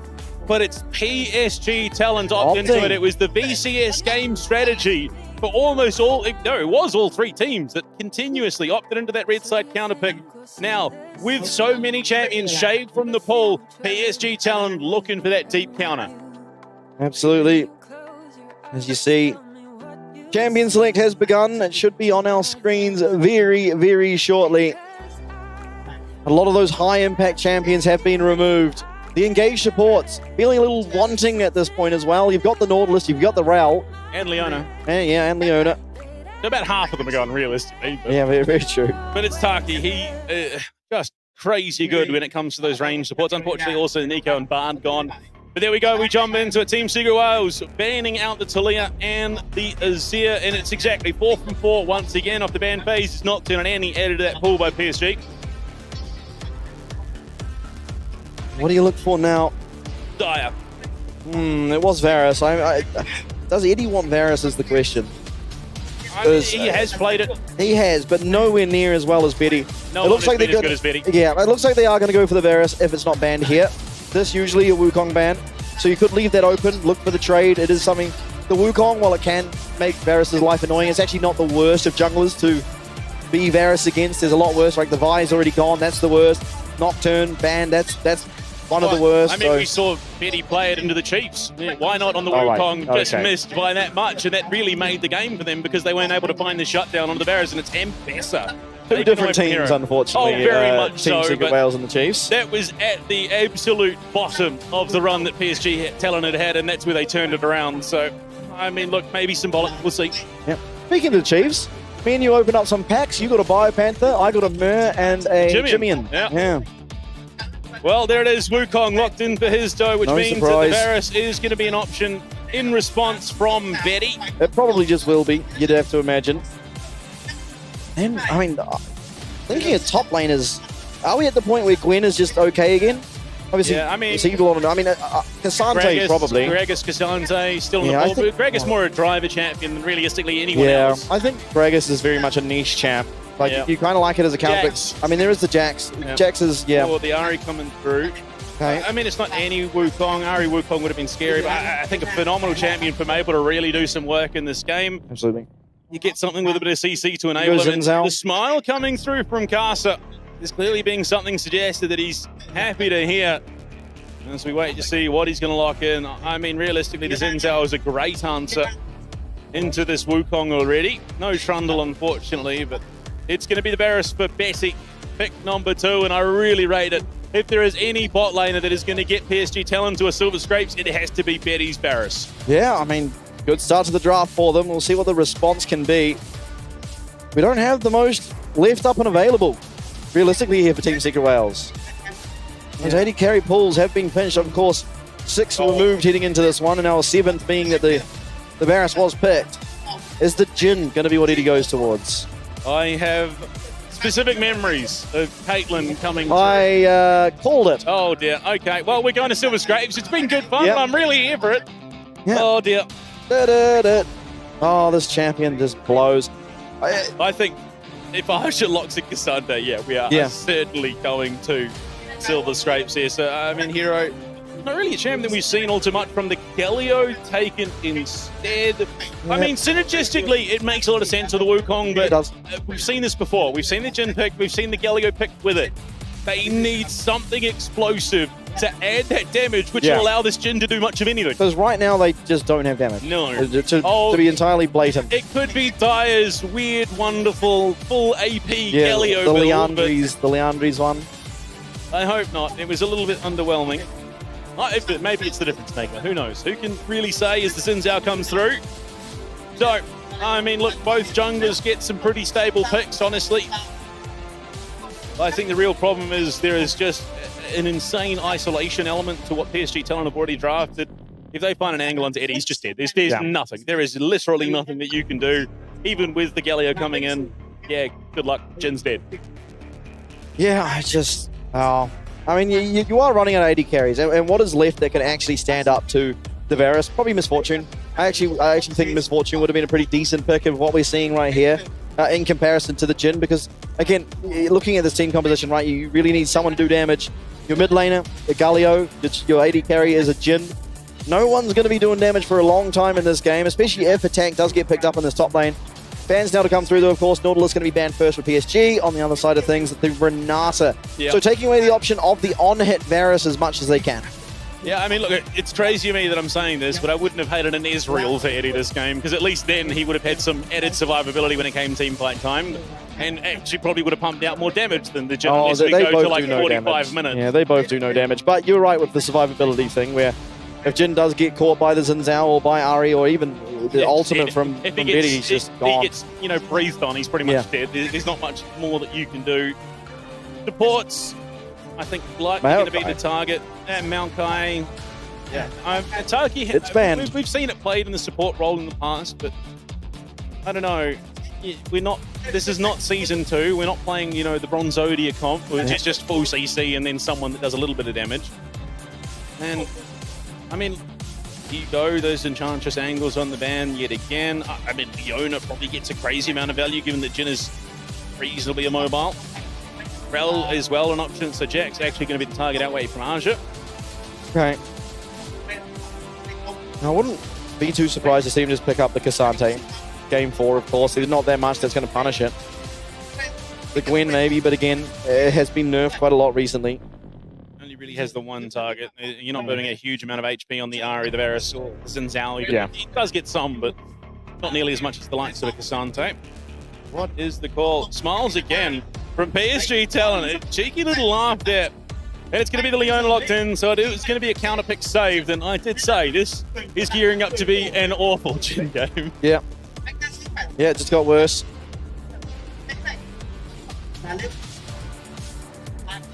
It's a shame that PSG Talon banned the Ambassador, because that would have actually just been the final nail in the coffin for a Jhin. Yeah. Oh dear. Much the same for Varus, realistically. But Yeah, that is also true. The comp for PSG Talon is a little bit better at dealing with what's been drafted. The Gwen does come through for Hero, potentially anticipating that Cassante. Yeah, but now you can just not pick the Cassante. What do you pick, though? The Jax is banned, Renekton's gone. Yeah, I don't know. I have no idea. You can just go Cassante and try and survive the lane. Obviously, you will be very strong when it comes to Galio. Can't do anything to you, neither can Jhin. But there is actually damage for your team comp now for Team Secret Wales, being that the Gwen was locked in. There you go, the Rel. Yep. As we whistle away at pretty much the last engaged support. Unless you really want to go desperate and go Thresh. but nah. Okay. Look, actually does reasonably well in that lane. Yeah. And Aja, again, has been a pretty phenomenal in the past. I think it's a good Nah game. I think in the lane is perfectly fine, and then ultimately, again, there's not that much damage for you in the side lane, so as long as you're not dying to Gwen, you can usually find your way to get to these team fights with the correct Nah bar stacked up and hopefully come in with those ultimates. You're also able to follow up on what Maple is going to be trying to do in that 80 mid lane position. And you've now got 3 champions that just tank the curtain call really well, because Nah, when he goes Mega Form, is just an absolute beefcake. And Leona on top of that, Xin as well with that Crescent Sweep, just going to nullify all that damage. I could not possibly think of a worse Jhin game. Yeah, no, that's just classic. Oh, honestly, every time I see Jhin, I can't imagine a worse Jhin game. But the fact that Jhin into Betty, who has been unarguably the best Jhin we've had this year in the LCP. Yeah. Fist bumps out as we head on to the ref for game 4. Oh, Bestian, we are so close to Silver Scrapes, and Team Secret Wales may have just nudged it over the edge. And this could be the last time for PSG in the year 2025 of the LCP. They have to make something work here. Unfortunately for them, it's been struggle street for everyone that isn't called Casa. Maybe they just all need a name change. It's everyone. It's all PSG Casa. It always was. And realistically, if it was ever going to be, it would have to be this game. And we load onto the Rift now for game 4. It's Team Secret Wales leading 2-1. And PSG with their lives on the line here in the LCP. And it's Betty's Varus to get it done. Oh, there are a few bot laners scarier in this man's hands than the Varus. This is going to be an electric game, Taki. Just a little bit too late to stall out the recall there from Woody, who thought he was a later stage in the game, was beelining towards the top, but now going to be heading back down to the bot lane to join his AD carry. Oh, this is going to be a game and a half. I'm here for it. Via 3 games in a row now on the melee mid laners. This time more of a beefcake than a dueling mid laner that he was on in the last couple, or assassins. I don't know what you call them. Yeah, originally I think Silas was classified towards the assassin type. Yeah, he's definitely a duelist now. Yeah, he's fallen off somewhat in terms of that. I mean, look, he's got crazy bursts still, but far from how crazy it was. Yeah, if he's one-shotting you, he's just very far ahead. Yeah, when he was pretty much like that on release, now less so. I mean, going into this lane phase. Oh, okay.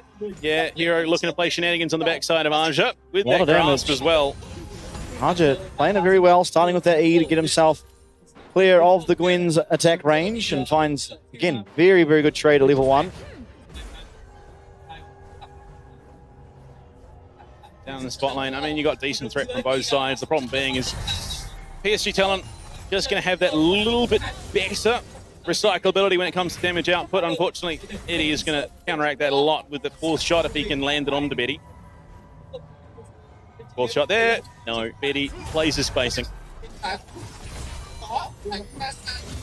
Oh, the deadly forest. What an ability. Now, both junglers headed to the top lane. Early TP from Hero. Yeah, just lost so much HP level 1, probably made it a bit difficult to lane. Am I seeing that he has 4 potions? Yep. Didn't get enough gold to get anything else, so stacks up the potions so he can look to trade a little bit more aggressively. Hizdo in on this red buff. Last time it was Casa invading, now it's Hizdo looking to beat down on the Zins out. Casa can't turn it around. Wind meets lightning, charges on in. Why is he hanging around? Will hit that blast cone, get himself away, but Hizdo this time gets a bit of revenge. And we'll be able to pick up this red buff for himself again. Casa having to return back to base. Aja not able to help him out. We'll see where he goes. Headed to the bot side. There is nothing up there though. So unfortunately he's going to be missing out. So tempo control well established by Hizdo, and I think that's exactly what you want. The Team Secret Wales to close this one out. Eddie just going to be struggling a little bit now after they both bot laners transition towards that level 3. Ooh, deadly splash off the money. Watching both AD carries not quite connecting on their skill shots there. I guess no harm, no foul. Casa coming into the bot side, maybe looking for a tower dive here. Eddie is gonna get healed up, but this interplay connects, looking for the knockup. Eddie flashes away. It's first blood, but it's answered immediately. Unfortunately, the kill does go the way of Taki. Teleport out from Dire, but it is going to be a slow teleport. Crash down onto Casa. Has he been isolated here? No flash. This could be a kill. Justice punch on in. The taunt lands in Dire. They make it a 2-for-1. 2-for-1 found for Team Secret Wales. It does cost the teleport out of Dire, but Maple uses his to go back to the middle lane. It's a big, big win. Sure, they're able to find Eddie. Eddie loses both of his summoners, but it was no clean affair. Well, that's one way to initiate a lane swap, and Woody coming in for an assistant here to Aja, who's taken some damage, but this could be that turning point. Aja, he's got the lead, he's got a longsword as well, but that Na's going to run out. Hero jumped on, will flash. I don't know if that was necessary, but drags Woody just that little bit deeper into the lane. No, definitely didn't feel like you needed to do that. Taki now coming up to the top lane. The flash, the Q, the knockup's not going to be there, and Aja gets himself out with a flash of his own. Deck out the Hyper, so would have been pretty happy. Either way, the Hero not having that flash means that they couldn't collapse in if they wanted to start this fight. Taki, will he remount, look for a knock-up onto Woody? I don't think that's really the target you're looking for. Maple in the mid lane. Dies finally got himself back here. Oh, Justice punch forward, lands the taunt, but the Spirit Rush is going to be there for Maple. There's no real kill threat, but oh my lord, popping this Fox on the head. Dire with a big slam. And a lot of damage coming out of Dire. Maple not having the greatest time for himself. Desperately trying to get towards that lost chapter, get himself his items online, but for the time being, this Galio with the base stats is just going to be stronger out of the two champions. Now Pinkboard plays down by Casa. And again, it's another early game going the way of Team Secret Wales very handily as 1k gold at just the 6-minute mark. But the bastion of hope that has been Betty for this PSG Talon roster has a kill early. Could look to be that point of strength going in the later stages of the game. Unfortunately, has just been hunted down by Taki time and time again. But if he can play his spacing, he is essentially a turret on his own right. Absolutely. Taki teleporting down to that bot lane with that unsealed spellbook, but Woody's there to match. So evening up that matchup down there. Maple and Dire both level 6 as things stand, but Dire in a much better condition in that mid lane. Hit by the charm, we'll get the taunt off, but did connect on that Justice punch. Well, I'm here at this stage in the game. Dragon is up and alive. Grubs about a minute 10 away. You look at the team fighting potential. Meganar is up at the moment for Aja. Getting that rage fast act is going to be a little bit of a timing issue depending on what objective they want to prioritize. And with Hero ticking over to 6, having that needlework means that there is some scrap potential to be had.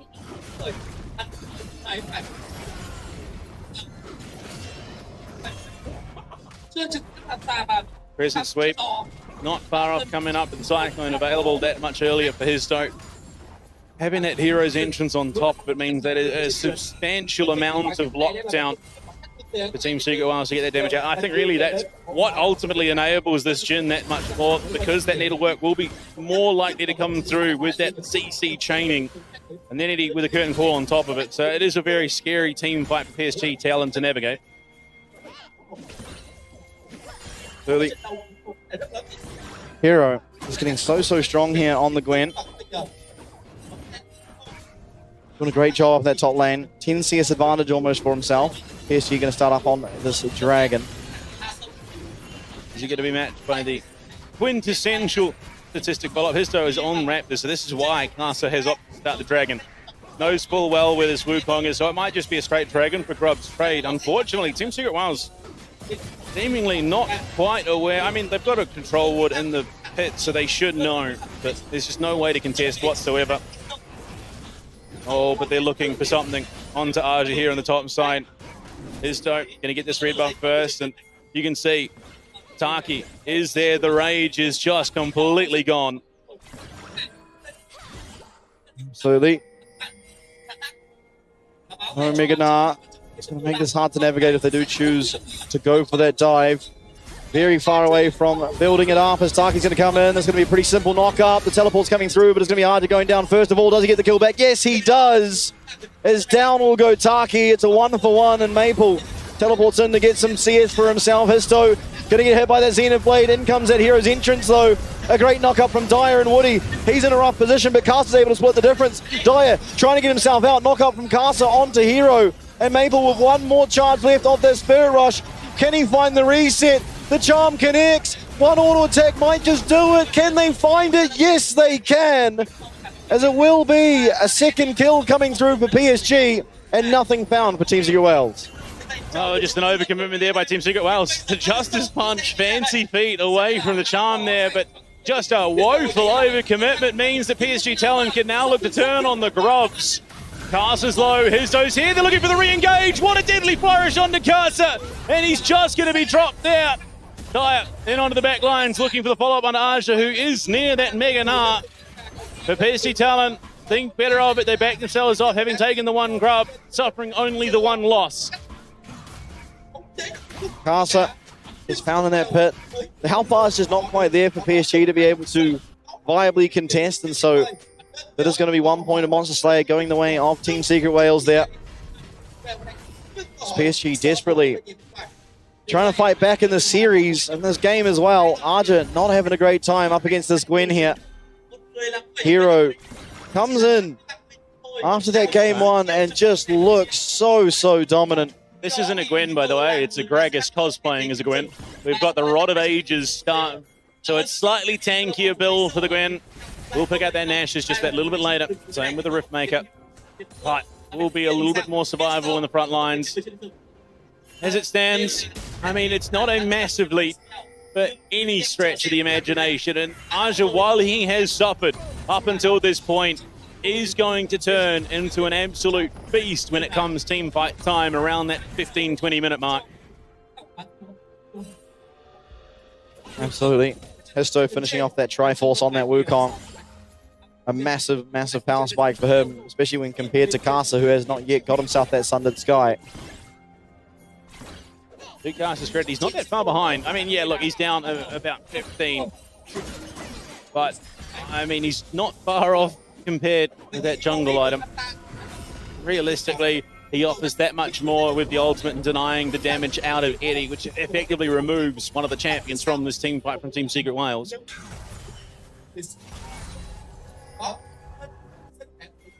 Eddie, though, has had a really good, I mean, all of Team Secret Wales really having a good series for themselves and looking to replicate that in Game 4. Again, they just have themselves a 1k gold advantage and steadily holding on to it. A long way to get this one across the line, of course, but at least so far so good for the hometown favorites. Oh, Histo looking for an angle in, but unfortunately, for Betty at least, we'll have to burn the flash to get away because the Deadly Flourish comes through, and that's exactly what you're looking for. To continue that trend that was ever so present earlier in the year for the LCP, the classic, the quintessential, the age-old Varus beatdown. Going back a little while, but look at the kill on Argy. He gets one back, and Woody not quite connecting on the Solar Flare how he'd want to, but does on the Zenith Blade. As Dyer comes in to save the day for a little bit.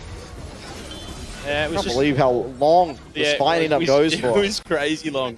But, I mean, yeah, Chains of Corruption just goes woefully wide. I think it's flung past the window of the stadium, actually. But just then, Team Secret Wales proceeds to overcommit to the fight here, and Hero ends up going down. So it was not like it was a completely flawless play from Team Secret Wales, and if those opportunities keep happening, then there is definitely an avenue back for PSG Talent.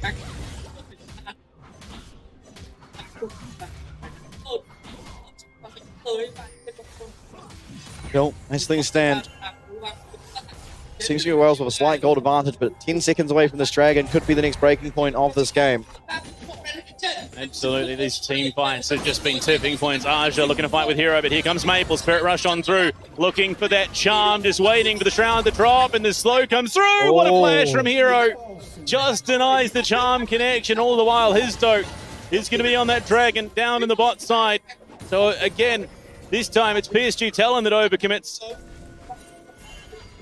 There's going to be the dragon picked up. Teleport coming through. This could be dangerous with Woody in the area, but... Oh, the charm connects. Oh, Solar Flare will not, but the Narol will, and Arja Redemption. should be able to claim this with the Redemption, and Arja's going to go down. What else can they find as Woody takes a massive chunk of damage? Another tower shot. That's a double kill for Team Secret Wales, and Maple has to try flash. Dodges one, dodges two, will not dodge the 3 or 4. As Team Secret Wales respond to the play, and Redemption saves the day. Oh, it looked like Hero was dead to rights there off the TP, but Team Secret Wales know full well that he is about to be targeted out, and they throw everything they can just to keep him alive, and in fact turn around to the point where you saw Maple just flash, fearing for his life, justifiably so, and Taki comes in. I mean, Taki is 1,200 gold ahead right now at 2-1-5. Unfortunately, not quite with the damage to be able to take down Hero before that Redemption comes through. Means he gets that big influx of HP. Arja gets killed by the tower. Woody does too, and Maple finished off by that curtain call. What was a 1k gold advantage is now 3 almost in favor of Team Secret Wales, as they look to take their claim into our grand finals tomorrow, up against none other than CFO. And realistically, you wouldn't want it any other way. It only seems fitting for the LCP 2025 finals to be representatives from both the VCS and PCS. Right now, it is looking like it could be a certainty.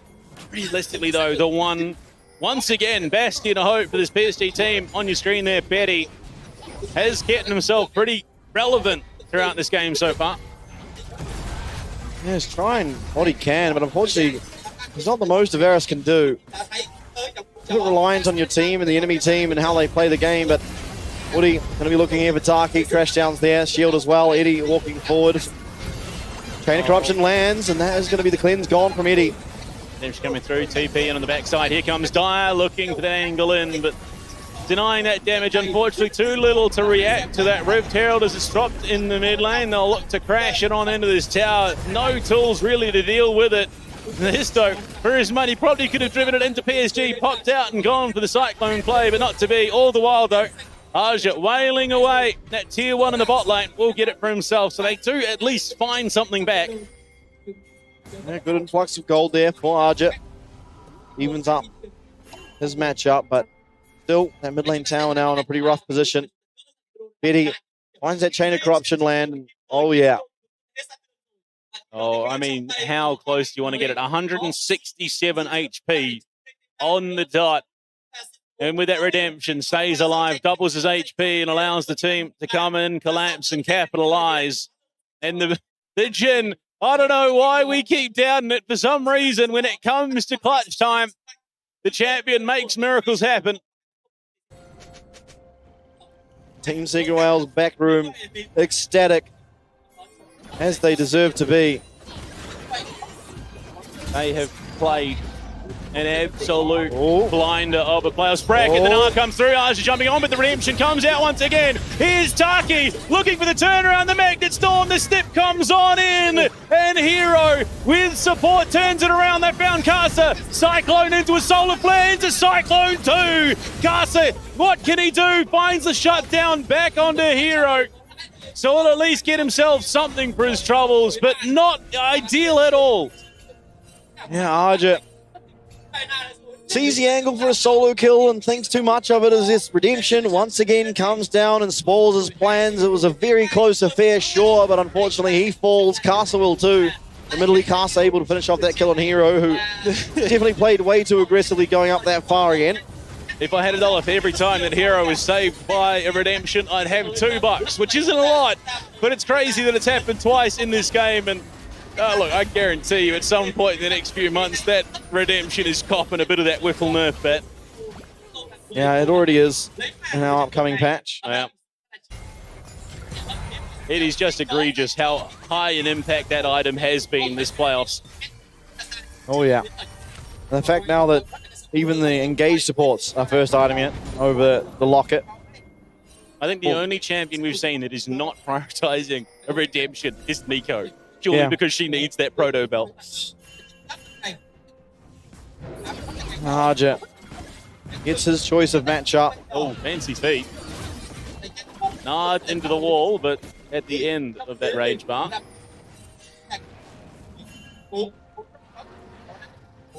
Histo just waiting in the Dragon Pit. Oh, no. The Death Brush Wukong.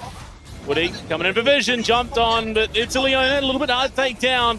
Looking for the smack, Deadly Flourish comes through. That is a dead Leona, if I've ever seen one flash through, but in over the wall is Dyer. And that engaged tool in Woody as Leona support is now gone. This is a free Dragon, and likely going to be a free tier 1 in the mid lane too. And Dragon will be taken out pretty quickly. It was a great setup, just waiting in that Dragon Pit. As soon as Woody comes up, get him, slow him up. The Dragon, the Ocean Dragon, going to slow him consistently and makes landing that Jin W oh so easy. And from there, the follow-in, pretty simple. Arakan now coming out onto the map, the teleport coming through. This is going to be Woody coming in. We must remember the age-old truth of the LCP. If a game can be thrown, it will be thrown at Arakan. Oh no, not again, Woody. He's been found. The Deadly Flourish misses his time, but it just does not matter. Solar Flare through, he cannot connect, he's got no flash. He is just dead to Eddie. Yeah, and Arja having to run away as well as Histo and Taki following him down. Castle waiting in the wings. Has Taki gone too far forward? It looks like he has. He's going to get taken very low with the crash down the redemption. Can Castle finish it off? Yes, just in the nick of time. And now Maple with that Spirit Rush trying to get himself on the back line and maybe able to find a charm on Histo, able to take him out. But no, Eddie, first of all, takes down Casa. Maple, with such a small sliver of HP, is kiting around this fight about as well as he can, but still not finding the kill. But Dyer will. And Arja, he gets his redemption of his own as Betty desperately tries to clean this up and will find the shutdown over onto Histo. But Dyer and Eddie will be approaching. The cleanser's here for Betty. He uses it too early. Dyer chasing down this Varus. Trying to kite around as Betty, but the knock-up's there, but so is Woody. Oh, Betsy feet! Betty gets himself out, and this is why he is one of the best in this competition. Unfortunately, the rest of his team gets wiped. Team Secret Wales up 14-6, cleared by nearly 4,000 gold, are going to get themselves to tier 2 on the top side as well. It's a lot more gold now into the pockets. Dyer already using that Justice Punch, has to be careful. Solar Flare comes down and will land. Casa, can he find his way onto it? The teleport coming through. Taki's here, finds that Q, finds that stun, and Casa still going forward, but a lot of damage coming out of Eddie. Arja tries to find his way onto the Jin, so does Casa, but Casa's going to get torn up. A lot of CC coming out of Dyer. Casa's going to die, but so will Dyer, and Eddie's going to fall as well as PSG back onto the map in an explosive way. How is this the same team fight? What is going on?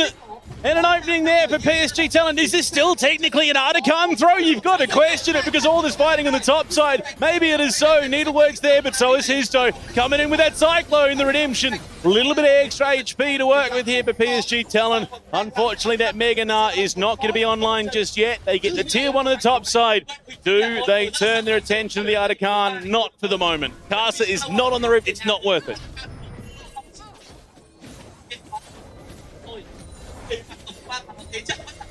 Arakan still up. Some way, somehow. We've just had 2.5 minutes of straight fighting in the top lane. I don't really know who won. I think PSG did. I think. Yeah, only because the Arakan wasn't taken. Yeah. Yeah, it was kind of a wild turn of events. I think probably one of the longest team fights we have just because they worked their way so far onto the PSG Talon side of the Rift. And again, Betty has still not died this game. He has still kept building up what he can in the pocket. My God, the fancy feet in that fight. He should have died time and time again, but he just dances around Dyer, denies the kill, draws things out long enough for the team to get back and involved. What a game. And 3 items here for Eddie, but just the 2.5 for Eddie. A sizable advantage for this Jin. Oh, this is going to, okay, at the tail end, so we're not going to do the whole fight from the perspective. And Betty, I mean, he just is so clean. as this bot lane. And look, yeah, you think he's dead. You could end the clip here and you think he died, but no. Cleanses out, still gets taunted. He's just dancing around Dire. Look at him go right now. He's clicking frantically. But then comes in Woody. Misses the Zenith Blade and still helps his bot lane survive. Oh my lord. This Betty guy is crazy. Yeah, dodging out of that Galio Q. Kind of insane. 24 minutes in. And how was RJ up so much gold? What happened? 3 kills. He's had a decent amount of time up on the towers, got some blades. I think it's the towers. But, I mean, realistically, it's gold that is much needed. Has the Steerax now as well, so it's going to be a little bit harder to finish off in these team fights. But you look at, even with that lead, Hero has still got a fully stacked Rod of Ages. He's still got the Rift Maker. He's got the Seekers now on top of everything. It's crazy that we're only 24.5 minutes into this game because the fighting seems so stacked.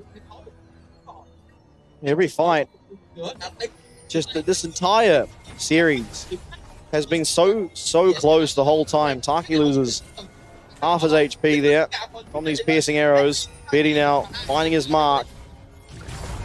Won't be able to connect onto Eddie. 3 neutral objectives alive at the moment.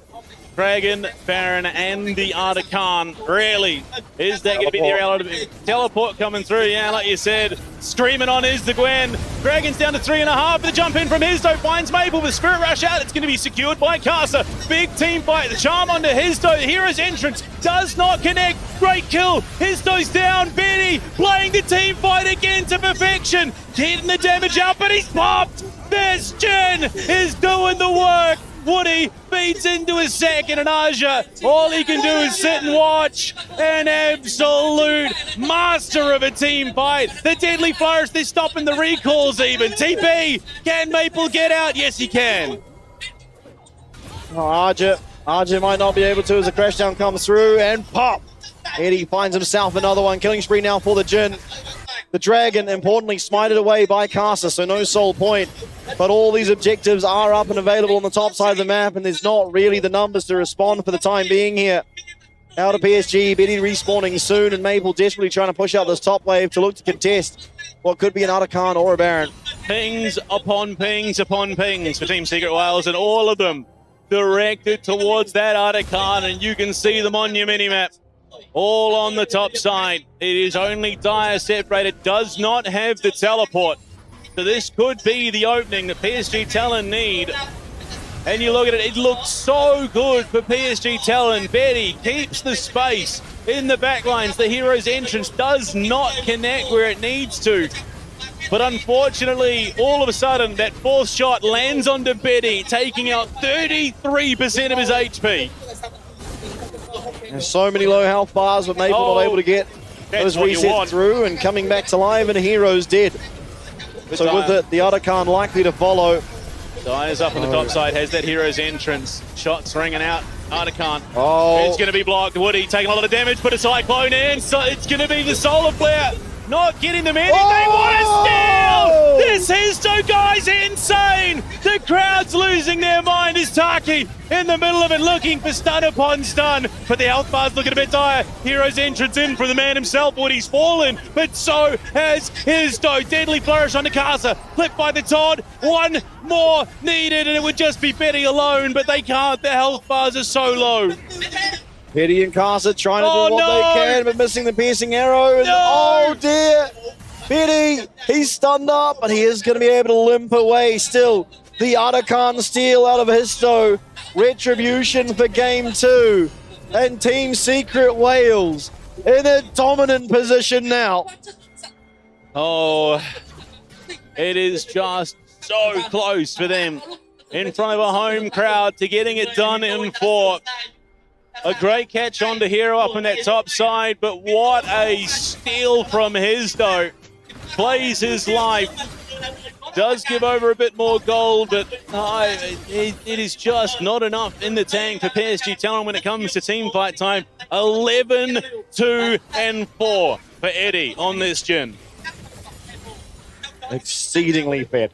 I think is the easiest way to say that. And in a position now to get this one across the line. 4 items for him, only the 3 for Betty. Betty not really able to connect with these piercing arrows like we've come to expect from him. Unfortunately, a few crucial ones that could have potentially made the difference in that last fight do go awry. As has this entire game, it feels very much awry. But it is not over, and you can never count it as over until that Nexus falls, of course. PSG Talent were the masters of biding their time throughout the better portion of this year, and only a single player in that roster has changed from then and now.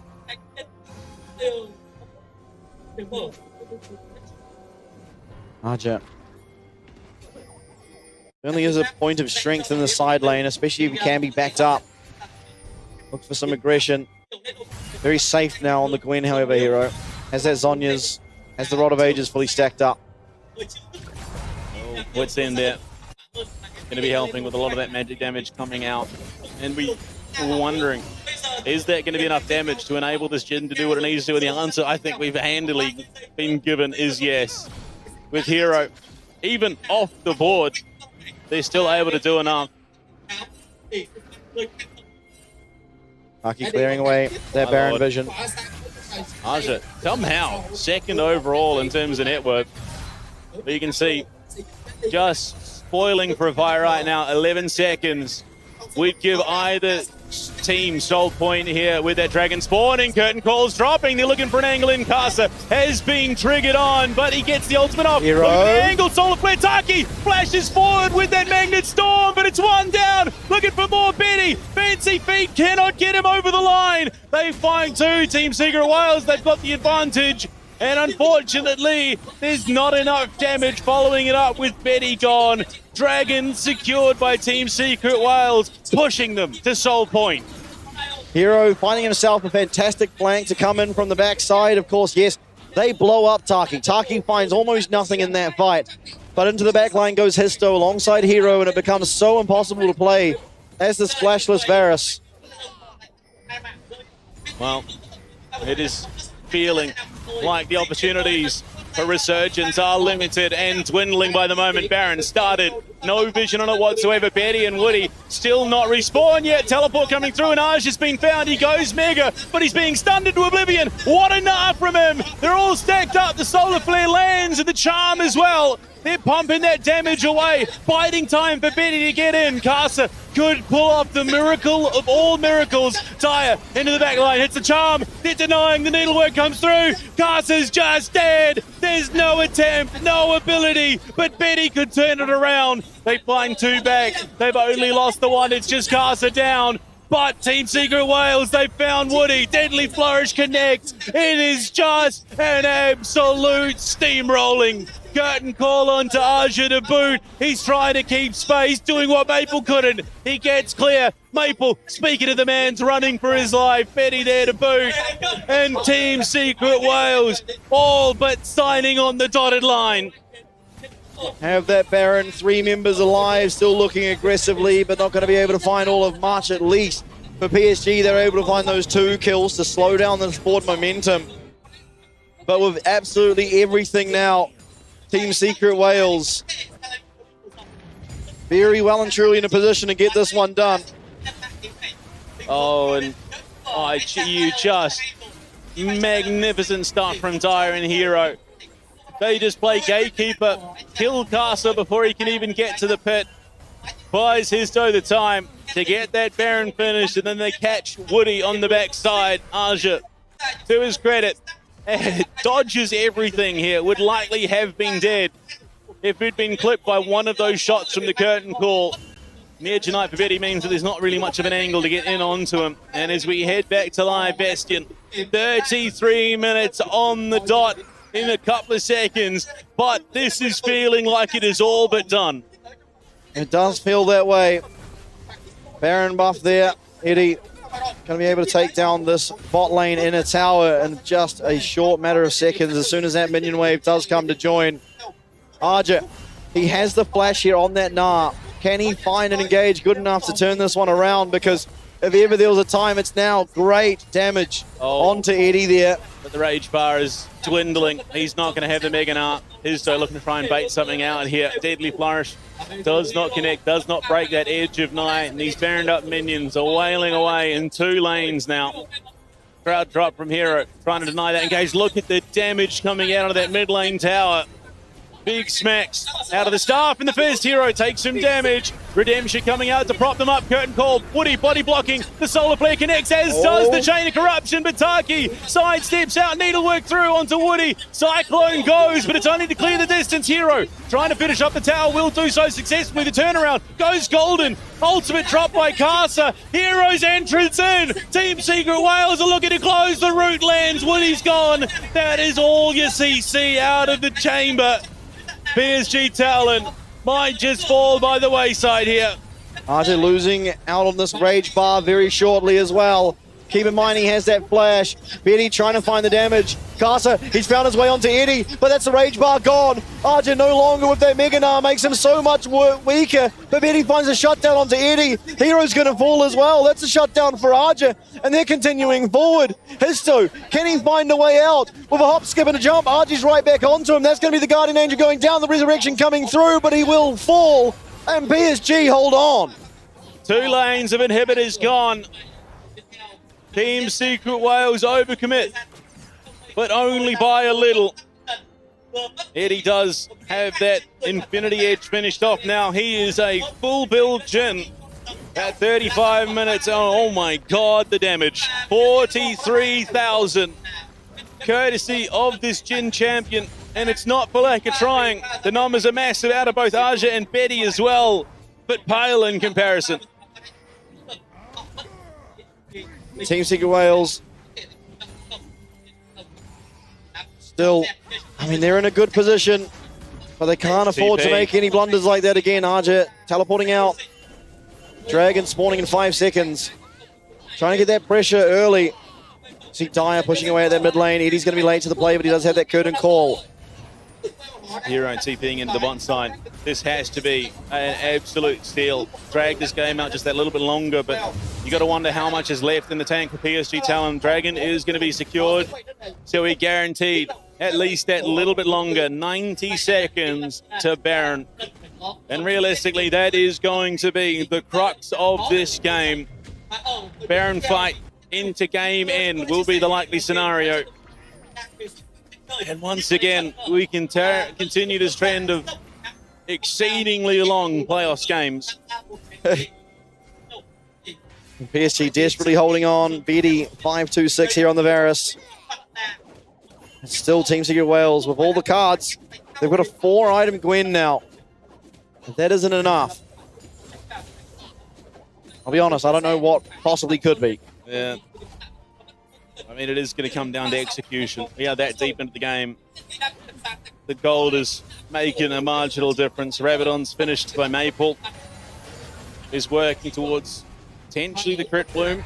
Could be the point staff even, but full build for a good long while now has been Eddie. Well, there you go. Betty as well, also hitting that full build.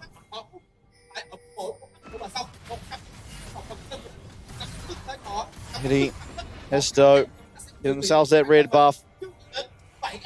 Slowly getting choked out of this game, PSG. Still 4K gold advantage, not the most in the world. That's going to be that spell shield gone now. Oh, Hero's bounding onto Hero. Solar flare goes wide. And the Hero's entrance. That's 2 very, very big openings. Curtain call dropped onto Woody. That's some big damage. Heal pop to try and get them out of danger. Needlework through. Betty takes a significant amount of punishment, but the redemption will be used in return. Aja does have the Mega Gnar and the flash, but timing is so key. These piercing arrows are hitting like trucks, but unfortunately all these traps make it so hard to navigate the rift right now. Dyer looking for an angle in from the wings, but this is a bold call to try and force. Baron is live. All they need is a single kill, Team Secret Wales, and they likely take that and end the game. Yeah, these inhibs, while they are still down, they won't be down for much longer. PSG, for the most part, weathering that storm. But you see Team Secret Wales headed out towards that Baron. It's going to be known. Blue Trinket goes down. PSG are aware that it's going on, but how can they make their way in there? Oh, Eddie guarding for now. Now looking for the engage. Dyer flash forward. Not going to be able to connect on that charm as Benny does have to flash away. The needle work there. The solar flare from Woody. And unfortunately, Chain of Corruption will go wide as Cast is so low. Woody's going to go down. Histo trying to find his way on the back line. RJ finally arriving alongside Maple, but that's a second kill. Betty does find one. It's Eddie going down, but Histo's going to find that kill onto Betty as well as RJ falls. And Maple, he came back to save the team, but unfortunately, he will not be able to take them to the finals. It's going to be Team Secret Wales in 4 as the home crowd erupts. They march it on down. Baron, not at all needed. Team Secret Wales will book themselves a grand final berth up against CFO, and justifiably, the effort pays off. And there you have it. It starts off PSG win game 1, and it's a wipe from there as the handshakes come across the stage. This young roster with all but everything to prove tomorrow. They make it to the grand finals just to wait for the hardest challenge yet. In saying that, again, historically, the only team domestically to beat CFO has been Team Secret Wales. And unfortunately for PSG Talon, their domestic season is now over. All their attention turned to Worlds. Their job is far from done. Yeah, absolutely. And that's the saving grace, right? Is that, yes, PSG, they're no longer going to be competing tomorrow. They're out of the LCP for the year. But they have made it to Worlds. They are going to Worlds. They still have more to compete for this year. The LCP's over. The Team Secret Wales going out to the stage to take themselves a well-deserved bow. And Taki at the helm. What a performance from him in that support position today. Hero coming in for game 2. Has a clean 3-0 sweep for himself and absolutely manhandles Arja. Absolutely. I mean, it is going to be a tough call to make who takes player of the match this series. I think, yeah. Every single member of this Team Secret Wales roster stepped up in massive ways at different points throughout those second through fourth games. And it just feels right for it to be a BCS versus PCS showdown for the grand finals of the LCP 2025 season. Absolutely. Looks like, wow, Team Secret Wales. I mean, from most people writing them out, not even thinking they're going to make it here, thinking it's going to be GARM, PSG, and CFO. They well and truly deserve their spot here. They make it. And you can see how happy each and every one of them are on our screens now as well. Taki taking his interview. Oh, I mean, this guy has been on a campaign throughout 2025 to win not just on the ref, but the hearts and minds of the fans.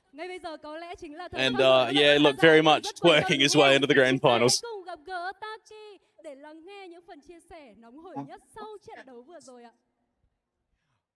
Once again, congratulations on your spectacular victory. And how do you feel when your team win at your hometown? Vâng, xin chúc mừng Taki cùng với những đồng đội của mình với một chiến thắng vô cùng vang dội ngay trên sân nhà. Vậy thì không biết cảm xúc của Taki hiện tại như thế nào? Tụi em rất vui khi giành được chiến thắng, còn cảm xúc của em bây giờ thì em khá là run, bởi vì đây là trận đấu đầu tiên mà tụi em chiến thắng ngay tại quê hương của em. Yeah! Một cảm xúc vô cùng tự hào dành cho Taki. They are very happy with the first victory. Of course, but now he's a little bit nervous. And everyone, please cheer it for his team. Secret Wales. Congratulations. All right. Throughout your team performance, how would you rate your members? Ngày hôm nay thì team của mình cũng đã có một phần trình diễn trên cả tuyệt vời rồi. Vậy thì Taki có thể chấm điểm những người đồng đội của mình trong ngày hôm nay hay không? Em nghĩ số điểm mà em có thể chấm cho những người đồng đội mình hôm nay chỉ là 8 điểm thôi. Bởi vì tụi em cần phải làm tốt 2 điểm còn lại vào trận đấu ngày mai. Wow. Một tâm thế vô cùng thận trọng, không hề chủ quan chút nào sau chiến thắng vừa rồi, và đó cũng chính là một tinh thần cần có để chúng ta có một bước đệm cực kỳ tốt ở trong trận chung kết tổng ngày mai. Xin mời câu hỏi tiếp theo ạ. Yes, by winning the lower bracket final, you and your team will face CFO tomorrow. And how confident you are right now? Vâng, vậy là team mình cũng đã chính thức bước vào trận chung kết tổng của ngày mai. Vậy thì bạn tự tin bao nhiêu % để team mình chiến thắng CFO? CFO là một đội tuyển khá là mạnh. Nếu mà nói 50-50 thì cũng không đúng, nhưng mà tụi em chắc là sẽ giành được 55%. 5% đó là của khán giả Việt Nam mình. Wow. Vậy là phải nhờ rất nhiều tình yêu và rất nhiều sự động viên tới từ các bạn khán giả đấy ạ. Một tràng pháo tay thật lớn dành cho Taki được không ạ? Yes. When it comes to CFO, and CFO is a very strong team. Yes, of course. But he and his team will try their best tomorrow.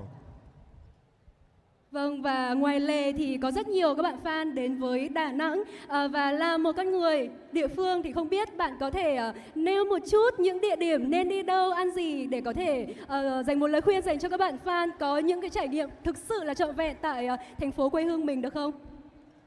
Về những món ăn thì mình sẽ recommend cho mọi người đó chính là mì Quảng, bánh xèo, hải sản. Còn nếu mà để trải nghiệm thú vị nhất của mình đó chính là việc đi biển, bơi và đói. Rồi sau đó mình có thể lên ăn bún mắm nêm, bánh tét chiên và bánh tiêu. Wow, there are many delicious foodies, and when you come to Da Nang at the first time, you can try bánh xèo, bún mắm nêm, and of course, you need to dip in ocean. And when you feel starving, you can eat, and that's really great. Vâng, và lời cuối cùng thì không biết Taki có muốn dành một chút lời nhắn nhủ dành cho những fan hâm mộ, những người đã luôn đồng hành ở bên và yêu thương ủng hộ đội tuyển của mình được không ạ? Mình xin gửi lời cảm ơn đến các bạn fan từ gần xa đã đến đây ủng hộ cho mình cũng như là cả team. Mong rằng ngày mai các bạn sẽ có được trải nghiệm ở một trận đấu thú vị của mình và CFO. Cảm ơn mọi người rất nhiều. Thank you very much for being here, and he look forward to seeing all of you tomorrow.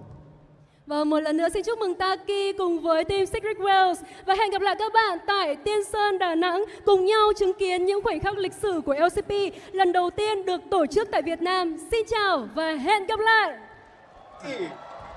Rất tuyệt vời. Thank you, Taki.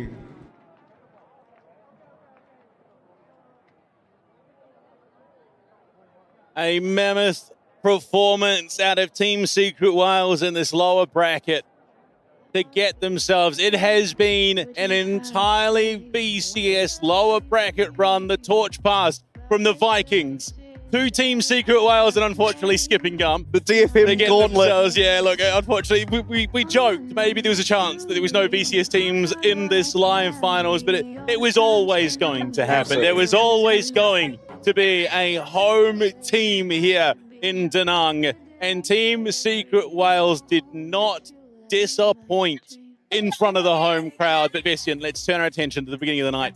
Coming into it, we had different thoughts. I was for sure thinking that PSG Talent were going to get it done. You, as the PCS shill on the broadcast, were probably thinking much the same. Very much I so. mean, now looking back at it, I mean, is this what we really expected?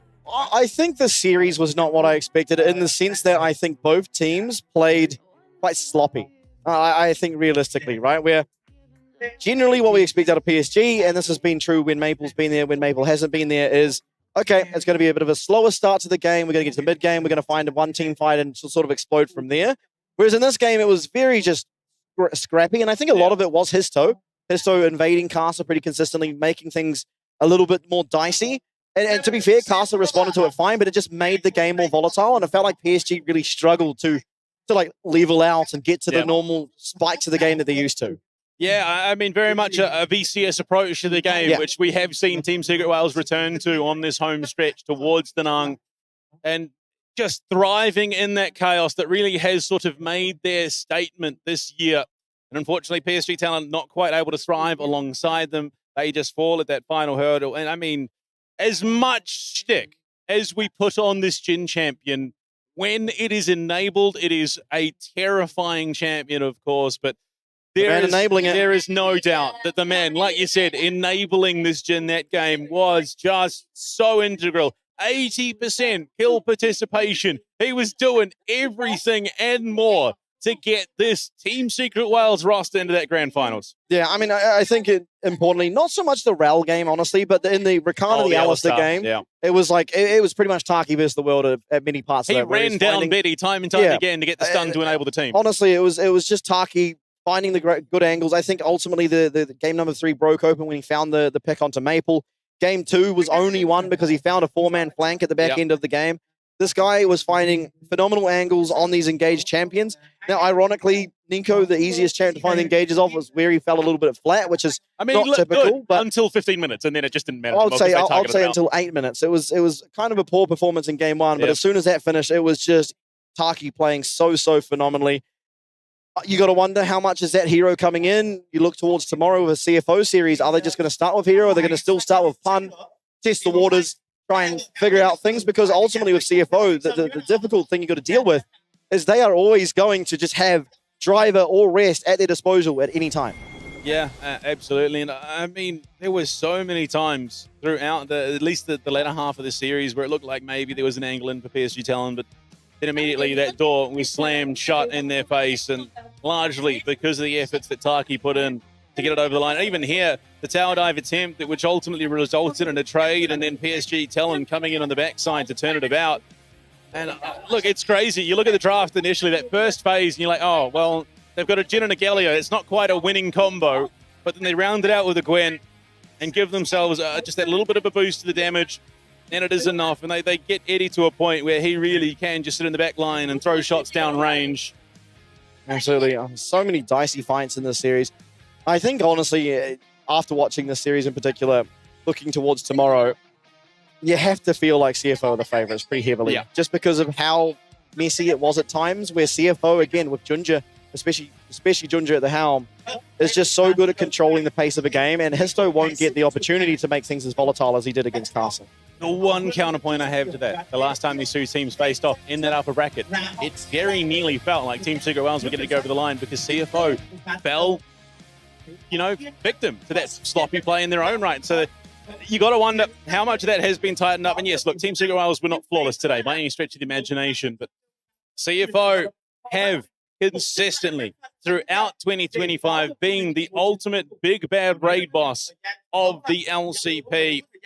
And you've got to imagine, you'd be smart to back them, I think. But I mean, personally, I've learnt my lesson. I am no longer doubting. I am all in for the BCS. Win or lose, I reckon there is still a decent chance, if not a win, at least silver scrapes on the horizon. Yeah, very possibly. I think it's too hard for me to bet against CFO looking towards tomorrow. I mean, they've lost one singular series. Yes, it was against Team Secret Wales, but we've always got to contextualize it by the fact that it was one of the very first weeks of the entire year. Absolutely. Since then, they've not dropped a single series. They've dropped occasional games at best, and sure, they dropped 2 games against PSG and GAM in the last finals, in the last upper bracket finals, but it just doesn't feel like anyone is truly contesting them to the point where, okay, you could reliably get it across the line, because it always feels like, okay, this game, what's looking weak? Okay, maybe we didn't have enough engage, or maybe we didn't have enough damage.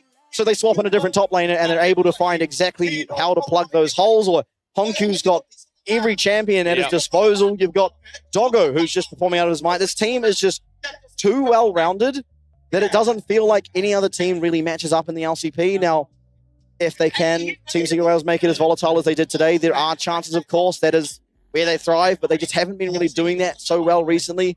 They did against PSG, but even then it was a little bit murky. And even then, TFO is a team that thrives on both angles of that game. They do really, really well. The passive approach, just build up, get to that critical mass, and they also thrive in the chaos. They really do. They can play every facet of the game here in the LCP, but today we are done. We have but a single best of 5 left in the domestic LCP 2025 season, Bastion. Oh boy, you could not ask for more. On one hand, the VCS, on the other, the PCS as we head to our grand finals tomorrow. It is anyone's game. Ladies and gentlemen, we'll see you back tomorrow for the LCP 2025 grand finals.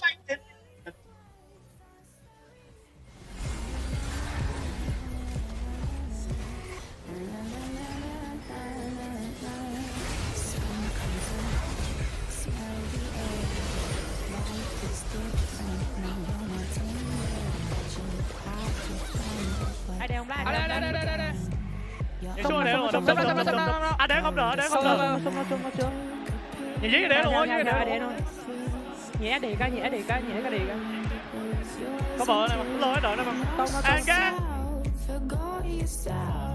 Just for a moment, now you feel broken. You left your mind at home. I said you never dance alone. Eyes are blurry, words are slurry. Looks like you're staying out too early. Na na na na na na na na na na na.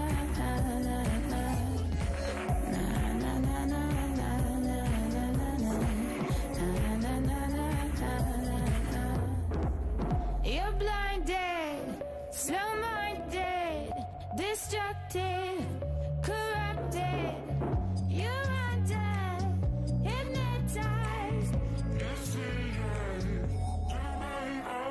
Lost in the moment, now you feel broken. You left your mind at home. I said you'd never dance alone. Eyes are blurry, words are slurry. Looks like you're staying out too early. You left your mind at home. I said you'd never dance alone. Eyes are blurry, words are slurry. Looks like you're staying out too early. Na na na na na na na na na na na na. Move it, shake it till you make it, you know I'm a star. Crave it, chase it, I'm gon' make it, baby, I'll go far. Crush it, kill it, you compel it, my tab's on the bar. Crush it, kill it, you compel it, my tab's on the bar. Oh, let the rhythm go right deep into your soul. Move your body in here tonight. Oh, let the rhythm go right deep into your soul. Move your body in here tonight. Shake it.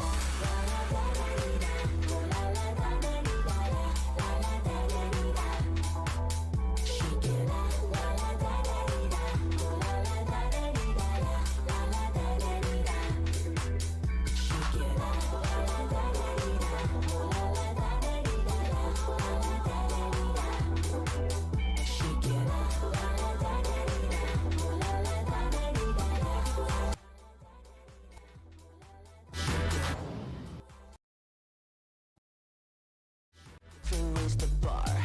Want it, feel it, know you need it like a shiny car. Kiss it, feel it, don't conceal it, I'm on your radar. Kiss it, feel it, don't conceal it, I'm on your radar. Oh, let the rhythm go right deep into your soul. Move your body.